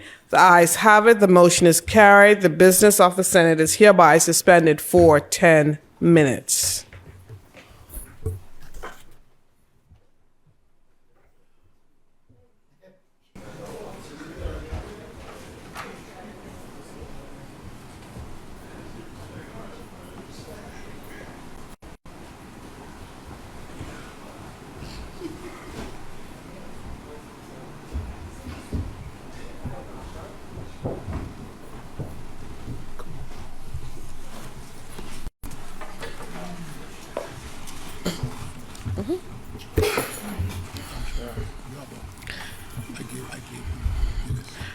Committee of the Whole. No. Further second reading.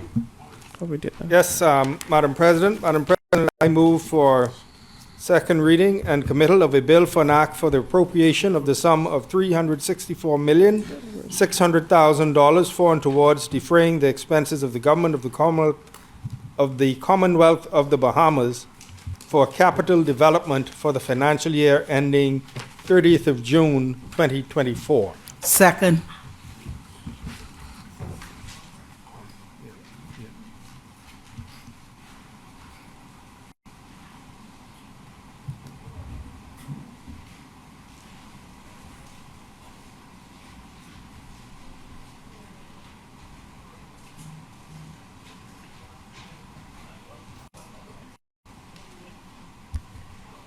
So the second. It has been moved and seconded that the following bill be read for a second time. A bill for an act for the appropriation of the sum of $364,600,000 for and towards defraying the expenses of the government of the Commonwealth of the Bahamas for capital development for the financial year ending 30th June 2024. As many as in favor say aye. Those opposed say nay. The ayes have it. The motion is carried. Order that the bill be read a second time. A bill for an act for the appropriation of the sum of $364,600,000 for and towards defraying the expenses of the government of the Commonwealth of the Bahamas for capital development for the financial year ending 30th of June 2024. For the second reading of bills. Yes, Madam President. Madam President, I move for second reading and committal for a bill for an act to amend the Family Islands Development Encouragement Act to extend the application of this act to all family islands and to validate exemptions granted in respect family islands not specified in the schedule to this act. Is there a seconder? It has been moved and seconded that the following bill be read for a second time and committed. A bill for an act to amend the Family Islands Development Encouragement Act to extend the application of this act to all family islands and to validate exemptions granted in respect of family islands not specified in the schedule to this act. As many as in favor say aye. Aye. Those opposed say no. The ayes have it. The motion is carried. Order the bill be read for a second time and committed.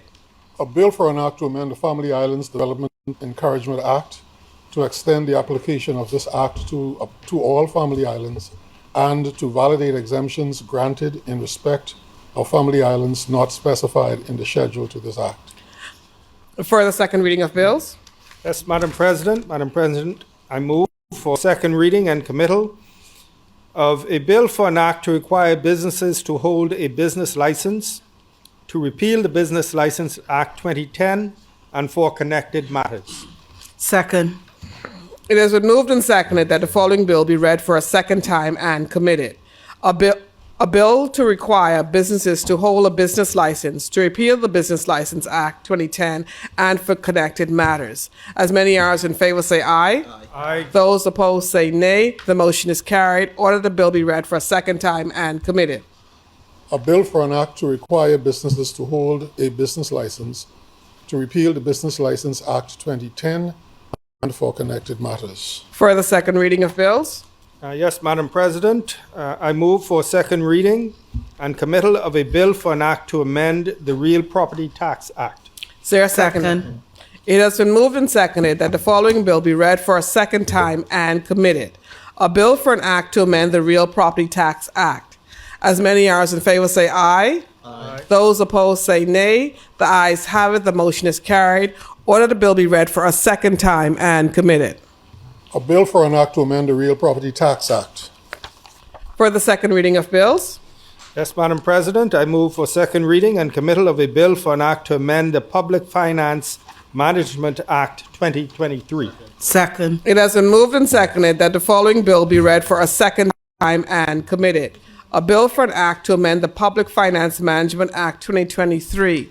As many as in favor say aye. Aye. Those opposed say nay. The ayes have it. The motion is carried.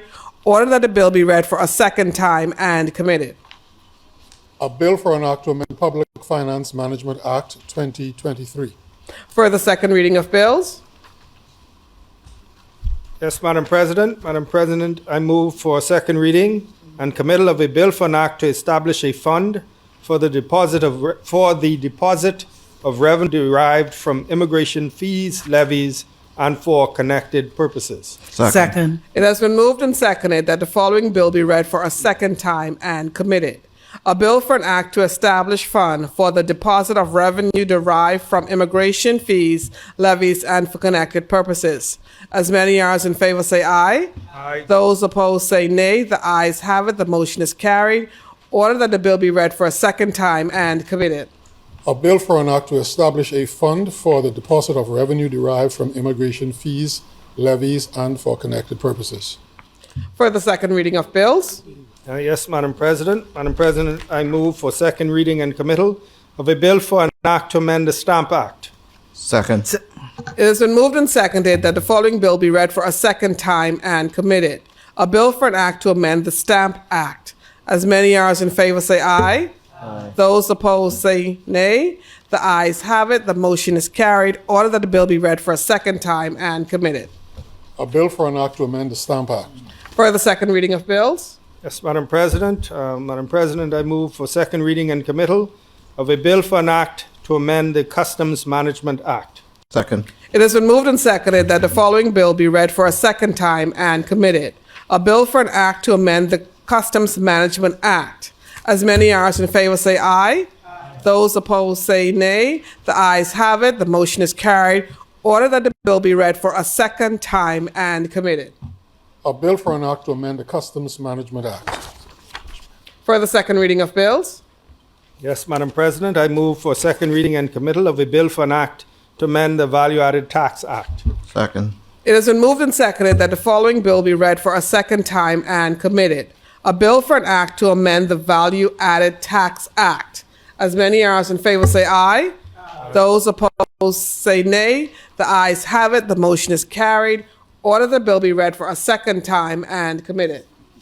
A bill for an act to amend the Value Added Tax Act. For the second reading of bills, Yes, Madam President. Madam President, I move for second reading and committal of a bill for an act to make new provisions for the imposition and collection of customs duties to give effect to the International Convention on the Harmonized Commodity Description and Coding System and to repeal the Tariff Act 2018 and for connected purposes. Second. it has been moved and seconded that the following bill be read for a second time.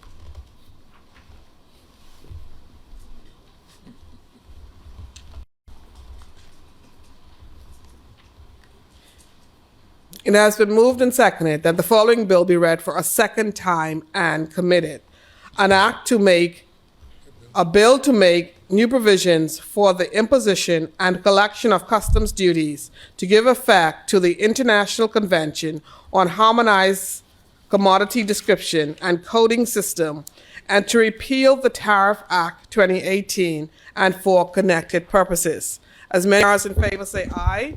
Aye. Those opposed say nay. The ayes have it. The motion is carried. Order that the bill be read for a second time and committed. A bill for an act to make new provisions for the imposition and collection of customs duties to give effect to the International Convention on the Harmonized Commodity Description and Coding System and to repeal the Tariff Act 2018 and for connected purposes. For the second reading of bills, Yes, Madam President, I move for second reading and committal of a bill for an act to provide for the imposition and collection of excise duties and excise taxes and to repeal the Excise Act 2018 and for connected purposes. Second. it has been moved and seconded that the following bill be read for a second time and committed. A bill for an act to provide for the imposition and collection of excise duties and excise taxes and to repeal the Excise Act 2018 and for connected purposes. As many as in favor say aye. Aye. Those opposed say nay. The ayes have it. The motion is carried. Order the bill be read for a second time and committed. A bill for an act to provide for the imposition and collection of excise duties and excise taxes and to repeal the Excise Act 2018 and for connected purposes. For the second reading of bills, Madam President, thank you, Madam President. I move for second reading and committal of a bill for an act to amend the Tax Appeal Commission Act. Second. it has been moved and seconded that the following bill be read for a second time and committed. A bill for an act to amend the Tax Appeal Commission Act. As many as in favor say aye. Those opposed say nay. The ayes have it. The motion is carried. Order the bill be read for a second time and committed. A bill for an act to amend the Tax Appeal Commission Act. For the second reading of bills, Yes, thank you, Madam President. I move for second reading and committal of a bill for an act to amend the Insurance Act and to validate the collection of premium taxes. Second. it's been moved and seconded that the following bill be read for a second time and committed. A bill for an act to amend the Insurance Act and to validate the collection of premiums. As many are in favor, say aye. Aye. Those opposed, say nay. The ayes have it. The motion is carried. Order the bill be read for a second time and committed. A bill for an act to amend the Insurance Act and to validate the collection of premium taxes. For the second reading of bills. Madam President, I move for second reading and committal of a bill for an act to amend the Constituency Capital Grant Act. It has been moved and seconded that the following bill be read for a second time and committed. A bill for an act to amend the Constituency Capital Grant Act. As many are as in favor, say aye. Aye. Those opposed, say nay. The ayes have it. The motion is carried. Order the bill be read for a second time and committed. A bill for an act to amend the Constituency Capital Grant Act. For the second reading of bills. Yes, Madam President, thank you. I move for second reading and committal of a bill for an act to establish the Tourism Development Corporation, the Tourism Development Corporation of the Bahamas, to establish a tourism development fund to encourage the resilient and sustainable development of the tourism industry and for matters connected therewith. Second. It has been moved and seconded that the following bill be read for a second time and committed. A bill for an act to establish a Tourism Development Corporation of the Bahamas, to establish a tourism development fund, to encourage the resilient and sustainable development of the tourism industry and for matters connected therewith. As many are as in favor, say aye. Those opposed, say nay. The ayes have it. The motion is carried. Order that the bill be read for a second time and committed. A bill for an act to establish the Tourism Development Corporation of the Bahamas, to establish a tourism development fund, to encourage the resilient and sustainable development of the tourism industry and for matters connected therewith. For the second reading of bills. Yes, Madam President, I move for second reading and committal of a bill for an act to amend the Hotels Act. Second. It's been moved and seconded that the following bill be read for a second time and committed. A bill for an act to amend the Hotels Act. As many are as in favor, say aye. Aye. Those opposed, say nay. The ayes have it. The motion is carried. Order the bill be read for a second time and committed. A bill for an act to amend the Hotels Act. For the second reading of bills. Yes, Madam President, I move for second reading and committal of a bill for an act to amend the University of the Bahamas Act. It has been moved and seconded that the following bill be read for a second time and committed. A bill for an act to amend the University of the Bahamas Act. As many are as in favor, say aye. Aye. Those opposed, say nay. The ayes have it. The motion is carried. Order the bill be read for a second time and committed. A bill for an act to amend the University of the Bahamas Act. For the second reading of bills. Yes, Madam President, I move for second reading and committal of a bill for an act to amend the Fisheries Act. Second. It has been moved and seconded that the following bill be read for a second time and committed. A bill for an act to amend the Fisheries Act. As many are as in favor, say aye. Aye. Those opposed, say nay. The ayes have it. The motion is carried. Order the bill be read for a second time and committed. A bill for an act to amend the Fisheries Act. For the second reading of bills. Yes, Madam President, thank you. I move for second reading and committal of a bill for an act to provide for the sale of plants and animals by the Department of Agriculture, the provisions of agricultural services to the general public. Second. It is moved and seconded that the following bill be read for a second time and committed. A bill for an act to provide for the sale of plants and animals by the Department of Agriculture for provisions of agricultural services to the general public. As many as in favor say aye. Aye. Those opposed say nay. The ayes have it. The motion is carried. Order that the bill be read for a second time and committed. A bill for an act to provide for the sale of plants and animals by the Department of Agriculture, the provisions of agricultural services to the general public. For the second reading of bills. Yes, Madam President, I move for second reading and committal of a bill for an act to amend the Immigration Act. Second. It has been moved and seconded that the following bill be read for a second time and committed. A bill for an act to amend the Immigration Act. As many as in favor say aye. Aye. Those opposed say nay. The ayes have it. The motion is carried. Order the bill be read for a second time and committed. A bill for an act to amend the Immigration Act. For the second reading of bills, Yes, Madam President, thank you. I move for second reading and committal of a bill for an act to amend the Proceeds of Crime Act 2018. Second. it's been moved and seconded that the following bill be read for a second time and committed. A bill for an act to amend the Proceeds of Crime Act 2018. As many as in favor say aye. Aye. Those opposed say nay. The ayes have it. The motion is carried. Order the bill be read for a second time and committed. A bill for an act to amend the Proceeds of Crime Act 2018. For the second reading of bills, Yes, thank you, Madam President. I move for second reading and committal, bill for an act to amend the Animal Protection and Control Act. Second.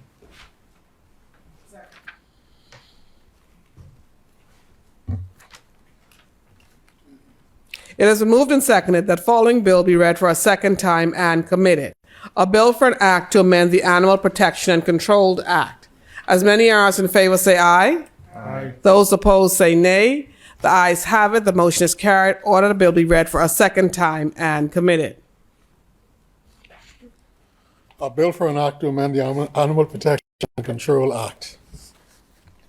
For the second reading of bills, Yes, Madam President. Madam President, I move for second reading and committal of a bill for an act to amend the Bahamas National Trust Act. Second. it's been moved and seconded that the following bill be read for a second time and committed. A bill for an act to amend the Bahamas National Trust Act. As many as in favor say aye. Aye. Those opposed say nay. The ayes have it. The motion is carried. Order the bill be read for a second time and committed. A bill for an act to amend the Bahamas National Trust Act. For the second reading of bills, Thank you, Madam President. I move for second reading and committal of a bill for an act to amend the Road Traffic Act. Second. it's been moved and seconded that the following bill be read for a second time and committed. A bill for an act to amend the Road Traffic Act. As many as in favor say aye. Aye. Those opposed say nay. The ayes have it. The motion is carried. Order the bill be read for a second time and committed. A bill for an act to amend the Road Traffic Act. Second reading of bills, Yes, Madam President. I move for second reading and committal of a bill for an act to amend the Ports Authorities Act. is there a seconder? Second. It has been moved and seconded that the following bill be read for a second time and committed. A bill for an act to amend the Ports Authorities Act. As many as in favor say aye. Aye. Those opposed say nay. The ayes have it. The motion is carried. Order that the bill be read for a second time and committed. A bill for an act to amend the Ports Authorities Act. For the second reading of bills, Yes, thank you, Madam President. I move for second reading and committal of a bill for an act to amend the Passenger Tax Act. Second. it's been moved and seconded that the following bill be read for a second time and passed. A bill for an act to amend the Passenger Tax Act. As many as in favor say aye. Aye. Those opposed say nay. The ayes have it. The motion is carried. Order the bill be read for a second time and committed. A bill for an act to amend the Passenger Tax Act. Second. For the second reading of bills, Yes, thank you, Madam President. I move for second reading and committal of a bill for an act to amend the Harbor Dues Act. is there a seconder? Second. It has been moved and seconded that the following bill be read for a second time and committed. A bill for an act to amend the Harbor Dues Act. As many as in favor say aye. Aye. Those opposed say nay. The ayes have it. The motion is carried. Order that the bill be read for a second time and committed. A bill for an act to amend the Harbor Dues Act. For the second reading of bills, Yes, thank you, Madam President. I move for second reading and committal of a bill for an act to amend the Boat Registration Act. is there a seconder? It has been moved and seconded that the following bill be read for a second time and committed. A bill for an act to amend the Boat Registration Act. As many as in favor say aye. Aye. Those opposed say nay. The ayes have it. The motion is carried. Order the bill be read for a second time and committed. A bill for an act to amend the Boat Registration Act. For the second reading of bills, Yes, Madam President. I move for second reading and committal of a bill for an act to amend the Water Skiing and Motorboat Control Act. Second. It has been moved and seconded that the following bill be read for a second time and committed. A bill for an act to amend the Water Skiing and Motorboat Control Act. As many are as in favor say aye. Aye. Those opposed say nay. The ayes have it. The motion is carried. Order that the bill be read for a second time and committed. A bill for an act to amend the Water Skiing and Motorboat Control Act. None. For the second reading of bills, There are none, Madam President. Committee of the Whole. Madam President, I move that the Senate do now resolve itself into a committee of the whole with Senator Darren Pickstock in the chair. Is there a seconder? It has been moved and seconded that the Senate do now resolve itself into the committee as a whole with Senator Darren Pickstock as chair of the committee of the whole. As many are as in favor say aye. Aye. Those opposed say nay. Aye. The ayes have it. The motion is carried. The Senate will now resolve itself in the committee of the whole with Senator Darren Pickstock as chairman of the committee of the whole in the chair.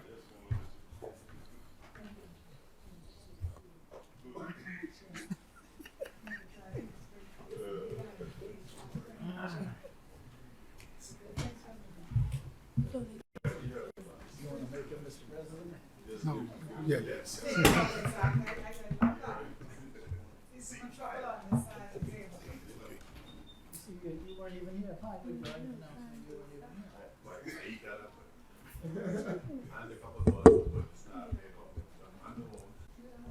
Committee of the Whole.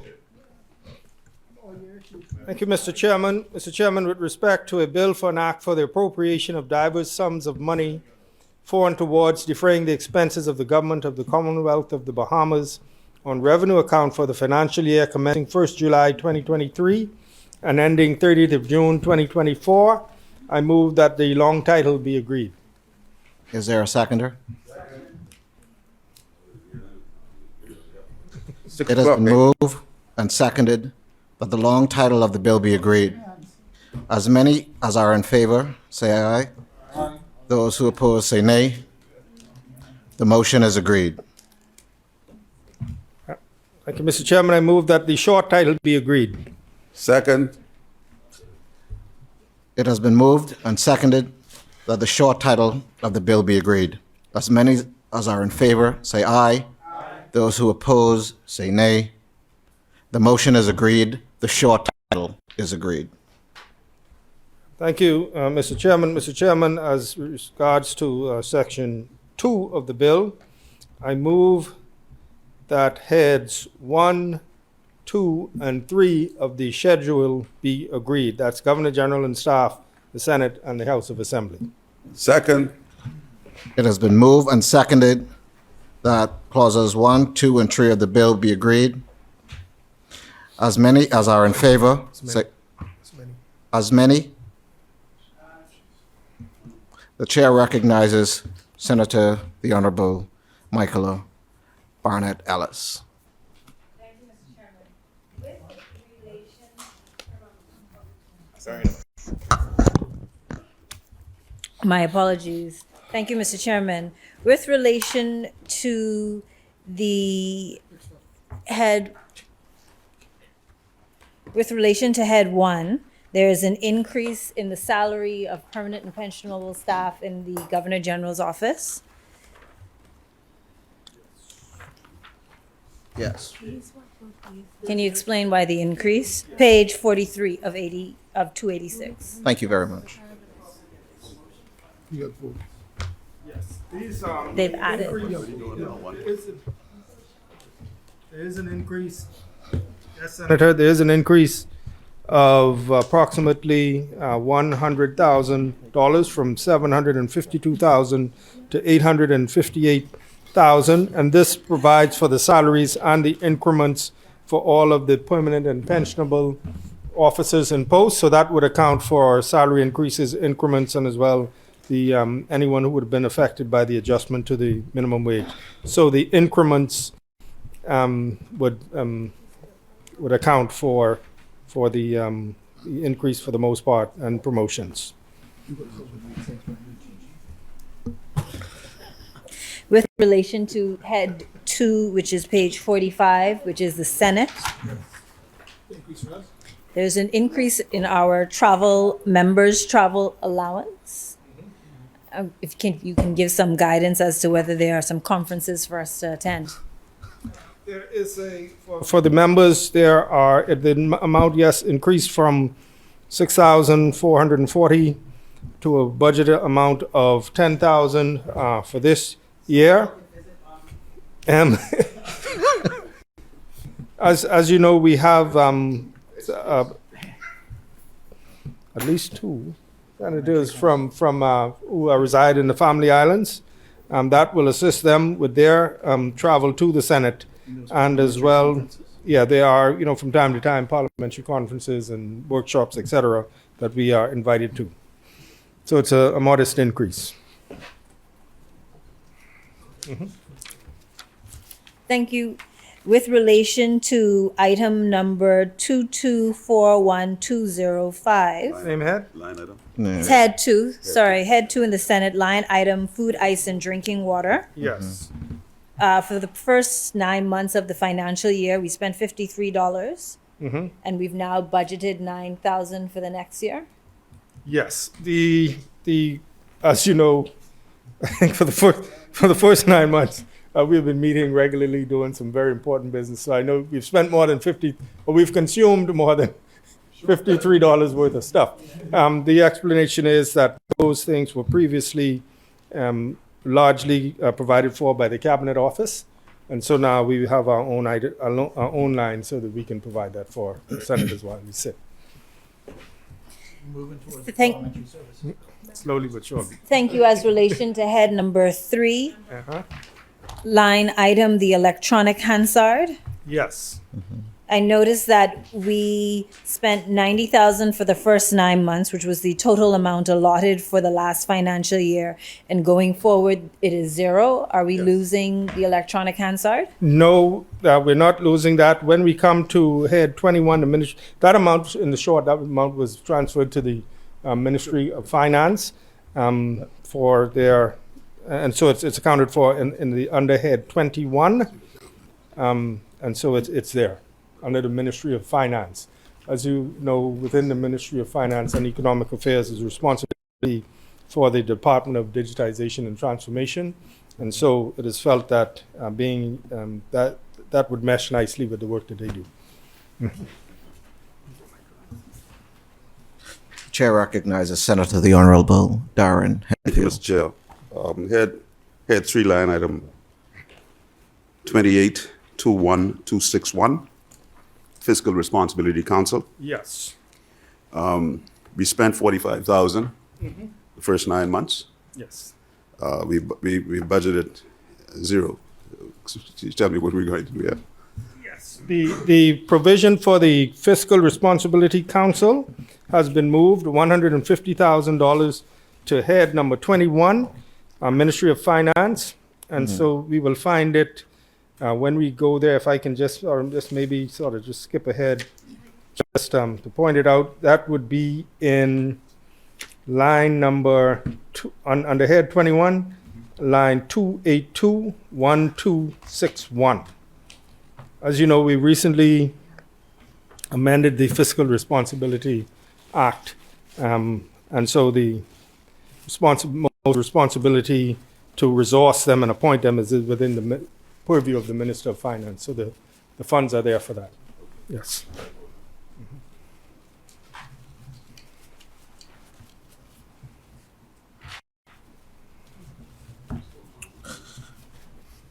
Many as in favor. As many as in favor, say aye. Aye. Those who oppose, say nay. The motion is agreed. Clause 1, 2, and 3 of the bill is agreed. Thank you, Mr. Chairman. Mr. Chairman, I move that heads 4, 5, and 6 be agreed. 4 is the Department of the Auditor General, 5, the Ministry of the Public Service, and 6 is the Cabinet Office. Second? It has been moved and seconded that clauses 4, 5, and 6 of the bill be agreed. As many as are in favor? As many? The chair recognizes Senator the Honorable Darren Henfield. Thank you, Mr. Chairman. Head 4, line item 21102, salary and contract workers. We noted last year that the Auditor General needs more staff that are permanent. And so we note, well, not that sizable of an increase with contract workers. But can you speak to that for me? Yes, and we agree that the Auditor General needs more resources, and we are committed to doing it. Now, there's always a tension between private sector and public sector, and being able to attract people on a permanent basis to the public sector, because especially when you get to the professions, when in this particular case, you're talking about accountants and financial professionals who might be able to get a higher salary in the private sector. And so what often happens in this case is that to get additional human resources, the Auditor General would engage persons on contract, and in that way they're able to offer a more pay than would be the case when you have to fit someone within the public service scales. And so that would account for the fact that there's an increase, and there's almost a 50-50 split between contract workers and permanent and pensionable, but that accounts for that. And I just want to say, while I'm on my feet on a connected matter, just to congratulate the Auditor General and his office for I saw the article in the newspaper yesterday where the Auditor General, the Bahamas, passed the U.S. fiscal transparency test. Now, I don't like to put a lot of to say, well, well, anyhow, it's a magnificent achievement which points to the hard work of the Auditor General and his staff, and so I just want to say thank you to him and his staff and congratulate him and reaffirm our commitment to resource him as fully as possible so that he can continue his work. But that is the explanation. In many cases, in order to attract a CPA or qualified individuals, you have to offer them a bit more than the public service salary scales would allow, and so that would be the explanation for that. Chair recognizes Senator the Honorable Michaela Barnett Ellis. Thank you, Chair. With relation to Head 5, Ministry of the Public Service, line number global provision, new appointments, monthly employees. There is no estimate for this year or the next 2 years? Yes, that's 211. 103? Yes. Yes, what has happened is that line item, the global provision for new hires, is an amount that is put into the budget to provide for new entrants into the public service, minus your uniform branches and your disciplined forces like your police and your defense force. This is for hirings in the public service.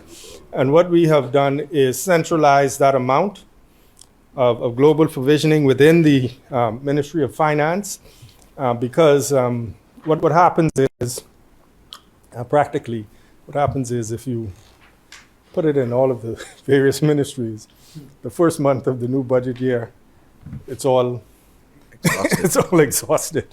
And so we've centralized it in the Ministry of Finance, and so the practice will be the ministries that want to engage new individuals, they would come to Cabinet and get approval, and in that way, Cabinet would have a better control as to the ministries that are hiring these people to make sure that that it's being evenly distributed, and where we have needs, those are being filled, as opposed to having them in the different ministries. And it's a control measure. It's centralized in the Ministry of Finance. With relation to item number sorry, before we move on, is that the explanation for salary adjustments Yes. and new appointments and recruits? Yes, because what it does is it's in respect to salary adjustments as well.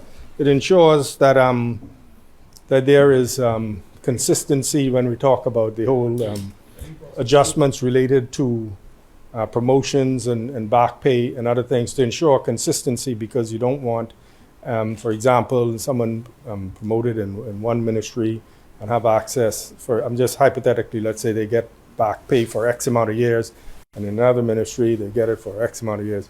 You want these things centralized, so one set of rules apply when it comes to things like promotions, increments, and back pay. So that's centralized as well. But wouldn't the Ministry of the Public Service be the appropriate place to centralize that, since they are the HR arm of the government? They will be involved in the process, but when we're talking about the payment, well, not that, but so they will be involved in the administration part of it in terms of gathering the information and providing it. But when it comes to the final payment, we want to have a process that's complete. So they would provide the information, then it would be vetted, and then we want to ensure consistency across the service.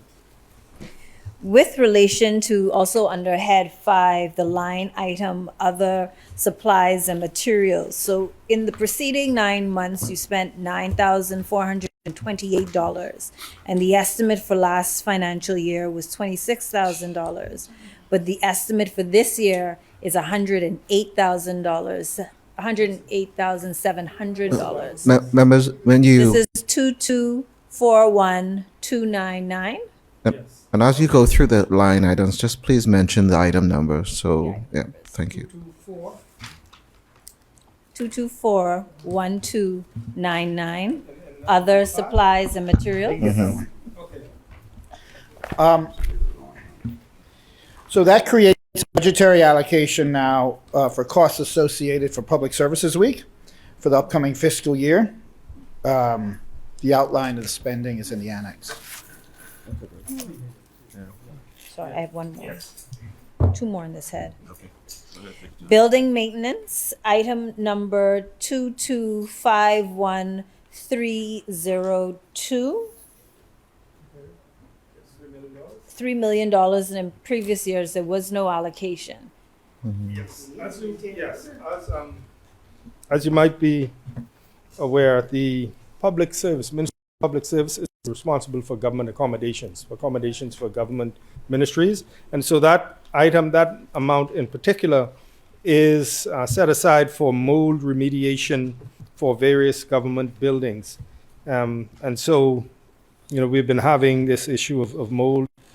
And so we put it there so that, they can, as opposed, I guess, to having it in the Ministry of Works budget, we put it in the budget of the Ministry of Public Service, which is responsible for all of these, for everywhere that government is accommodated, specifically for mold remediation. And I noticed it's forecast for the next 2 preceding years, so is this mold remuneration going to be continuing? Yes, because what happens is we find that, in many cases, unfortunately, it recurs, and then unfortunately it shows up in constantly. So we put it there just to have it, just to make sure we make a provision for it. Hopefully we don't have to expend all of it. But unfortunately, many of our public buildings have mold in it, and it's causing an issue for employees. Yeah. Sorry, I have one more. Yeah, you come back. Okay. No problem. On the matter of the mold remediation, Yes. the government complex, just to comment on it, Mhm. the government Abaco. complex in Central Abaco has been closing since the hurricane. Yeah. I'm not sure if it's 12 or 2 now. Mhm. And so let's have them go there first. All right. Let's have them go there first. Head 5, line item 2111204, special employment. Mhm. Tell me what that is, please. I don't recall. Yes, this is what we call, this is what has been affectionately known for across administrations as the 52-week program. Okay. We call it now the Expire? the public Service Professional Engagement Program. That is for New Providence and the Family Islands. It's a program where we're seeking to engage, individuals who are unemployed. That continues the program, and then there's a slight increase, just a slight increase, because we've spent about 11 million. No, we spent 9 million for the first 9 months. So that'll equate to roughly about maybe about 13 or so million, and so for the full year. So it's a slight increase to continue that program. The idea is we don't want to call it the 52-week program anymore, because it seems, people think it's just 52 weeks and you're done.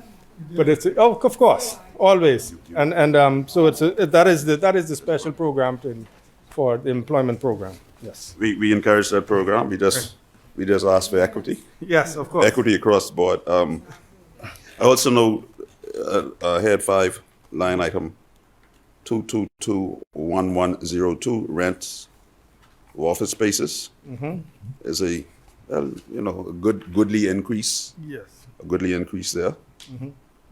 We spent in the last year, I think we spent 36.7. We're projecting to spend 43 million now.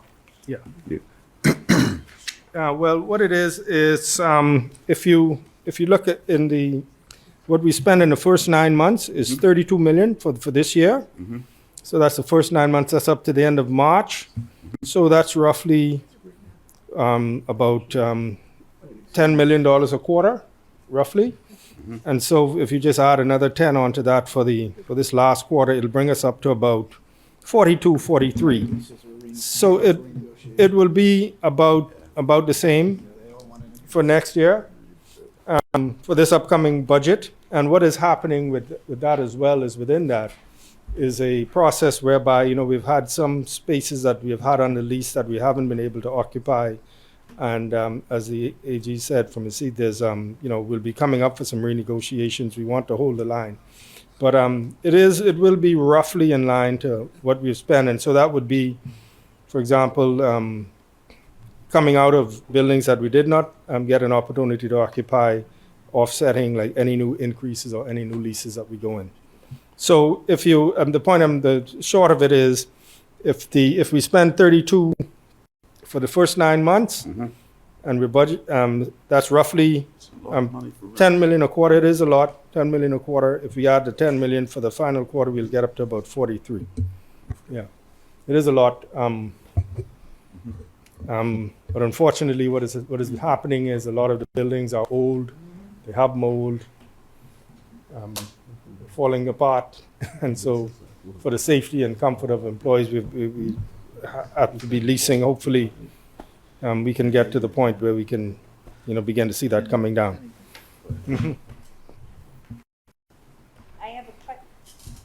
Sorry, with relation to head number 6, National Independence Secretariat, Yes. 2241262. Is this secretariat specifically for the 50th anniversary, or is this for independence going forward? Yes, this is specifically for the 50th anniversary. And so we anticipate the reason there's about, you can see that there were estimates of 231 for this year, and 150 for next year, and then 100 the following year, and then 0 for the. So we anticipate it's specifically for this year for the 50th, but we anticipate there'll be some expenses going forward as it winds down, as the secretariat winds down, and so that is just to account for them eventually winding down over the next year. I hear the comment that the government doesn't pay its bills on time, but I see you're foreshadowing bills into 2024, 2025 financial year. Well, No, 12 again, months from today.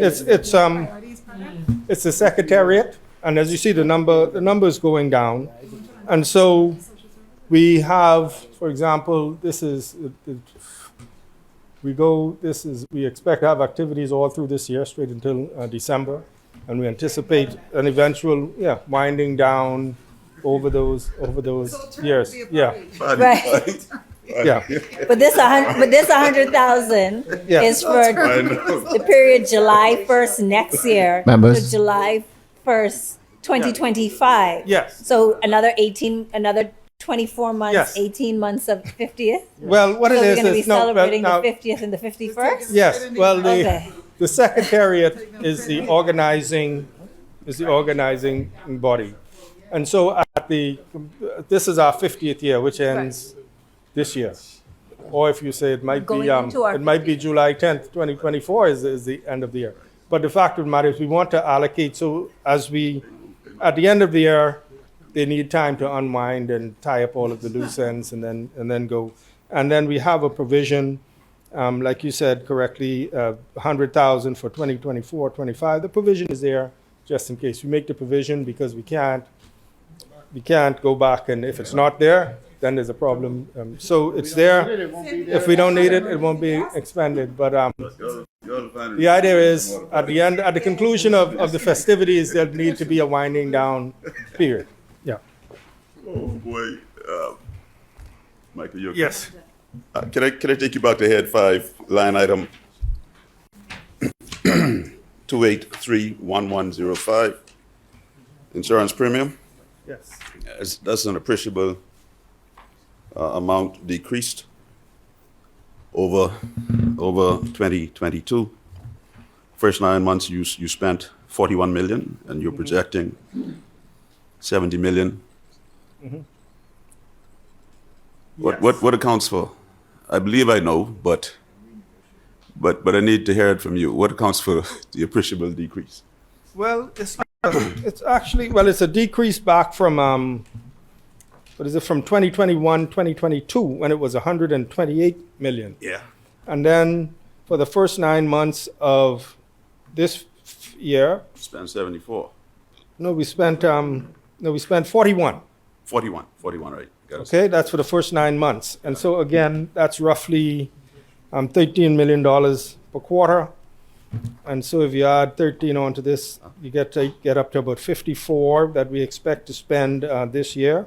And we're anticipating 74 next year. So it'll actually be an increase if the trend continues. Ask about the ceremony again. Yes, sir, sorry. Yeah, and so it's a decrease from 2 years prior, where I think that has to do more with the experience, the claims experience and the payouts. But that's the nature of that government personnel insurance that we have, and so we're actually forecasting an increase for this year.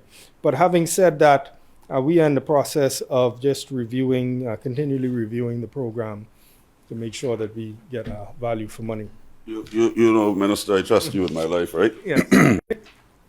You're saying to me that this has nothing to do with the fact that we're not going to cover Dependents? of the newly joining members Yeah. of security forces. No.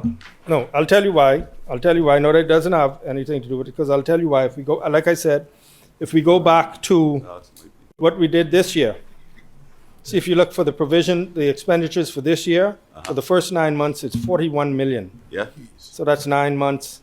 If you divide that, let's say you divide it by 3 for the first 3 quarters, you get 30 million. roughly about 13 million per quarter. So if you add 13 million for the final quarter, let's say to take us to the end of this year, that'll give you like 54 that we expend to spend. So we are providing, so we will spend about 54 for this year, but we're providing 74 for next year. So it's actually an increase from this year to next year. So no, sir, it doesn't mean that it's not a decrease, first of all. And so that does not equate to not covering the dependents Ceremony. going forward. Okay. Yeah. You didn't?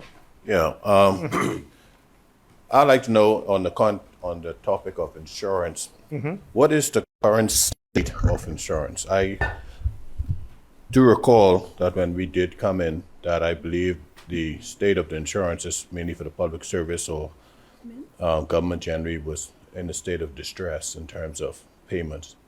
How current are we with the current insurance payments? And let me add a caveat to that. What is the status of insurance as it reflects on, I know you just asked about the law enforcement agencies as it relate to the foreign service officers and the people in foreign affairs. What is the state of their coverage, health, and otherwise? Could you advise on that, please? I'll take the last one first. I have to be advised on that. I don't have that information readily about the. Understood. Now, you are correct. From time to time, the government does or did build arrears in terms of the insurance premium. We've been bringing those down. We still have some monies that we owe, but there's no danger of anybody not being covered.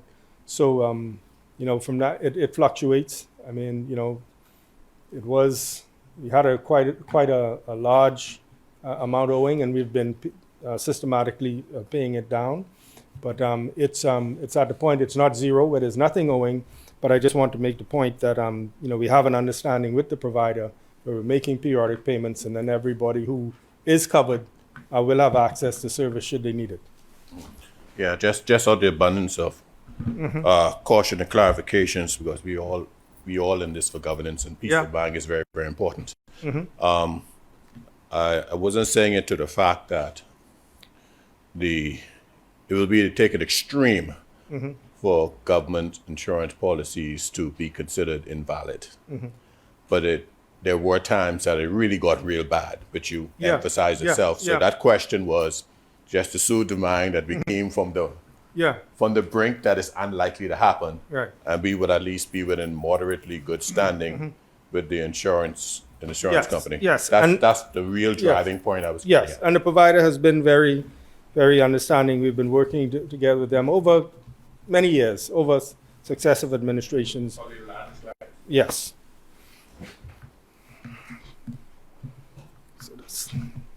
Sorry, you're going back to. No, go ahead. Sorry. You're clear on that one? Yeah, I'm good with that. Okay. I want to ask about head 6. 6. I'm sorry, yeah. I don't think you asked about this, right? Head 6, ceremonial events. Yes. Call the number, please. 2241207. Okay. Yes. So for the first 9 months of this year, we spent 3.1 million.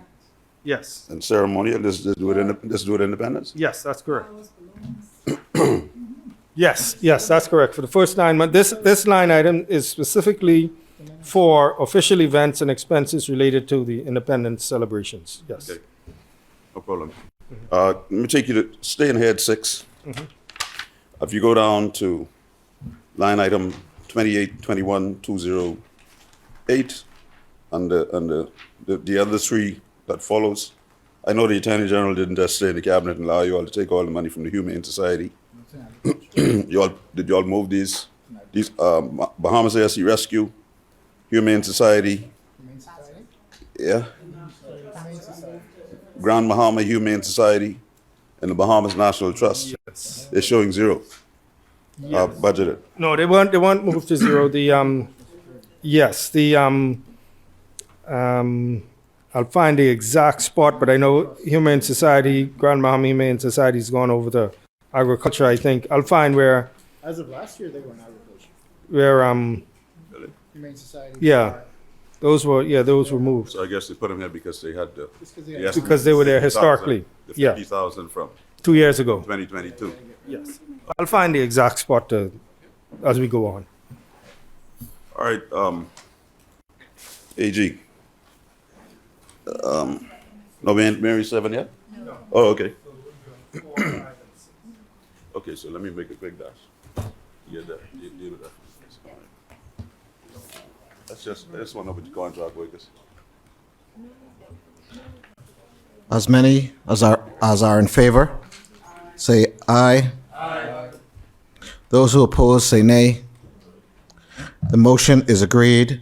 Clause 4, 5, and 6 of the bill is agreed.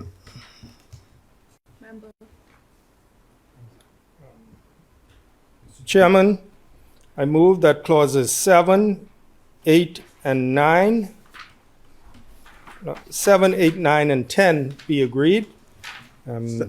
That's the Office of the Attorney General and Ministry of Legal Affairs, number 7, Number 8 is Office of the Judiciary. Number 9 is the Court of Appeal.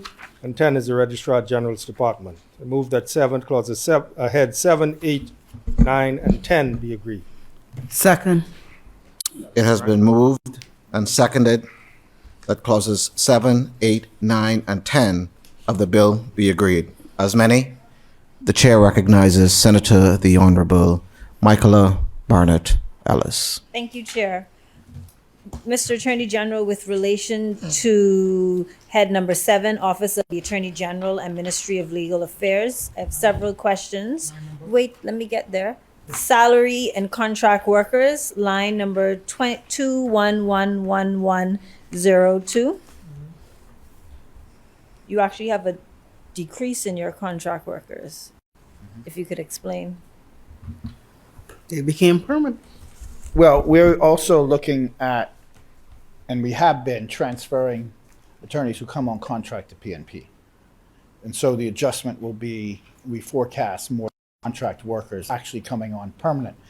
Now, what we've been doing is because of the length of time, and this is a particularity with the Office of the Attorney General, it's very interesting.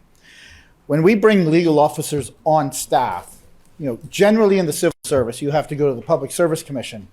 And through public service, the Public Service Commission says, yes, you could hire them, and then they come on. With the Attorney General's office and legal officers, you have to go to the Public Service Commission and the JLSC, right? Which is a double step to actually bring in lawyers who are very scarce to come to the public service. So having said that, it gets a little bit quicker to bring lawyers in on contract and then convert them over to PNP. Which is what we try to do. We bring them in on a 1-year contract, knowing that we're moving them to PNP if they're only coming in on a 1-year contract. So, Thank you. Now with relation to transport and mileage allowance. Send a text. Item number 211212. There is a substantial increase. Are we taking the Attorney General's office to the streets? no, these are allowances, right? And as you get promoted through the scales in the legal officer rank, you get entitled to certain allowances. And I would have foreshadowed, or I would have said in my contribution, that we went through a promotion exercise to elevate deserving attorneys. And so this would be for transportation allowances for new chief counsels, senior counsels, and investigators that have been promoted over the course of the last year and a half. They're now eligible for allowances as compensation. With relation to still in head. Sorry, is she asking a question? Just to answer, I'm just going to help out government, the leader of government business. Sorry, the chair recognizes. Yeah. Senator The Bahamas Honorable. Humane Society is found on head 56 and for agriculture, and the Bahamas National Trust is found on head 72. Thank you. With relation to, again, head 7, maintenance and support, 225130. This appears to maybe be moved from someplace else, or are you suddenly maintaining 2251. 301 maintenance and support? 570,000? 225. I mean, I know, I can tell you what that is. Well, I can't find it in my sheet. No, that hasn't been moved from somewhere else. So you would have, last year I would have spoke about the case management system that we're bringing online within the Office of the Attorney General to be able to be consistent with the case management system at the judiciary. This is to pay in part the case management system. It has been moved. It was in finance, so they moved it here for me to administer. It also is to pay for the data migration that I spoke about at the Registrar General's Department, where we're hiring a contractor to migrate that data over time. So that is to pay for those two digitization upgrade exercises in the Office of the Attorney General. Okay. I also noticed that there is an increase with relation to the Office of the Public Defender. It's actually a substantial increase. Is there a plan for that office? Which line item? 2281156. So yes, so we have the Office of the Public Defender to help the defend those who cannot otherwise afford defense. And although it has been a bit of a struggle, we look to continue to bolster that office and recruit for that office because we think, and I think the former Prime Minister had said it in that other place, providing legal aid and legal assistance to those who need service the most or representation the most is an important element. He had brought that up in discussions with the Minister of State. And so this is to try to help bolster recruiting and the administration and administrative staff of the Public Defender's Office. So yes, we are looking to materially increase the capacity in that office. Thank you. So with that being said, I noticed that the legal aid line item, which is 27210108, is only $15,000. Right, because most of the legal aid that we fund is funded through the Eugene DePuch Law School. Good. I've been to that law school, and it's a wonderful one. Absolutely.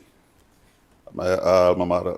Let's look at your line item 225115, consultancies. Are these external attorneys? So honestly, the Ministry of Finance hasn't given me what I wanted in this. This is for external law firms and consultants. And so I'll give you an example of what this expenditure goes to. So when we're in front of the Privy Council, for example, we hire UK counsel.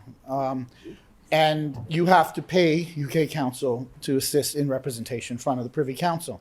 When we do so let's use the cannabis legislation. We hired external counsel from Canada, who we know has a very mature framework, to be able to assist us in putting together the framework and legislation to try to be best in class. Did the same thing with the mining bill, because mining and the authority for mining and regulation of mining, we don't really have the basis of that. So we hired benchmarking services to help us develop the world's best practice in oversight of mining. So that is for, yes, outside counsel, but also when we have specialty projects to get the best consultant available. Also included in this, so you would know, is the consultant who's assisting with the implementation of the case management system that we're putting in place. All right. Right in that same head, line item 281631, legal orders. Are these bit of judgment settlements, or I thought you had that someplace special? It's $5 million there. So that is to pay off anticipated judgments and settlements against the government. That does not include the special projects such as paying off for land acquisition, which gets sourced out of the Ministry of Finance. But this is what we, based upon our kind of trend analysis and what we see on the books against the government, as an estimate for payment of costs and damages and settlements and judgments. Of course, you can never predict accurately what the figures are going to be against the government in the upcoming year, but that's a best guess estimate. Thank you. Sorry, just a question stemming from your answer. So that this estimate is with relation to orders against the government for the year rather than what the government intends to pay out for the year. Yeah. So you would have known in the supplemental budget last year, we went under an exercise where the Ministry of Finance had allocated an extra $17 million to the Attorney General's office to be able to satisfy historical arrears judgments against the government that had not been paid.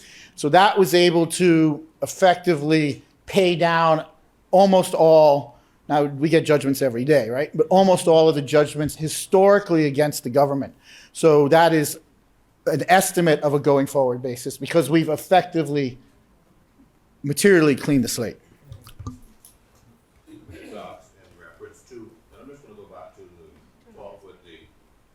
The salary contract workers, and you addressed it as being to the very, very top, 21,111,01, and you were addressing the point as persons moving from PMP from temporary contracts to PMP, which is a good thing in and of itself.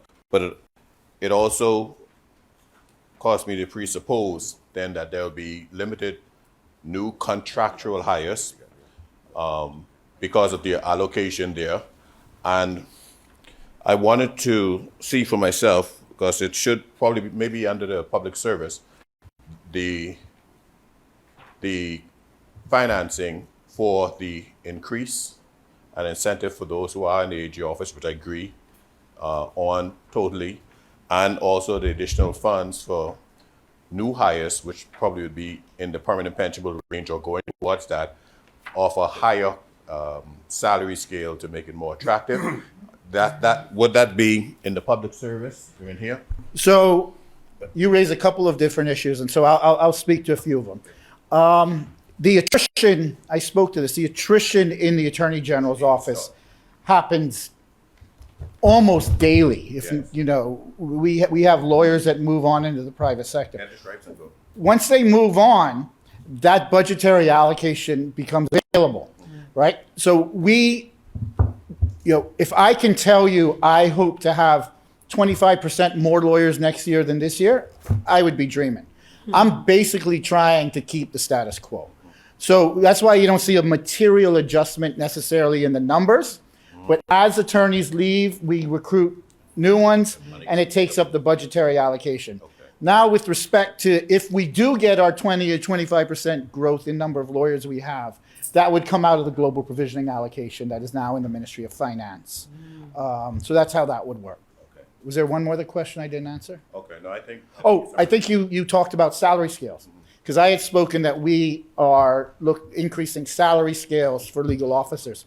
Now, that will come about there's a transition going on within the government and the public service with the support from Ministry of Finance of the HR system. And when that HR system comes in place, you're going to see the new salary scales coming in for the JL scales come in place as well. We're hoping that's going to be towards the end of the calendar year. With relation to head number 8, Office of the Judiciary, salary contract workers, 211111102. There's an additional 500,000 being added. So you would know that the Supreme Court has brought on some new judges, and we help bolster the administrative staff in there. Also, new technology officers are going to be hired within the judiciary to support the new electronic case management system that's come online. And then as we look to provide, I had said in my contribution, we look to provide allotment for 5 additional Supreme Court justices this year. And as they're brought on, they won't necessarily all be brought on at once, but as the Chief Justice brings them on, we'll have to supplement that with the support staff for those judges. And also in head 8, 22 special projects, 2251134. There's a substantial increase. We're estimating $1 million. What's the special project? Well, these are special projects that the Chief Justice has under his remit. Some of them have to do with continuing education for justices, and some of them have to do with the implementation of the case management system and being able to provide the technology necessary for those. Same head 8, Office of the Judiciary, page 58, line 2112112. 2112112, transport and mileage allowance. I see it jumps from 112,704 to 177,400. That's 64,000 plus. What's the explanation there? Are we driving around more? Yes, we are driving around more. We look to have increased registrars, assistant registrars, bailiffs, and magistrates. You know, we spoke about this and wanting to have a more efficient and effective administration of justice through the courts.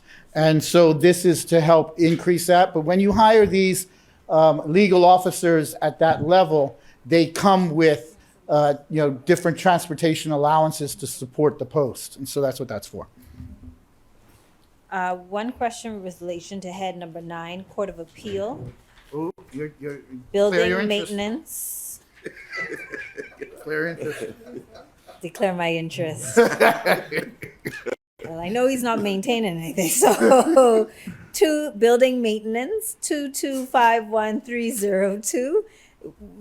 In previous years, sorry, or is that maintenance support? Hold on. The 37, sorry, that's maintenance and support. My apology. 2251301, maintenance and support. There was no allocation before, and now there is. So the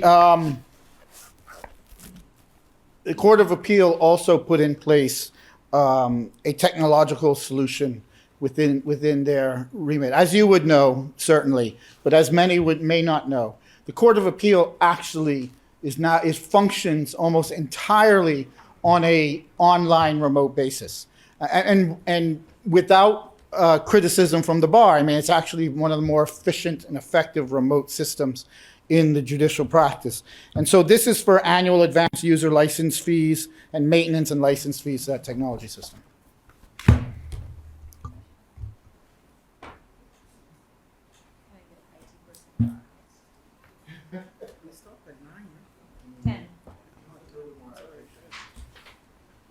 Many as are in favor? Aye. Say aye. Aye. Those who oppose say nay. The motion is agreed. Clause 7, 8, 9, and 10 of the bill is agreed. Thank you, Mr. Chairman. Mr. Chairman, before I move on, I would just like to go back to the question asked by Senator Ramming.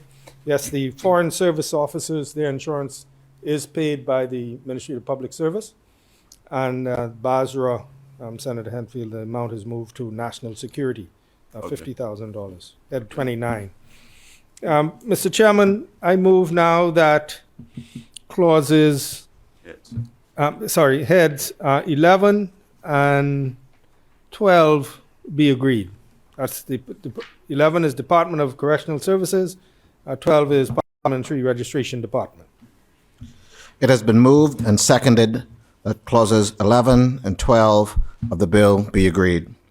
As many? Thank you. The chair recognizes Senator the Honorable Darren Henfield. I can't help but see how the Ministry of Foreign Finance keep clawing back these things from these departments. In head 11, line item 22-41103, you all even leaving propane gas to the president? How are we addressing this? Well, that was moved a couple of years ago.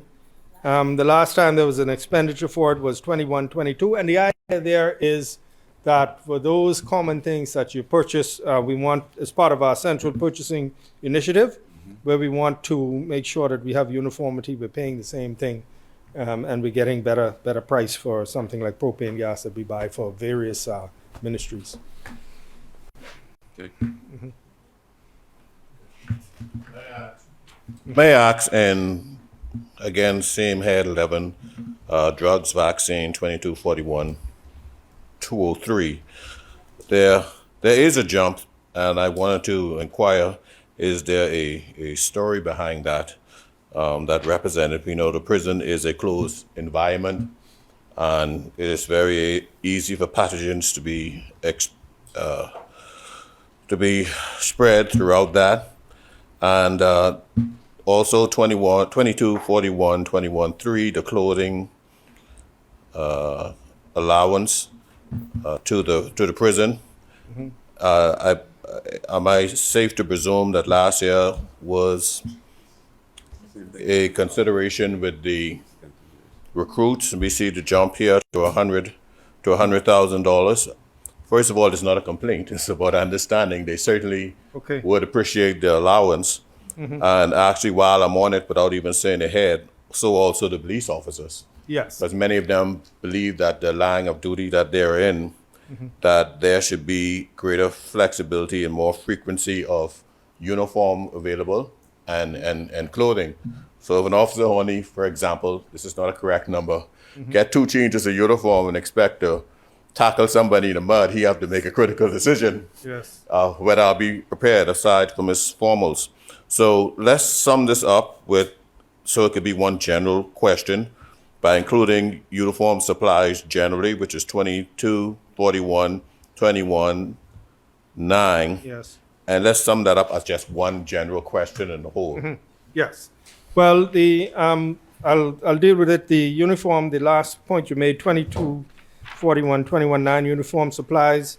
Yes, it is an increase.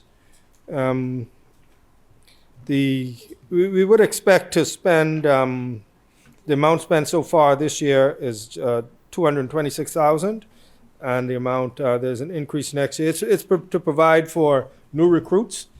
There has been, I think there were two classes that had gone in, and then the replacements for officers, existing officers. So it's just to replace for existing officers and as well for the new recruits. The other item, 22.4.1213, clothing supply, that is for inmates. They didn't get any new clothes last year, so that 40,000 is, sorry, 100,000 is allocated for this year. Yeah. And the other, in terms of the increase in the drugs and vaccines, it's just part of the general increase in the provision of supplies for the Department of Corrections. Thank you, sir. Yeah. Yeah, I mean, even though it was said around the table, I think formulating it in a more constructive way, and this may be a little bit too detailed. I mean, I have it on hand, but I'm aware of the prison facilities. I go there frequently, and I know that the tailor shop carries a great burden and do a wonderful job there. And I salute Mr. Corporal Wright or Sergeant Wright and the rest of those who are in the tailor shop. What role the tailor shop is playing right now in terms of the production of those uniforms, and that they normally do that, which is very cost effective to the prison and of itself. I really couldn't say off. I'll have to provide. I give that to that might be a little bit too detailed. I have to get that for you. Because I think, sorry, but I think some of the people will look and think that the prisoners may be getting some new Gucci uniforms. But it does that's say materials. Yeah. And I'm certain that it's still operational, and I can undertake to get some specific information as to the percentage that they provide. But the item does say clothes and clothing supplies, so that would mean the material with which they would manufacture their uniforms.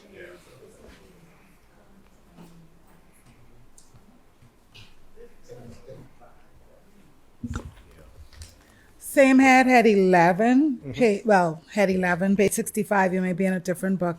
And this one in particular is line 2251-302. So obviously we talked already about the importance of maintaining public buildings. I noticed that the building maintenance jumps by over $112,000. Now I do know that we're also forecasting the construction of a new Department of Correction facility. So I just want to confirm if the buildings we're going to continue to maintain and invest in, if you know what the use will be thereafter, and of course, if they will be used. Yes. Well, on the compound there are, there's the various detention facilities, and as well offices and quarters for staff, prison, single officers' quarters and such. So that number would encompass, maintaining their offices, their quarters, all of the surrounding buildings. I think general inflation, and sometimes what has happened, sometimes you didn't get something in the past, and it's now just time to fix it. Fair enough. And do we utilize the those who are, yes, correct, the inmates in terms of the process? Yes, they do. They do utilize that, the inmate labor, and as a matter of fact, I saw for the first time just recently inmates now out on the streets once again doing. You got a problem with that? But no, yes, they do utilize skills of those incarcerated. Yeah, before we jump off that, and if I may, again, in 2022, 51, 33.6, and the item below it, 33.7, it 3251, 33.6, and the item 6 and 3, 6 and 5, sewage maintenance and sanitech maintenance contract. First of all, with the sewage maintenance, between last year and this year and going forward, we see a 5% increase. Obviously, we don't anticipate that being no major overhaul, but yet it's substantive enough that there is something that is improving or something that is being upgraded. I obviously, no one can surmise that that's going to remove the issue of the slub bucket, et cetera, which should be addressed with the new facility. But obviously, there is something being sufficiently addressed in here that it is not only is practically doubled, and also it is going to be a recurring expense. Now, Sanitech, I just want to make sure the word in itself also is in connection to certain aspect of sewage cleaning, line cleaning, as well, because it is an unusual word to someone who know. I think the Sanitac is the I believe that is the what do you call the portable stuff? The portable ones. Yeah. The porta potty, is that parliamentary? Okay. Yeah, it certainly is.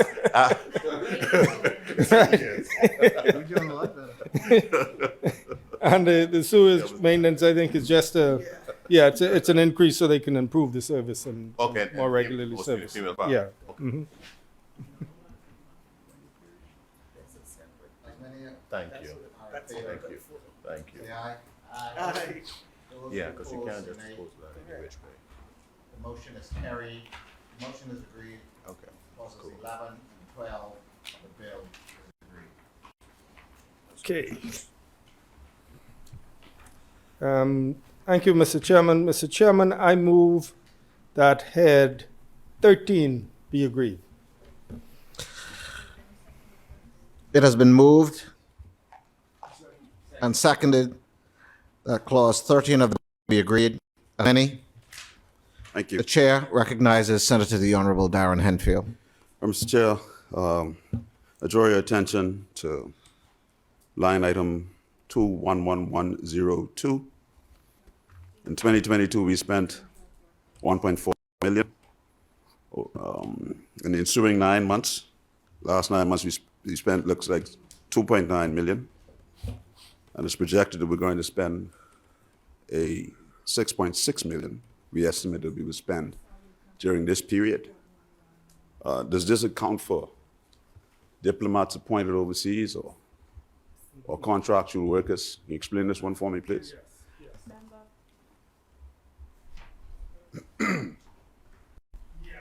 It is an increase of But 5 million over a year. Yeah, from if you look back from 2021, 2022, it was 1.4, and now we are estimating.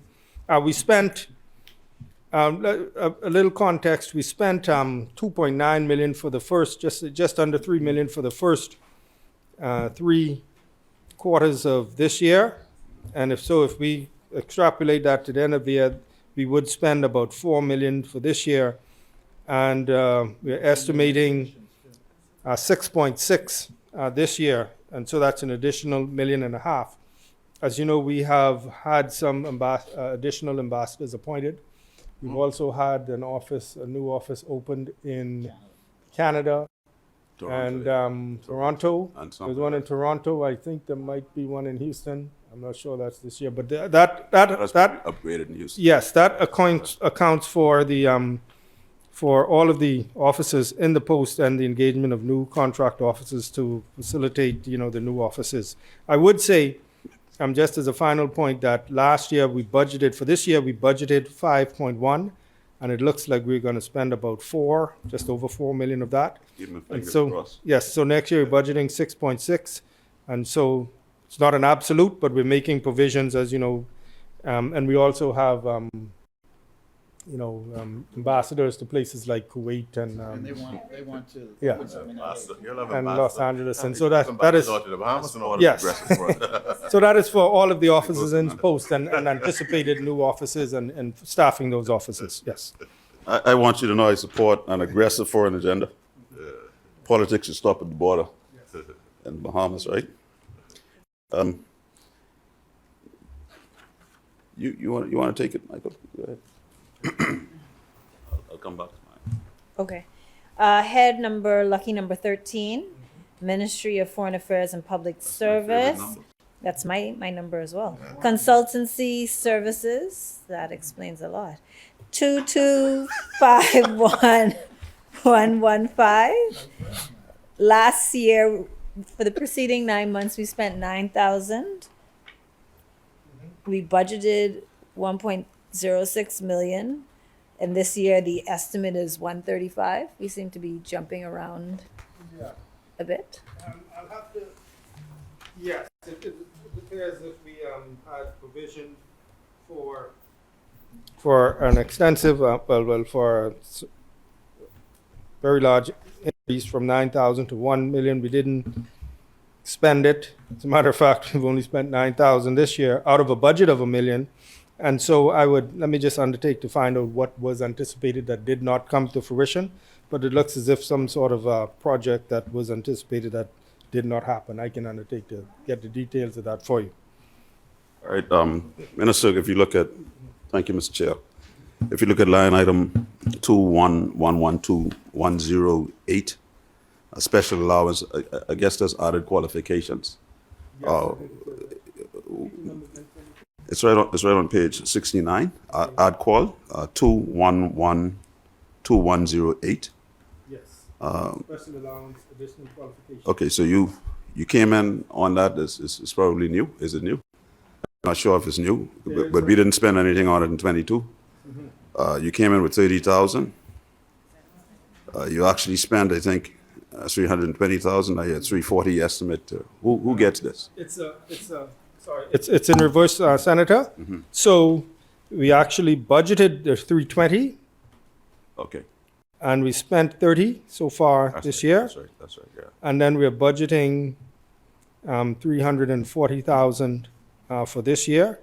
So we didn't spend as much as it was budgeted. That is, it's for foreign service officers and employees of the ministry who, when they achieve additional qualifications, there are allowances that they get. Very good. Should they upgrade their training. Give them some more. Yeah. Very good. Very good.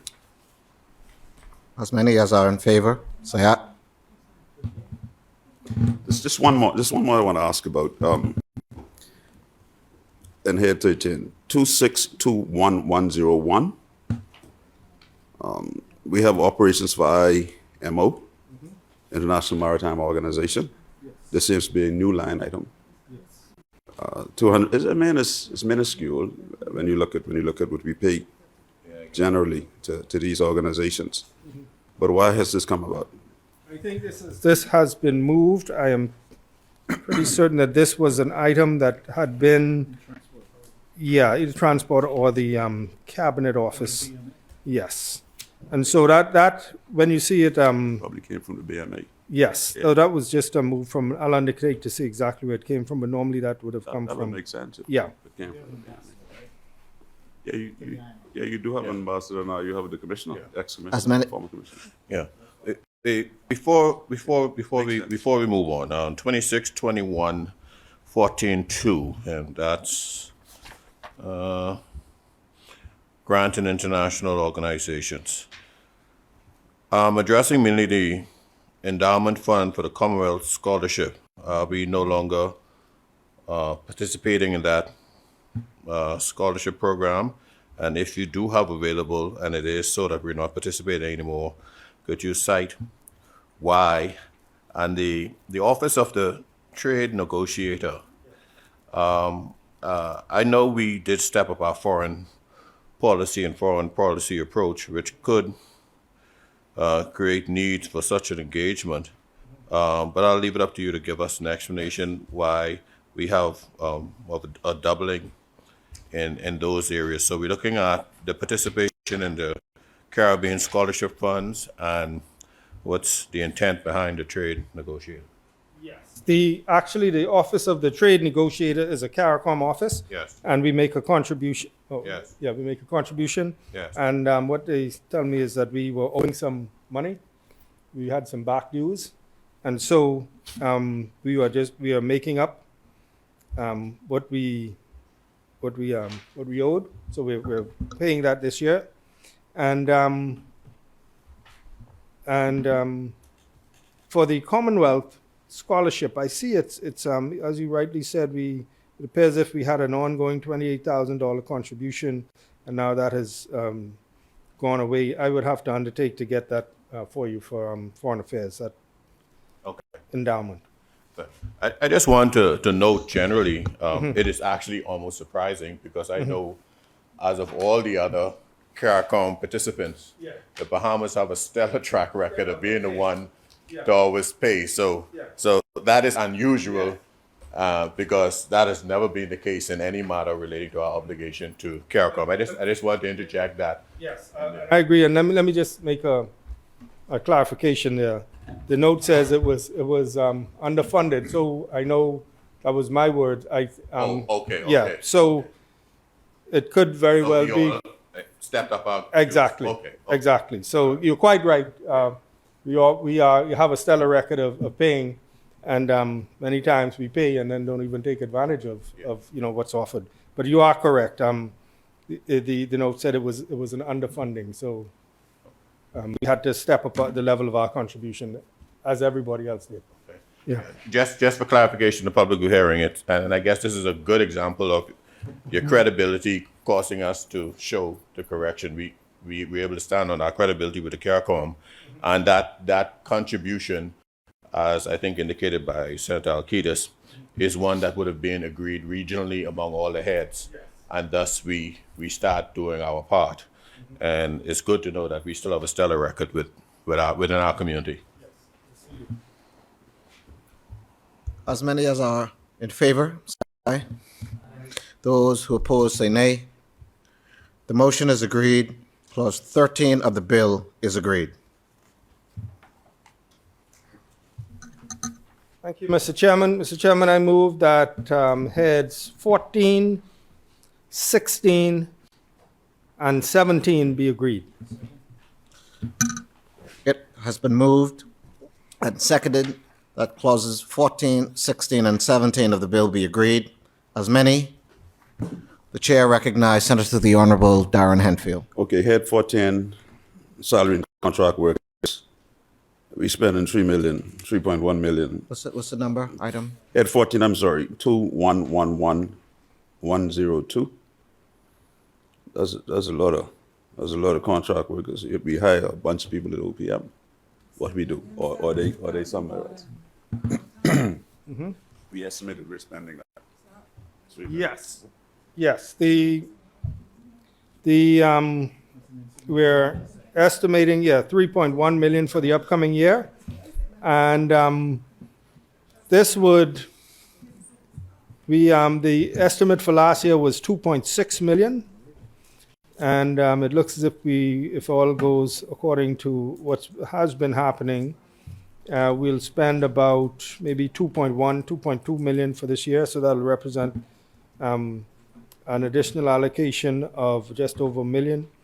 Now, that provisions are being made for all contractual workers who are in post, and also funding available for the potential hires of new individuals within the OPM. As you know as well, we have We have OPM here in the Bahamas. We have OPM in Abaco. And there is and Grand Bahama. And then the Prime Minister had forecasted an OPM in Exuma. So that is not only New Providence, that's Grand Bahama, Abaco. Makes sense. Central. Yeah. And just to add to that question, that answer. So in the Office of the Prime Minister, that houses the Secretariat for the carbon initiatives that we are undertaking. And as you would see, there's a line allocation to build out the emissions registry and would also build out the surrounding support for the carbon registry and the carbon initiatives that are undertaken. So I know for a fact that this allocation includes additional capacity building in the carbon area space. I see the line item for emissions.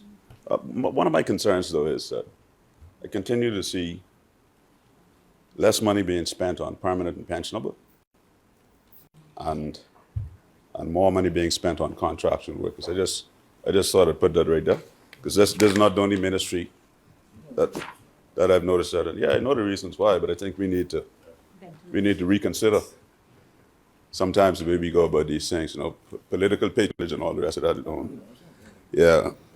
Let me take your attention to line item in the same one, line item 225110-2.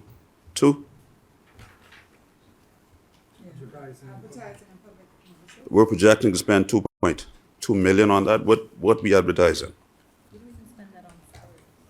Yeah, this is for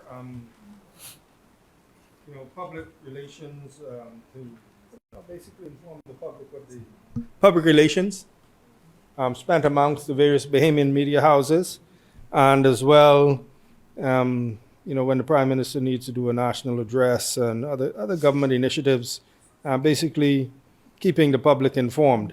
As we know, that's very, very, very important. Okay. Yeah, that same line item would beg the question, what Bahamas Information Service doing? But I haven't even reached that one. That's one baby that is yet to be weaned from. ZenNest is one baby that is yet to be weaned from the public purse.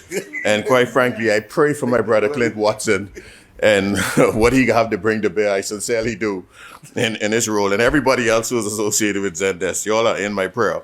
I raised these two issues right now under services 2251-32, building maintenance, and right underneath that, janitorial service. And I raised that simply because of its oddness, and so I would assume, because this cannot be relating to OPM New Providence, because janitorial service would be pittance, and I would presume that is covered or should be covered probably maybe somewhere under works or some other entity or whatever. But also building maintenance will be pittance, because they wouldn't get that. NIB takes care of the maintenance of the building. So am I correct that this may possibly be relating to those services at the other OPM locations that may need some special assistance? Those numbers. Well, what we have is at the OPM, we have staff that's on. We have janitorial staff that's paid on staff, and then we have from time to time you have for deep cleaning you would have people come in periodically, and then when you're dealing with the lavatories and such, there are certain services that have those that would come in, and that is also part of the janitorial. When you look at any item that says operation of facilities, certain of that covers janitorial as well.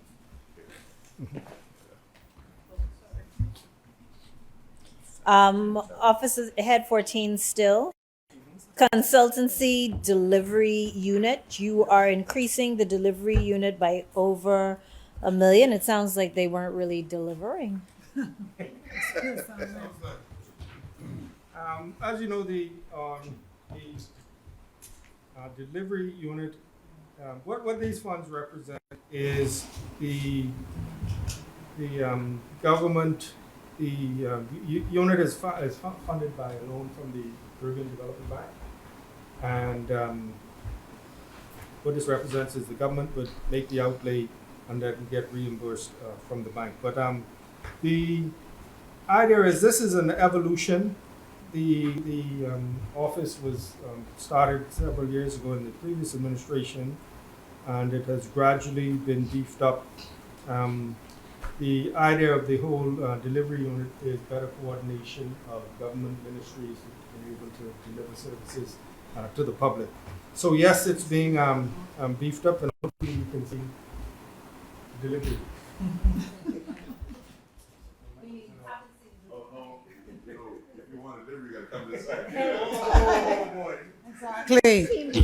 Exactly, we deliver. We deliver. So, still on head 14, Office of the Prime Minister, line 2821413, 2821413, Antiquities, Monuments, and Museum Corporation. There's a significant increase there. Is that related to the independence celebrations? No, it's related to number one, the Bahama office. We're going to have an office in Grand Bahama, so that's to help with their operational expenses, and the rest is for staff salary increases at the corporation.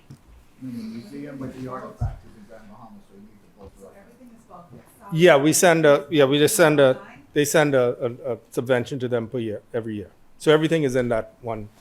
They give them the money and they spend it. Huh? No, this is not Independence at the Fort, no.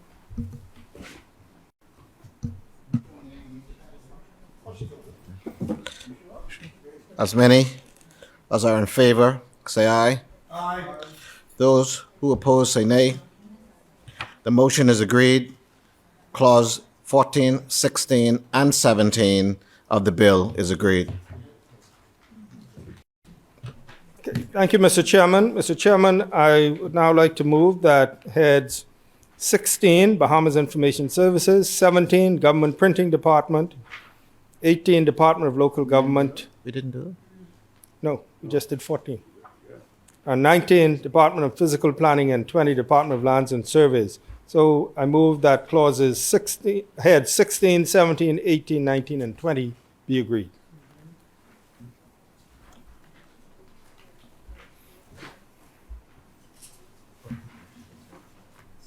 No, I only did 14.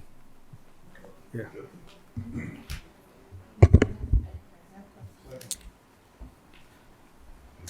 It has been moved. It has been moved and seconded that clauses 16, 17, 18, 19, and 20 of the bill be agreed. As many? Okay. With relation to clause 17, head 17, sorry, and this also relates to, I think we see it as well in 20 as well, in head 20, the security services contract. There seems to be a substantial increase, larger than if we were to take that 9 months and apply it to 12 months. There's an increase in the security services contract. Is there another building?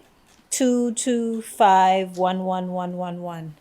Security services for both government printing and Department of Lands and Surveys. And I know they're two separate buildings.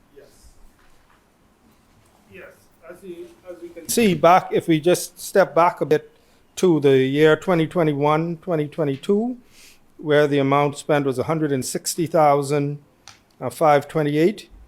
And then, as you rightly said, we'll probably spend an amount of, looks like maybe 140,000 if we stay on this current trend.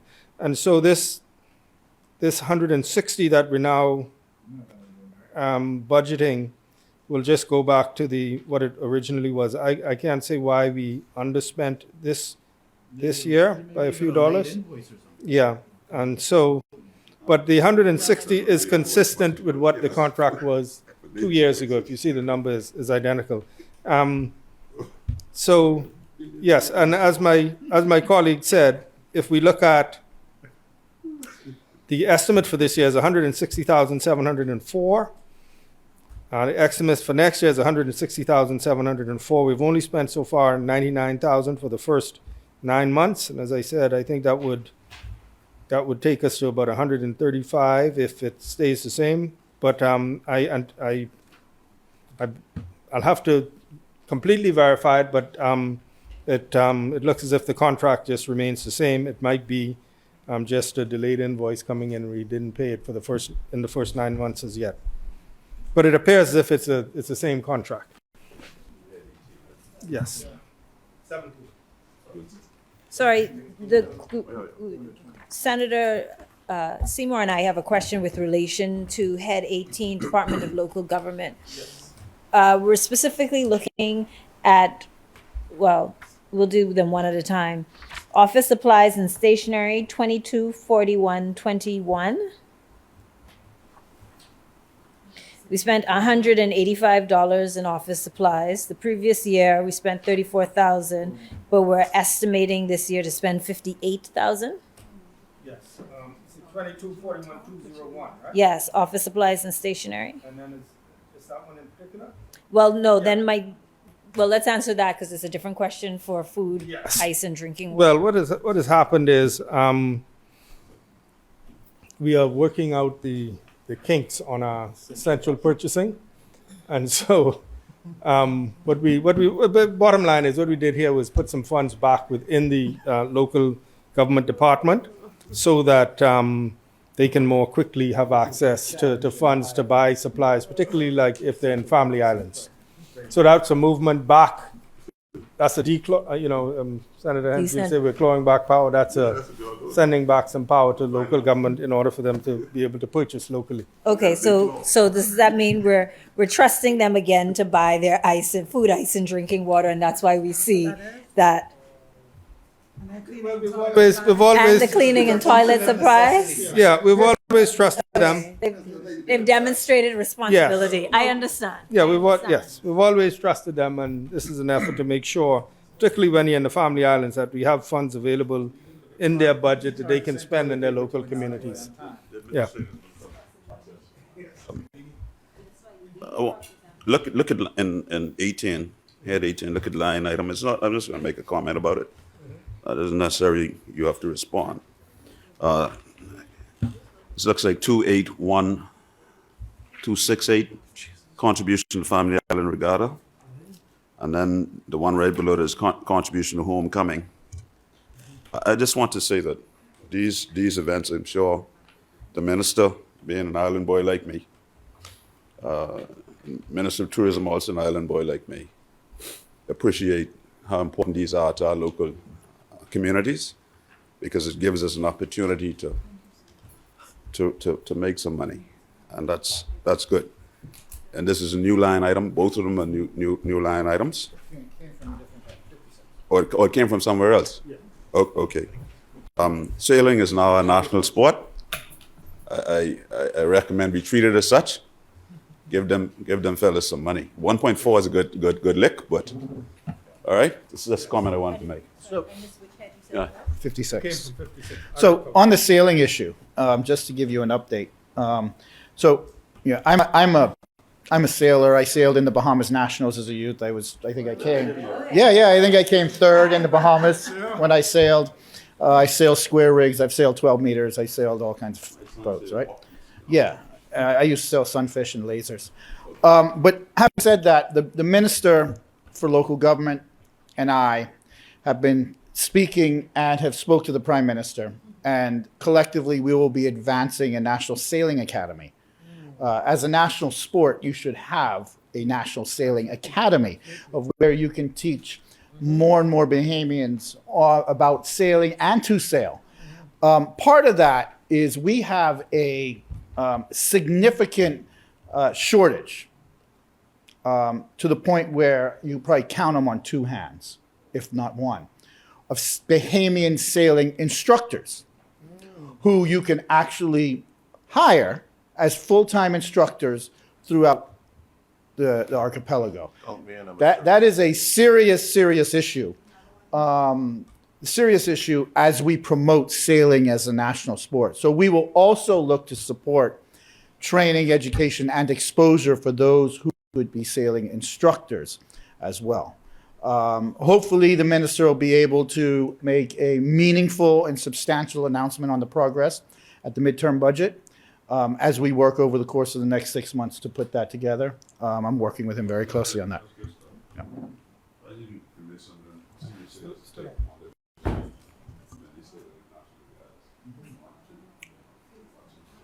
As many as are in favor, say aye. Aye. Those who oppose, say nay. The motion is agreed. Clauses 16, 17, 18, 19, and 20 of the bill is agreed. Thank you, Mr. Chairman. Mr. Chairman, I move that clause heads 21, 22, 23, and 28 be agreed. 8. 21, 22, 23, 28. Ministry of Finance, Treasury, Customs Department, Department of Inland Revenue. It has been moved.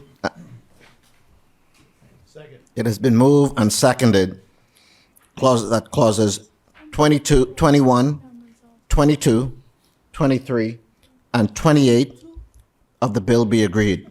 As many? The chair recognizes Senator the Honorable Darren. Mr. Chairman, I draw your attention to Head 21, line item 2111103, Global Provision. New appointees of monthly employees. Last 9 months, we prepared to spend 48,000, and we look like we're estimating to spend just under 11 million, 10.9. Just let me know what we can spend on. That is the global provision that has been moved from Head 5, which is Ministry of Public Service. So that amount, that just under $10.9 million, represents what is allocated for new appointments in the entire public service for the upcoming year, minus the uniform branches. So yeah, that's the amount that has been moved from the public service. So the line item right below that, Minister, is salary adjustments. Does this account for increase in salary in the public service? Or? Yes, this is the amount. That is the amount for public service. That's to facilitate public service promotion, increments, reassessments, and reclassifications. So, any back pay increments that I do as a result of promotions, it's accounted for there. Chair recognizes. Thank you. So the same head number 21, gasoline, line 2241101.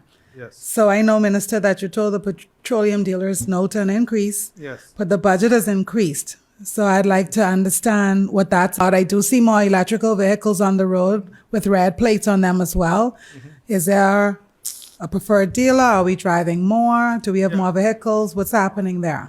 Yeah, what happens here, thank you very much. You're quite correct. There are quite a lot more electric vehicles, and we'll be looking to get more and more electric vehicles. What has happened is number one, the price has gone up. And secondly, we had to provide, even notwithstanding electric vehicles, we're not 100% electrical, and we had to provide a lot of new vehicles for the government departments. For example, I know that the Ministry of Works for their inspectors, the Consumer Affairs for their price inspectors, just to name a few. And so we had to provide, it's a combination of price of gas going up as well as providing additional vehicles for various government departments, not only in New Providence, but throughout the Family Islands. One of the biggest things people, departments say we need more cars, even though we might see a lot out there. So we have had to provide more. All right, and I think at another point soon we'll see an amount for our leased vehicles, where we saw further up in the same head where we see an increased provision for the lease of vehicles, because we've had to provide more vehicles for government departments. Thank you, Minister. I completely understand that explanation, but more than an increase of more than $1.5 million in gas, especially with the frequency by which I see government vehicles, I mean, doing what I would think are non-government things.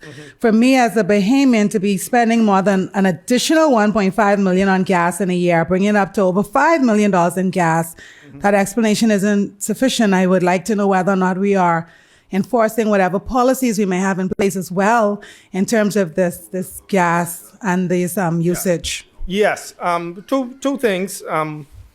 Firstly, I'll say yes. We are provisioning. We're providing an additional. We're allocating an additional 1.5. So from 3.4 up to 5. That is what's being allocated. We're hopeful that that's not spent. The second, and I appreciate the statement that you make about, and I'm sure other citizens see it as well, what they perceive to be wasteful use of resources. And that is something that we have to look at. I mean, it's one of those stubborn issues, because I think as part of the benefits for some people who are engaged at certain levels in the service is the provision of vehicles for their, I think they call it their reasonable personal certain levels. But definitely the point is taken that in these times when we're paying so much more, the public would like to be assured that we are enforcing, and so sort of like blatant what we might think. I'm not defending anything, but blatant. When I say what we think is blatant non-government use, like you say, you might see them places at certain hours where no government business is being conducted. And, it's important, the optics of the public, that, we are able to say that, we're doing our best. And all I can say is, we'll do our best to make sure that it is being respected. But we're hopeful that we don't have to spend it. But our experience has been, I can tell you, experience has been, we need more vehicles, we need vehicles, and so we try to manage it, better care, all of that. So yes, it is significant, and we have to do all we can to sort of reassure the public that it's not wasteful. If I may, I need a big latitude. I was looking so far ahead that I was thinking that had 20 would have been in the next lot instead of jumping from 21. And I have to go back there because I think Attorney General will know that this touched something that is rather important to me, and I did so also to the Bahamian people, and also indirectly touched on by the speeches of many of these senators when they spoke about land grants, et cetera, et cetera. All those things reach right into this department. And so I was rather alarmed at the actual overall reduction in budget, caused me to have an alarm. Then when I look at the salaries and contracts, it didn't bring much hope in the movements, because the numbers don't speak to me as related to the programs I'm about to ask about. When I look at the security contract, well, that double, you could explain that in a separate line, security contracts in 2022, 2251, 1111. And when I look at the consultancy services, I saw the increase in the consultancy services, which is right under that, 2251, 11.5, which increased over the last two budgets from roughly 170 to 300,000. And then another disheartening note with the survey campaign, which is right underneath that, 2251, 14.4, which went from 450,000, which was beforehand budgeted at zero, then 38,000, then 450,000, then it's back down to 250,000 and 250,000 throughout. My concern about that is the importance of the land reform, which, as much as you have your legal battle to deal with that, you have no place to go without service. The shortage of qualified surveyors that we've been struggling with in this country for years, which has not only caused a backlog and hindrances to even law disputes, property settlements, including even the work that I am thanking you for advancing with the homeowners in Pinewood with the issue with Iraq homes and delineating boundaries. So my general concern is bring some comfort to me that, for one, survey being a critical part of all of these things, land reform and everything else, that those things are still going on. And how in this budget do we see, or where is the funds allotted for that aggressive push to bring in more surveyors and to actually probably expand lands and surveys, which is needed for all these services to be facilitated. So I was alarmed that this didn't look as pretty as I would have hoped it would have. And it's quite understandable. You know, this has been a long, vexing problem. Yes, it is. About, you know, the whole issue of Crown land, and in order to be able to grant the Crown land, you have to be able to have it surveyed. And there's been a lot of discussion over the years about bringing in, first of all, the lack of, or the lack of when I say, I don't want to say lack, I mean the insufficient number to qualified here locally to do the work in a timely manner. And there had been some discussion about bringing in surveyors from, you know, within the other countries in the region that might have a surplus. But to specifically talk to the question, we see that if I go to your question on consultancy services, where $1.5 million was spent back in 21-22, that dipped down to 179, like you said, so far up to March in this fiscal year, and we're allocating another $300,000, and that is to action outstanding Crown land surveys. So we're going to put a little dent in it. Of course, we could always use more. The survey campaign, we spent $38,000 so far this year, and we're provisioning $250,000 for surveyors and chain men surveying Crown land in New Providence and the Family Islands. So we're putting up some more resources, but I agree with you, in order to put a serious, and the security services, it would be an increase, but if we extrapolate it out, it'll be 75 this year versus 70 that we budgeted last year. Yeah. And yeah, a little bit jump. The year back in 21 was 65. We anticipate, again, for the first 3 quarters, we spent 46. So if we add, let's say about 13 onto that, we'll get close to 60. So I think it's just it's an increase, not a dramatic increase. It's probably just, you know, the renewal of the contract. But you're quite right. We're putting some funds there, so there'll be $300,000 for consultancy services, which will be related to Crown land surveys, and another $250,000 for the surveyors and the chain men. So that is particularly called survey campaign. But you're right. This is a problem that has exercised successive administrations. I recall in the last Christie administration, there was a discussion as to whether, you know, for example, sourcing some from some other countries in the region, like a Guyana or Jamaica, that might have a surplus that we can bring on a temporary basis. And I think given the demand, that might be something we have to revisit. Yeah. With relation to Head 21, the Ministry of Finance, and we're looking at food for animals 2241214. You know, we spoke about the quirks and figuring out procurement. And I'm wondering, why isn't this something that we've also given back to customs, BDOCs, the police? We're buying food for police dogs. You know, I think we have to, yeah, and what happened is, for the idea behind the central purchasing was, when you're buying sort of standardized things in bulk, you want to be able to, you know, just sort of get your, what do you call them, economies of scale. And so it appears to be working.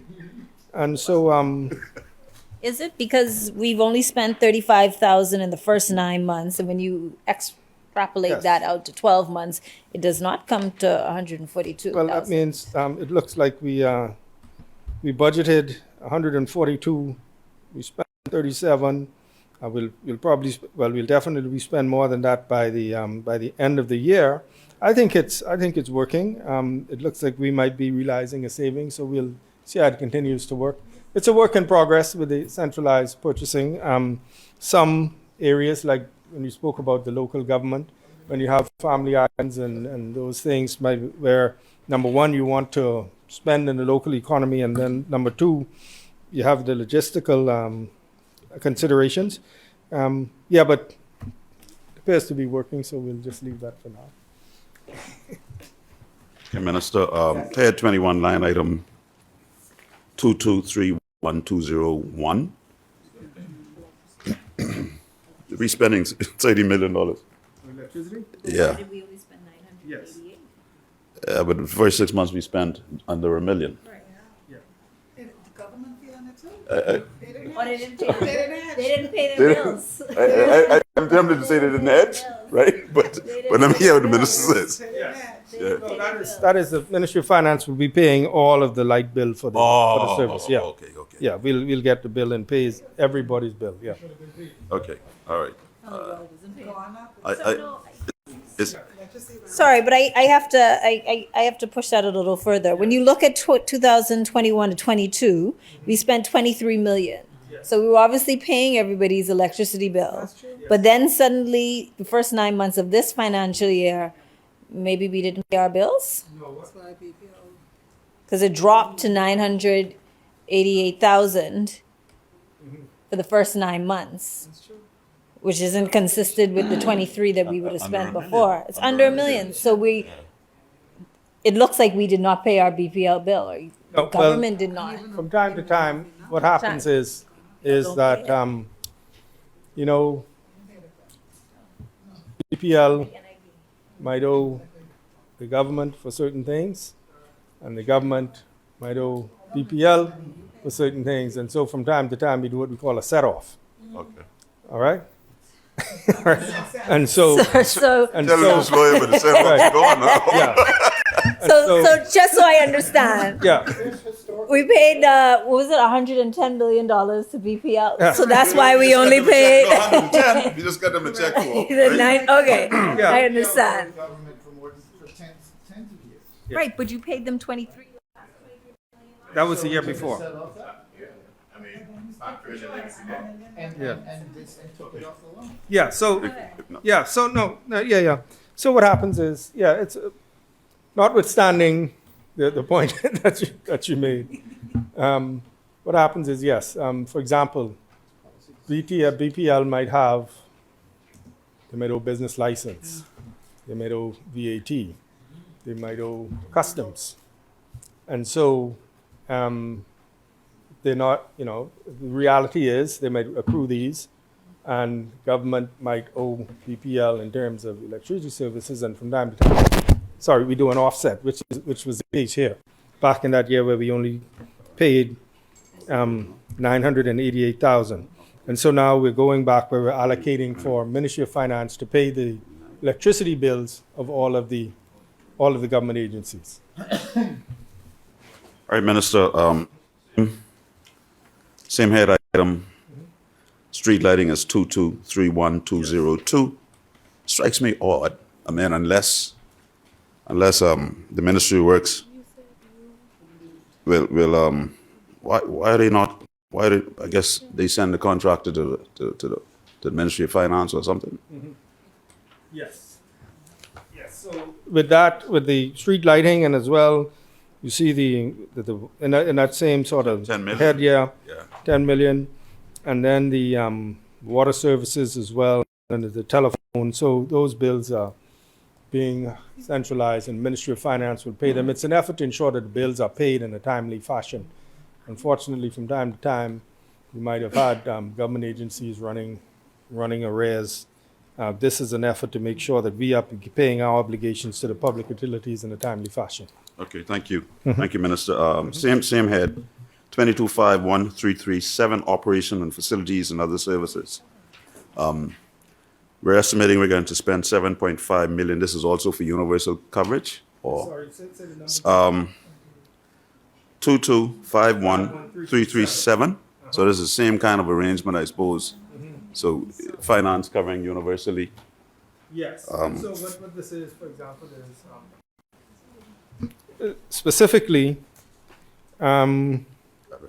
these are like what they call operational maintenance contracts. Again, centralized. This is for the people who, like, for example, put the plants in the government offices, who maintain the lawns, CCTV, document storage, video conferencing, file management, and some rental space for files. So that is like the total bill for the government for those things. Thank you, Minister. I asking this one for Simeon Hall, Okay. my mother-in-law, and some other people. I want to know why we approved 3.8 million for GLICO, Yes. and had 28, 21, 110, and we didn't pay a dime. Yeah. Yeah. As you know, the matter is in court, subject to liquidation, and we are hopeful that the matter is near resolution. As a matter of fact, we want to bring it to a quick resolution so that everybody is paid off. We understand that there's some court matters in some other jurisdictions that are coming, might be very soon coming to a conclusion, where we may be able to have a good resolution to this whole thing. So I would just like to say, and I've spoken to Bishop Hall and others who are anxious, and just ask them, to, I know they've exercised a lot of patience. The government is committed to make sure that, those people are made as whole as can be. So I would just ask them to exercise a little more patience, and we're hopeful that we can bring a satisfactory resolution to this whole, what can only be described as a debacle within this year, within a very short period, hopefully this year. Yes. With relation to head 22, credit card service charges, 2251.12.2.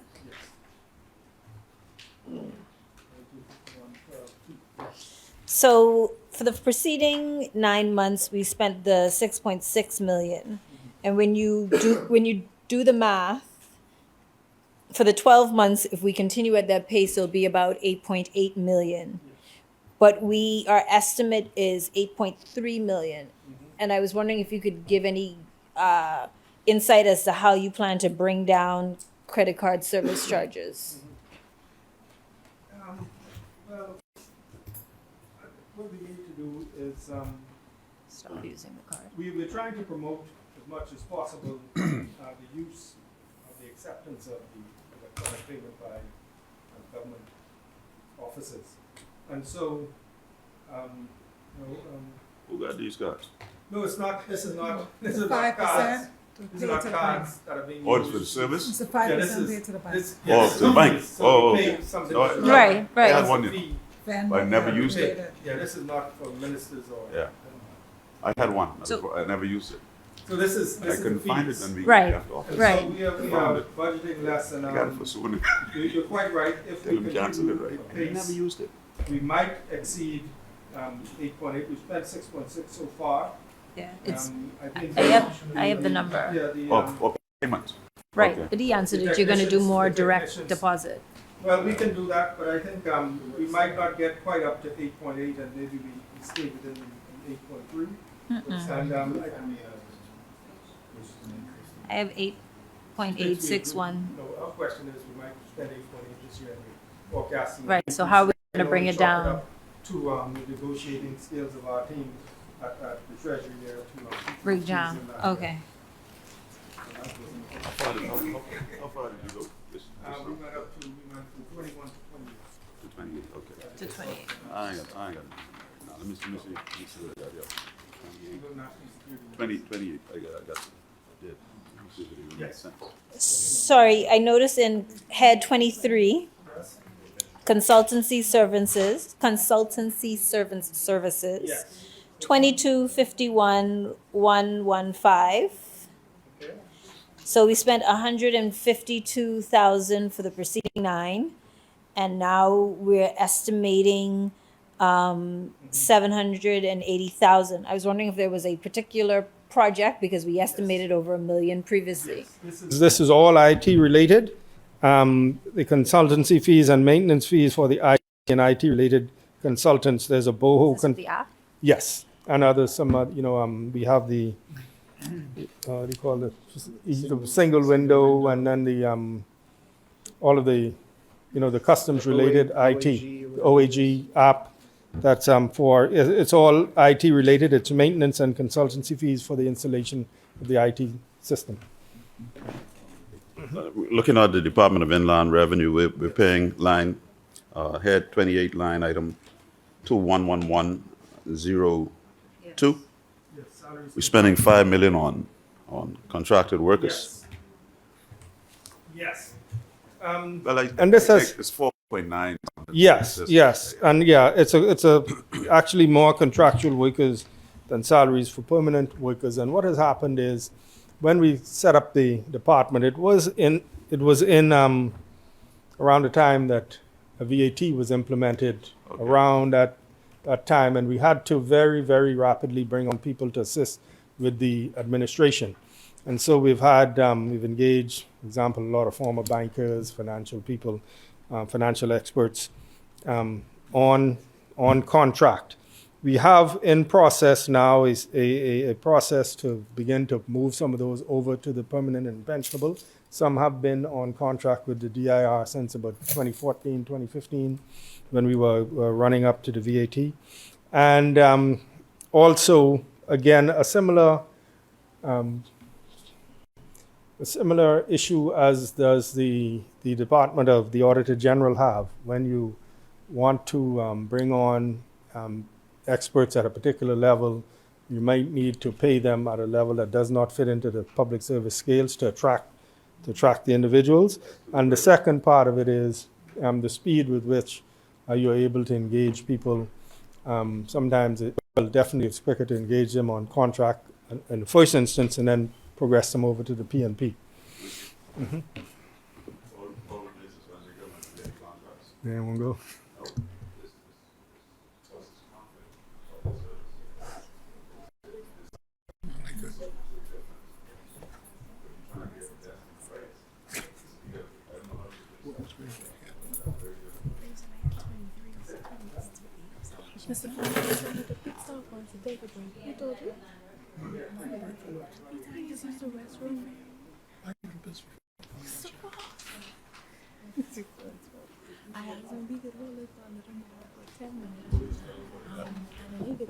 May I as relate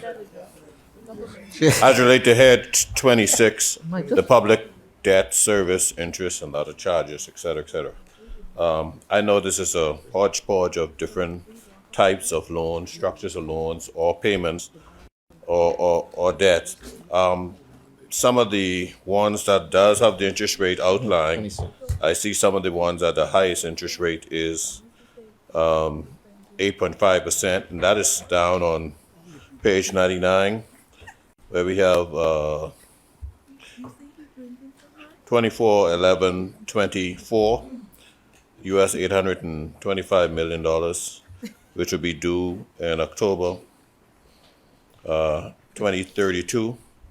I see a consistent allocation of the 73 million. Obviously, during that difficult time in 2022-23, we obviously paid half that on that, but there's been consistency to it. I'm looking at this as a whole. It was pleasant to see that it seems like a lot of these are actually wrapping up. And so I consider that to be very, very positive. And some of them I could actually see, well, if I only judge by the numbers and the declining rate of payment, that they are also winding up in and of themselves.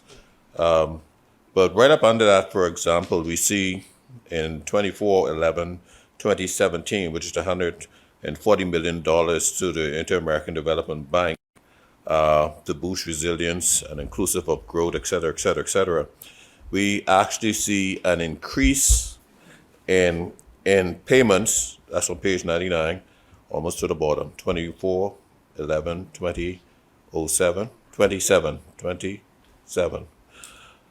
Yeah, we saw an increase in the payments, though it went up and down, it's still an increase in the payments in that. And I just thought of it in relation to, because this doesn't tell me all the details, in terms of priorities, I would always think that it will be, in the general sense, more prudent, especially these debt that accrue at higher interest rates, to, if you do have to increase payments, you increase payments on the capital of those if you have latitude. Is there something special about this one that there seem to be, I can't tell you when it's the maturity date or anything, the information isn't here, why we increased the rates?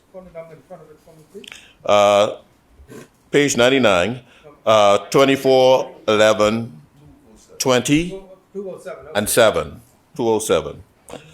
And that, and I did that in comparison to 3 items up, which is 24, 11, 204. Yes. Yeah, and so I was wondering what was the state of that. And while you add that, because 24, 11, 21, 3 seem to be a re-engagement of 10 million, 10.5 million, which has a consistent payment going all the way up into 2026. I want to have an idea what that represented as well. Yeah, they don't, these are what we call the statutory payments, because we these are what we owe. I think just looking at the first one that you referenced, the one for boosting resilience, I think that the one of the lower numbers might represent a half year, and the other, the 5 million, the 4.8 going across, represents a full year. So it'll be, I mean, I'm thinking that the first 2 numbers that you see represent interest for 6 months. And then the other ones represent the estimates for interest for the whole year. That's why it looks like it's doubled.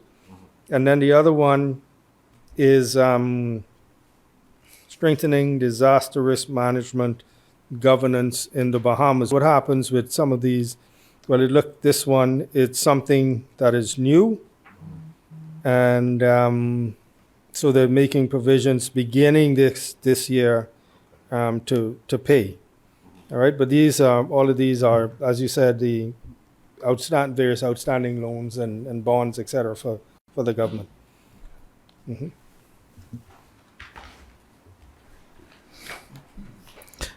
As many as are in favor, say aye. Those who oppose, say nay.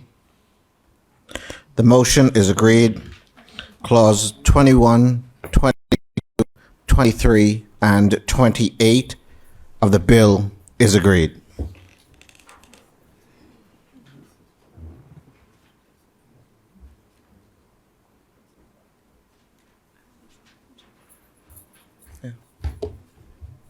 No, I don't think so. You moved the motion. No, we could suspend. We could suspend. Yeah.